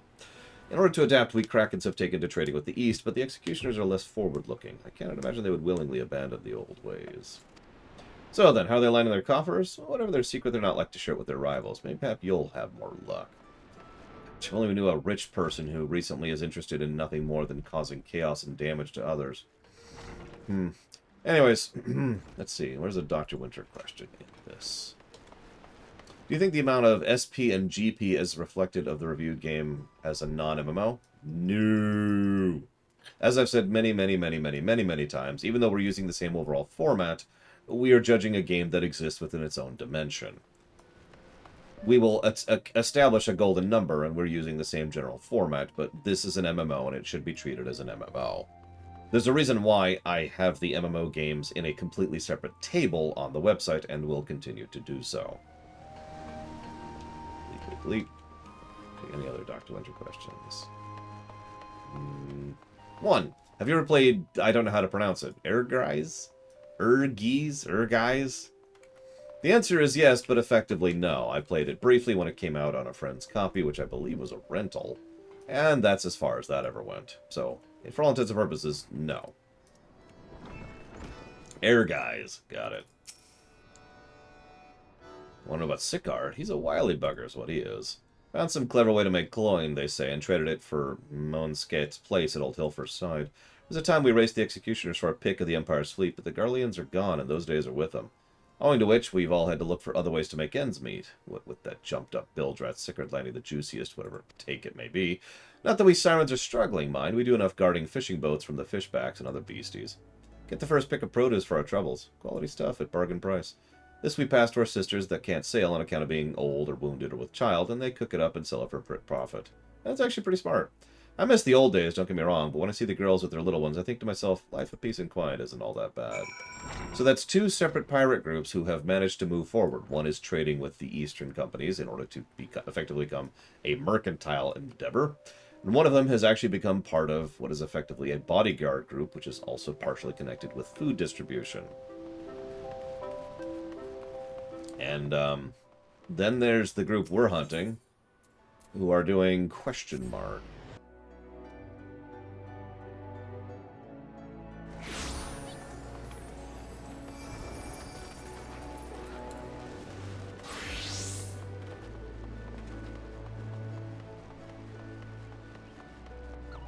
Oh my god, Blackfile. Walking through a city, one would never expect this until recently. This was until recently a bastion of piracy. The Admiral's to be commended for overseeing so swift a transformation. As I went about making my inquiries, I chanced upon a shop that boasted a rather enticing selection of sweetmeats. Maybe we could take Gabu and Garaha there someday. How about now? I see everyone's returned. Who'd like to go first? Well...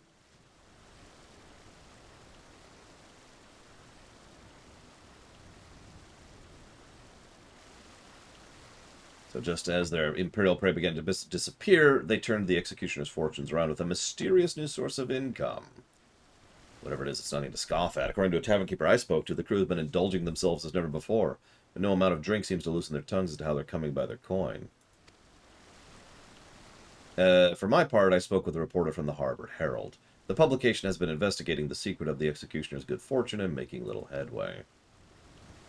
Plainly, the executioners do not wish the nature of their business to be made public. I think I know why. In the course of making inquiries in the Hawker's Alley, I came to an interesting fact. Just as the executioners began to enjoy better fortunes, the price of crystal went into sharp decline. A sudden fall in demand, I was told. Curious, I contacted Hoary Boulder, who's been watching movements of beast tribes, and I was proven correct. Despite the ever-worsening relations between the tribes and the thalassocracy, neither Titan nor Leviathan have made appearances of late, suggesting the kobolds and Sahagin lacked the means to summon them. You mean the executioners are divesting them of their crystals? All indications point to that conclusion, yes, though we have no hard evidence as yet. We must investigate further. Agreed. So how do we proceed?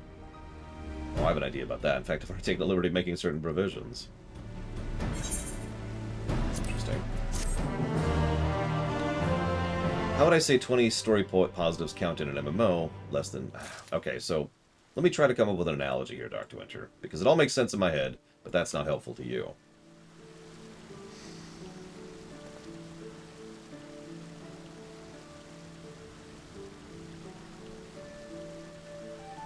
Alright, have you ever been to a dinner experience before?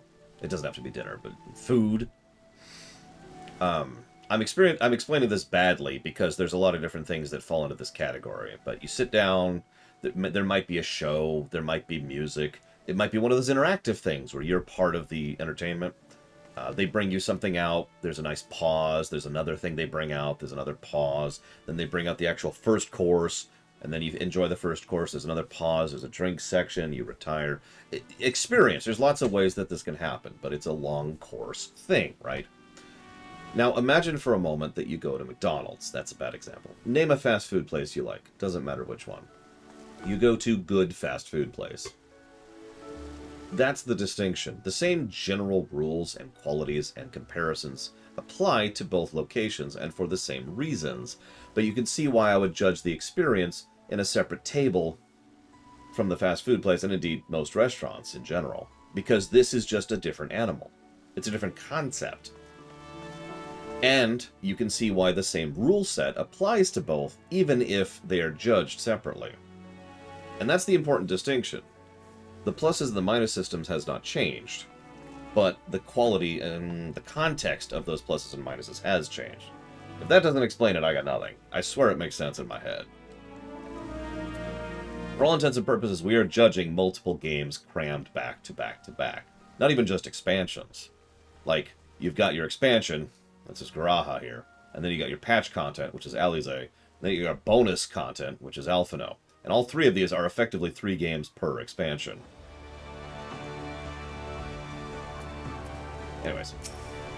So, what do we got? During my inquiries, a disgruntled merchant informed me of a wholesaler of crystal had recently arrived in Leminsa, offering wares at prices far undercutting the competition. After asking around, I was able to gain an introduction and will shortly pose as a potential buyer in order to establish the crystal's provenance. Exactly, as to me. We will have a golden number at the end, but it will be an MMO golden. You know what? I like that. Let's call it a platinum number for an MMO. The man is due to be at Ashan's Embrace. I suggest we make our way there. I like that estimate. Good idea. It depends on everything, Gum Gum. Yes, Garaha was able to remerge, similar to how we and Ardbert did. Thus, he is now what they once were.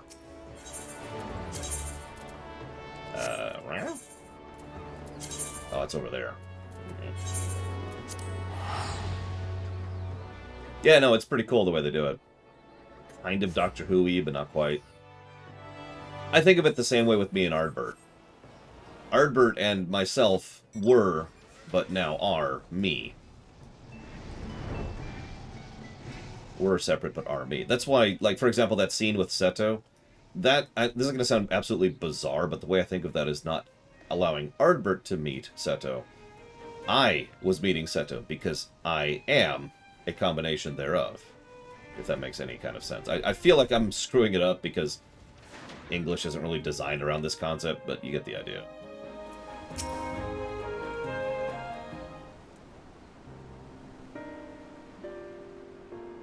Well, see, I disagree with that, Blade Cheval. But again, I'm not sure, and Lord knows, maybe they explain it later. A palladium number.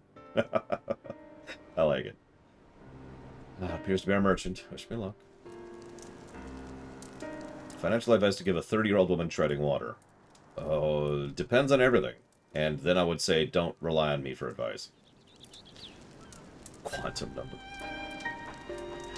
Wait, if he truly is in league with the bloody executioners, he will surely be wary of those allied to the Admiral, Scions least of all.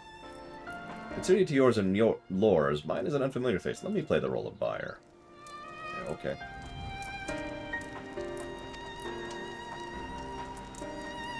Genteel? Very well. Well, it's funny you say that, Loner, because Persona 5 is arguably a longer game than several MMOs that I intend to review someday. So, Persona 5 would still get a golden number and not a platinum number, because it really is still a separate animal.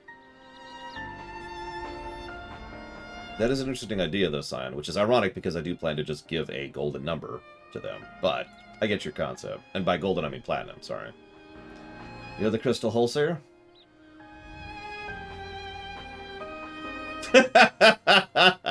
You're no merchant, so what do you want the crystals for?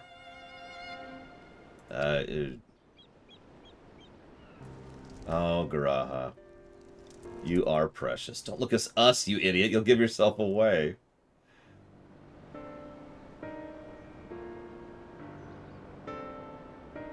Oh, I see you're a weaponsmith, am I right? You need crystals to make staffs, like that fine specimen you got there. It's the out, Garaha. Take it! I am indeed a weaponsmith. I use not but the finest materials. I bid you show me your wares. Well, we don't invite anybody to our storehouse. It takes time to establish trust. Look, I have a large and urgent commission. If the quality is satisfactory, I will not quibble over price. Alright, it's plain no ordinary crystal adorning your staff, so I'll make an exception. Come with me. God. I knew it! I knew I was gonna do it! He's terrible. You're so terrible. Oh, I love it. And you notice he's being an adventurer. And I don't really mean that as an insult. He's not a hero, he's not a warrior, he's not a big tier or anything. He's an adventurer. And adventurers, well, let's be clear, they tend to deal with low tier stuff, like this. They just go off and do little quests and little adventures. And he's just, yep, nope, I'll infiltrate the group. It's cool. Oh my god. Ah, that is too precious. Oh, that's negatives. There we go. Whoop. Well, given how long he spent playing Crystal Exarch, you think Garaha would be a better actor. Honestly, if it was the staff, I must remember to thank Tataru. It's true! Adventurers are kiddos compared to us at this point. Go into the tunnel. Quietly now. Yeah, no, Garaha is just... Oh god, Scion.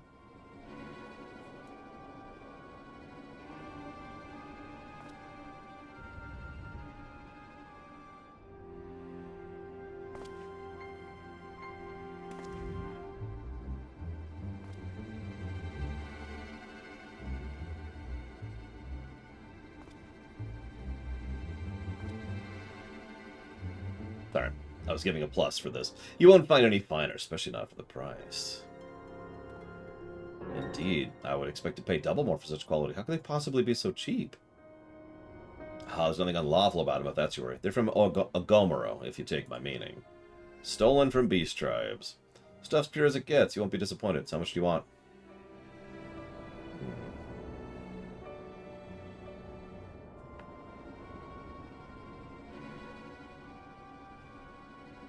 Wait. Who hates? Rax? You have a friend who hates? Alright, we need to go talk to Rax's friend with Frostmourne.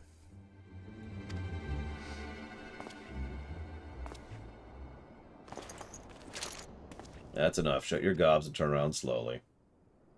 God, it's really relaxing not having to be threatened by this at all. Oh, God. Some dude with a gun. Oh, whew. I thought this was worrisome for a second. I'm Sicard, acting captain of the Bloody Executioners.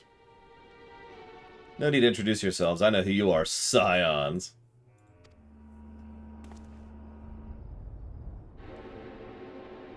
And since we know you've been chatting with the Admiral, got ears and eyes everywhere.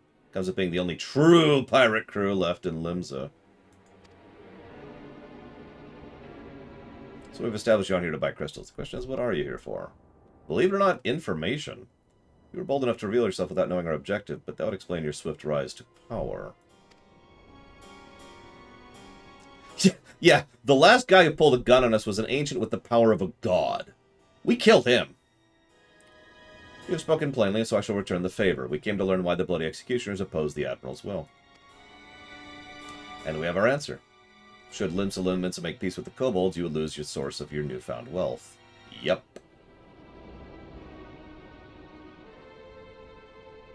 That's right. Just to remind you, though, we ain't breaking any rules here.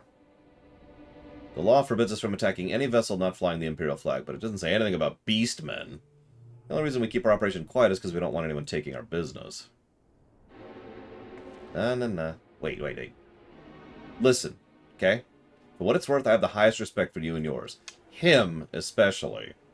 While the Maelstrom were worrying about dirtying their fancy red clobber, you stormed Ugamaro and battered Bleeding Titan himself. I raised a mug to you when I heard the news. And now we're following in your footsteps, making sure the beastmen never summon their stinking gods again. Practically your successors we are. Hey, look, there's that theme of legacy again.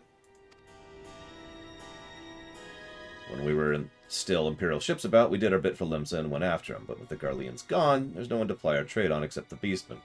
So let us have that, huh? It's only fair. Contentious though some may find your views, it is true you have broken no laws. That being so, I see no reason why you should not state your case directly to the Admiral's face. Unless the acting captain of the only true power crew left in Limsa has other cause to hide in a cave. Hey, it's the guy with a brain! Well said indeed. Alright, I'll meet with the Admiral. I'll even provide the venue, the Astalicia. I trust you won't turn down the invitation. You know, this is a group of thieves who are worried about getting in trouble and getting killed, and so they've changed their targets, but not their vocation. Smarter than not, but, I mean, they're still bandits. They're just trying to portray themselves as privateers. I don't know about you, but it was all I could do to stop myself from punching him in his smirking face whenever he opened his mouth. Yeah. Though I have some passing knowledge of prior events, I'm yet ill-qualified to meddle in Limsa affairs. It does not put place to argue with Sicard, much as I would have liked to. It's for the Admiral to deal with him and the Executioners both. By bringing them to negotiating player, we have played our part. Yeah.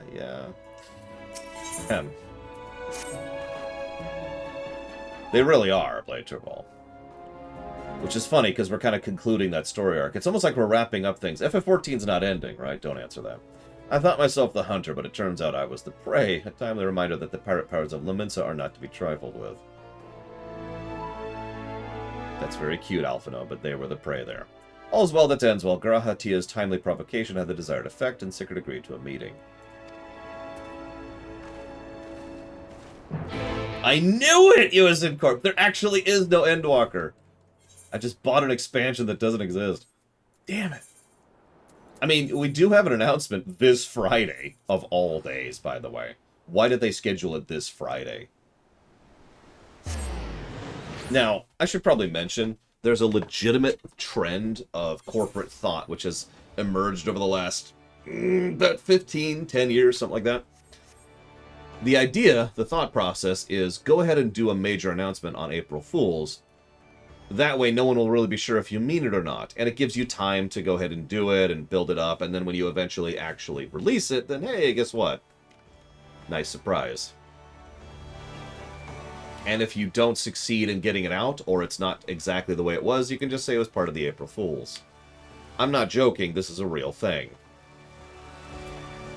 I say, you could probably think of examples of this if you think back over the last decade.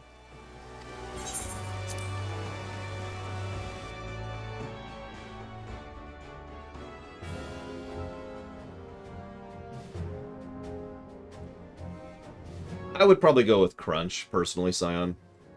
It irritates me slightly, but at the same time, it makes too much sense. And, I mean, after a certain point, you have to acknowledge the intervention of both gameplay and story at a certain point.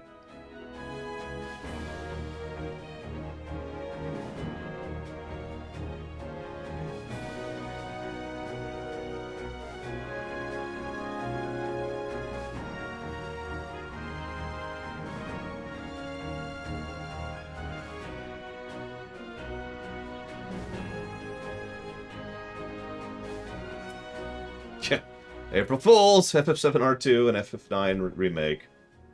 Using our voice acting. See, I couldn't even tell you if that was true because of how those work.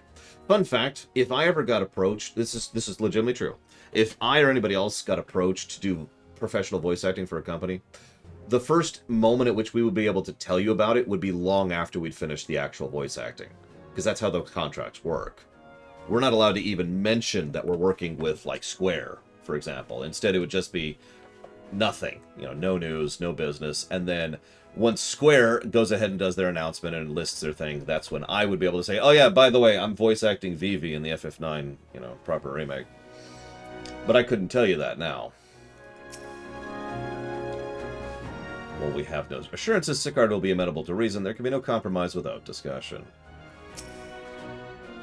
Sicard does not want for confidence, that much is plain, but I have faith in the Admiral. She's dealt with worse. Yeah, exactly. Omega Legion.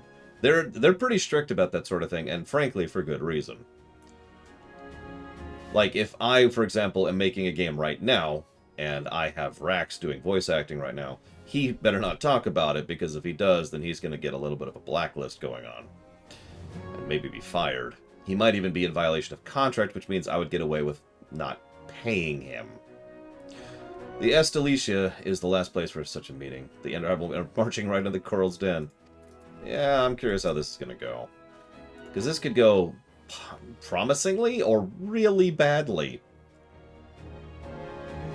They've been stealing crystals from the kobolds and the Sahagin. My thanks for solving the mystery and securing a meeting besides. Suffice to say, I accept Sicard's invitation. I would invite you to join me as my guests. The future of Limsa hangs on the outcome of this meeting, and I will have the Scions present to bear witness.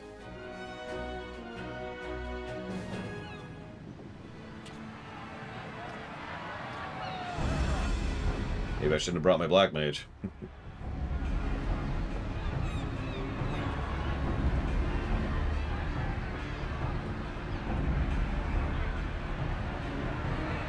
Look who's come crawling!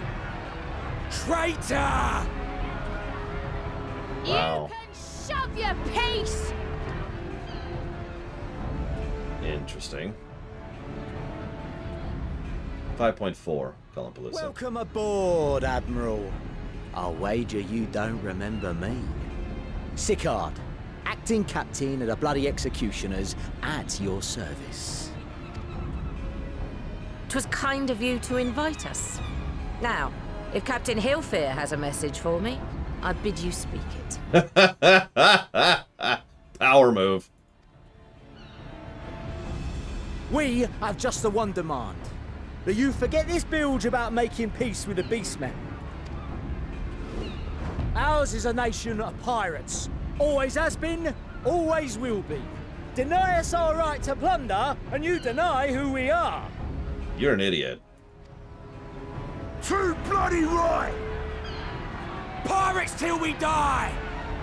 What we want, we take!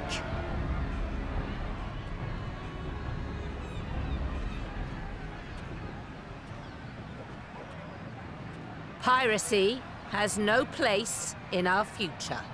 Thank you.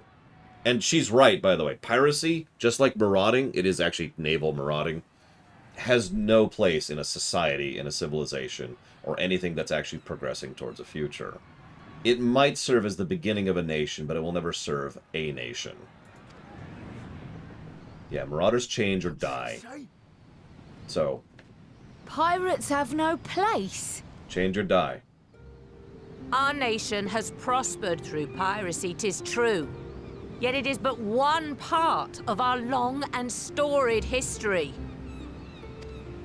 Centuries ago, our ancestors led a failed rebellion and were driven from their homes with little more than the shirts on their backs. In fear of their lives, they sailed south until they came to these shores. Finding the land occupied by kobolds, however, they were forced to turn to piracy in order to survive. And survive they did.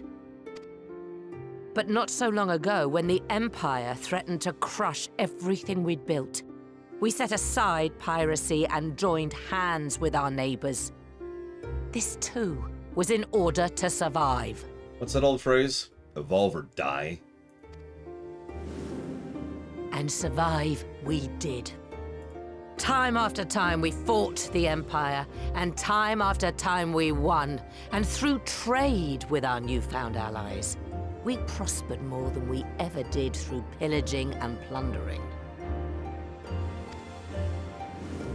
The Empire teeters on the brink of collapse. Ere long, provinces like Wurlit and Bosnia and many others will regain their freedom. When they do, our matchless fleet will lead the world in a new golden age of commerce. The tides favor us, and the ocean beckons with her vast bounty. I mean, it's true, isn't it, Reggie? If you're a raid member who is so rigid in your thinking you cannot adapt when things go badly, you are not a good raid member. But if we cling to the old ways, this great ship we call Limsa will trade the boundless seas for a lagoon. Shall we scorn the world's wealth for a plundered pittance, then? Or shall we embrace change and thrive, like our ancestors before us? The choice is yours. But if we are to prosper in the coming age, the whole of Vilbrand must become our ship, and a kobold and Sahagin our crewmates.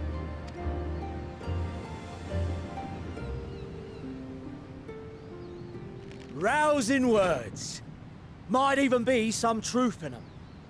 But pirating's all we've ever known. And we ain't about to give it up just 'cause you say so. I could give the bandit speech here, a speech I plan to give if we ever cover Lotro, but all you need to know for simplicity is banditry usually isn't a profession people deliberately seek out. It's usually one that they fall back on because they don't have any other meaningful skills, which you can see why that's applicable here.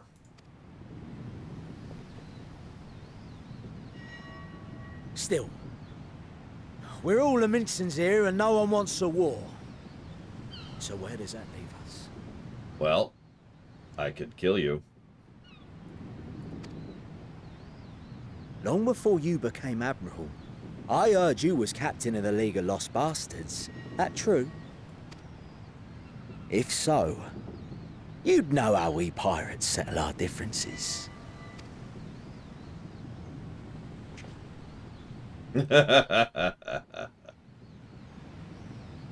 A duel. Very well.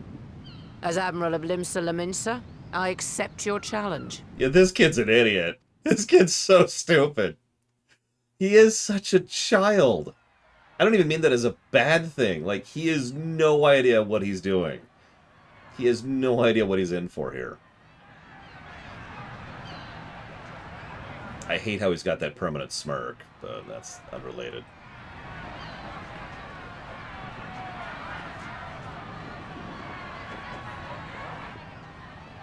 No, Wenlock. I imagine she got where she is by winning several duels.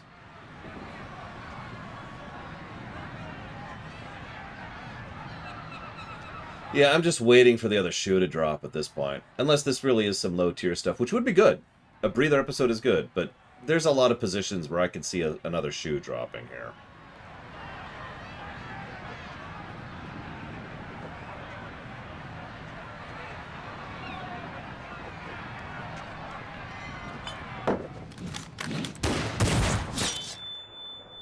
Interesting shot.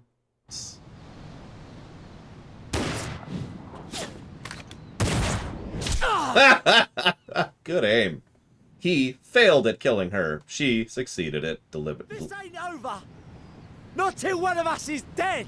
debilitating. Finish the job! Or I will!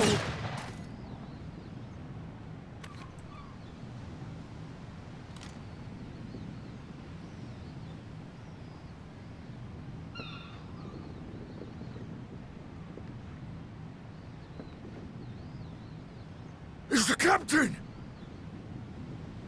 Captain Ilfir! Ye fool! 'Twas over afore it began. Captain! Seems the whelps have been yapping while their master was abed.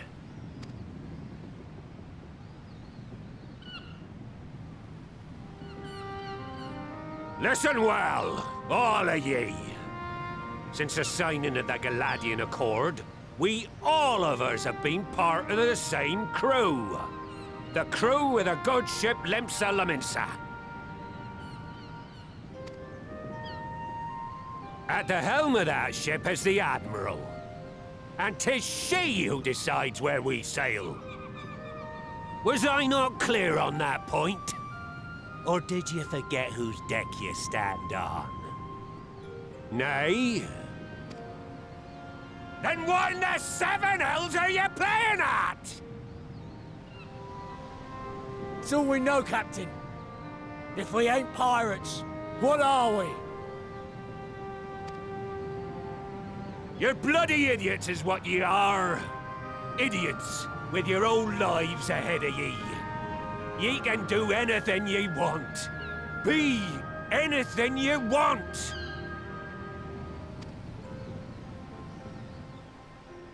We're pirates, aye. And we pirates love our loot. But that ain't our first love. Our first love is the sea. The sea! And what she brings us. Freedom!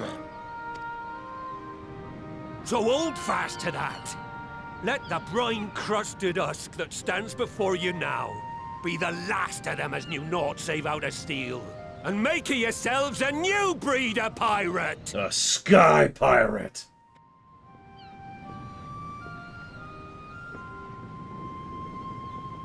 Lad, I made ye me right hand 'cause I saw something in ye.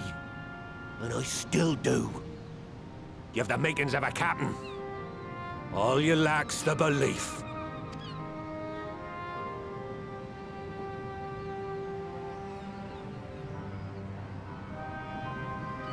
Well now, it seems we're of one mind after all. Apologies for the misunderstanding, Admiral. We're with ye, wherever ye be headed.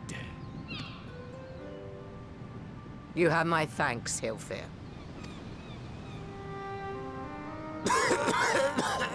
Yeah, I was expecting that one.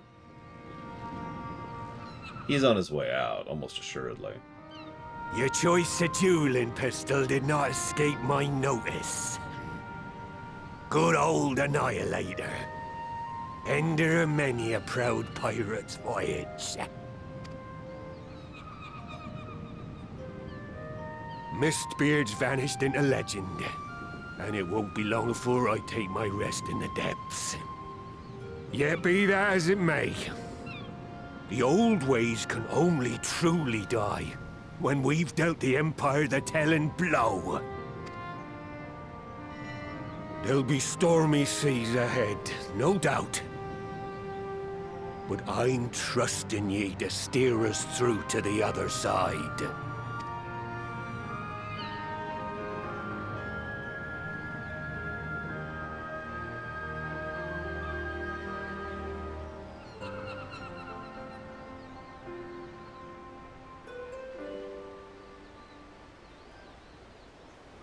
Yeah, I think the other city-states were jealous of Ul'dah for getting all the characterization. They're like, hey, give us some! And it's like, okay, fine. Fine! We'll develop Laminsa.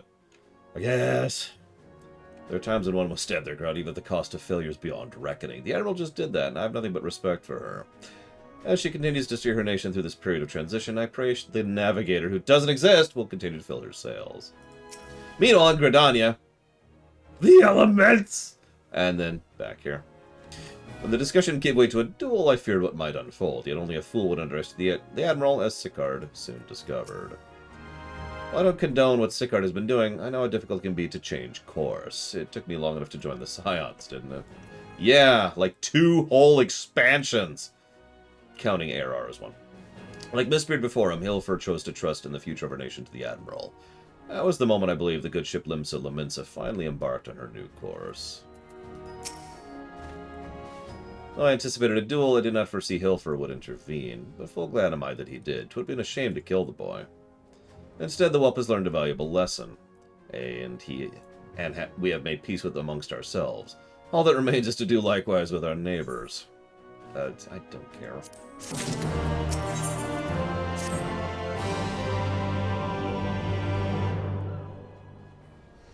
Yet, ironically, I'm kind of with you on the latter half. So that's later. This is an extraordinarily important breather episode.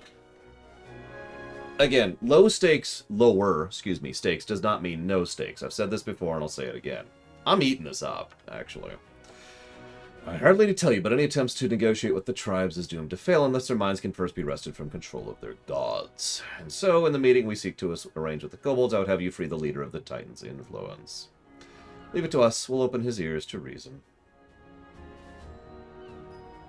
You have my thanks. Ere we proceed, there's something you should know. Some 50 years passed when the Sahagin swarmed at our hulls in greater numbers. Limsa entered a covenant with the kobolds. To men shall go the bounty of sea, to kobolds shall go the bounty of the land, an ostensibly equitable arrangement conspicuously lacking in detail, just like all old treaties. Have you ever read some of the old treaties? Like, not even that old. Like, the treaties between Britain and the burgeoning states, the colonies of America, for example. Those treaties are beautifully vague. Inadvertently or not, the wording was ambiguous, and we took advantage of it, moving in to claim the northern reaches of Lanosea, which the kobolds believed was theirs. Bloodshed followed, bloodshed answered to bloodshed, and on until every elm of Vilbrand bore the stain of conflict. It is not history, you understand it. It is present, fresh and raw. With their kindred's blood yet in our hands, we will struggle to regain the kobolds' trust, even should we cure the tempered. Admiral, you speak of obstacles which we are like to encounter at the meeting, but as things stand, I see no reason why the kobolds would agree to a meeting in the first place. And so we must provide a reason. I will restore their stolen crystals to them, which is dangerous, and provide an apology. Bait! They would welcome us in the midst not to speak of peace, but to have you at their mercy. Given the wealth of crystals we will bring, I'll wager they will attempt to summon Titan then and there. Meaning a high priest would need to be present, to whom we could administer the cure. Again, dangerous, but there's worse things, and I mean, at this point we could probably kill Titan in a few minutes. In lore. In fact, have you ever done an unsynced Titan run? Because I'm pretty sure it doesn't take that long. Anyways, what if we were to employ the Conqueror's Chain? Though it would have to weaken the kobolds, it would allow us to subdue them without inflicting lasting harm. The artifact Mistbeard used to take goods and not life. Oh, would serve. Well done, Marshal. So, friends, what do you think of our strategy? The effects of tempering are cumulative, and we may safely assume the High Priest's exposure to primal influence is extensive. It will therefore take a great deal of ether to reverse the effects, and not to mention time. Time during which Alisaie would be defenseless. Even should we look to her protection, I'm not convinced we can keep her army of kobolds at bay. Well, you know. Besides, it's what Tesleen would do. Had I not followed her example, we wouldn't even have a cure for tempering, never mind a chance to bring peace to Vilbrand. So I got this. Yeah, you got this, I confirm. I believe in you too. And everyone. I know you keep me safe. Yeah, I'll probably bring something other than Black Mage for that. Maybe Gunbreaker? I don't know. Warrior, which I believe I have at 90. I think I'm still leveling my Paladin. Yep, nope, Warrior's my only tank at 90.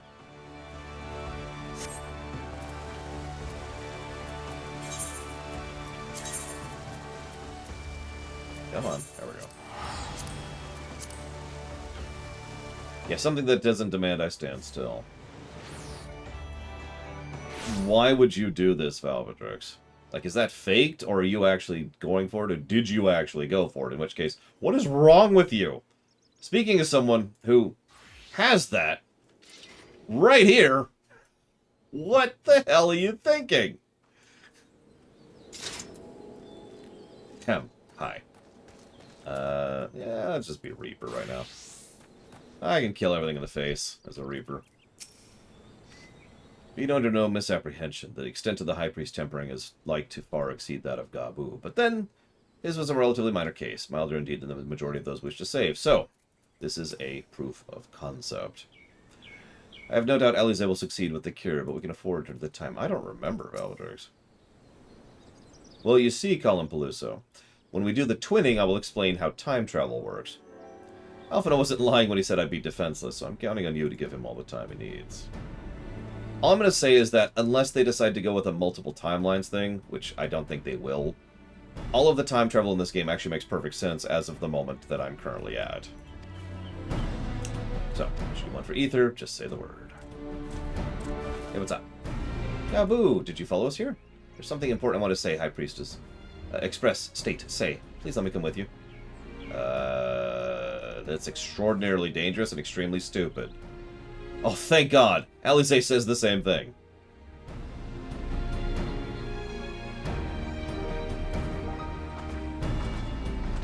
I was gonna say, no. And all unfolded as expected at the mention of returning the crystals to person, Kobold suddenly remembered how keen they were to be reconciled. And so in the glorious spirit of cooperation, we are to be received by Patriarch Zada of the Second Order, who awaits our pleasure at the Navel.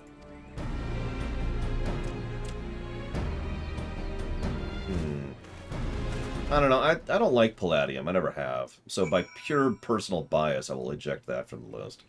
But doing Platinum, I could buy for that.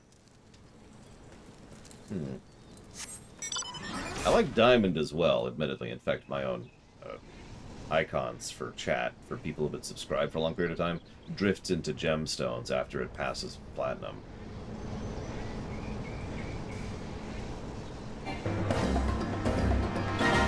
That's a really weird fade noise. Crystal, diamond, what's the difference? Oh, for God's sakes, is it really? It is. Ah! And there's no... Yep, no. Of course I have to go all the way around. I wouldn't die, because this place is the worst.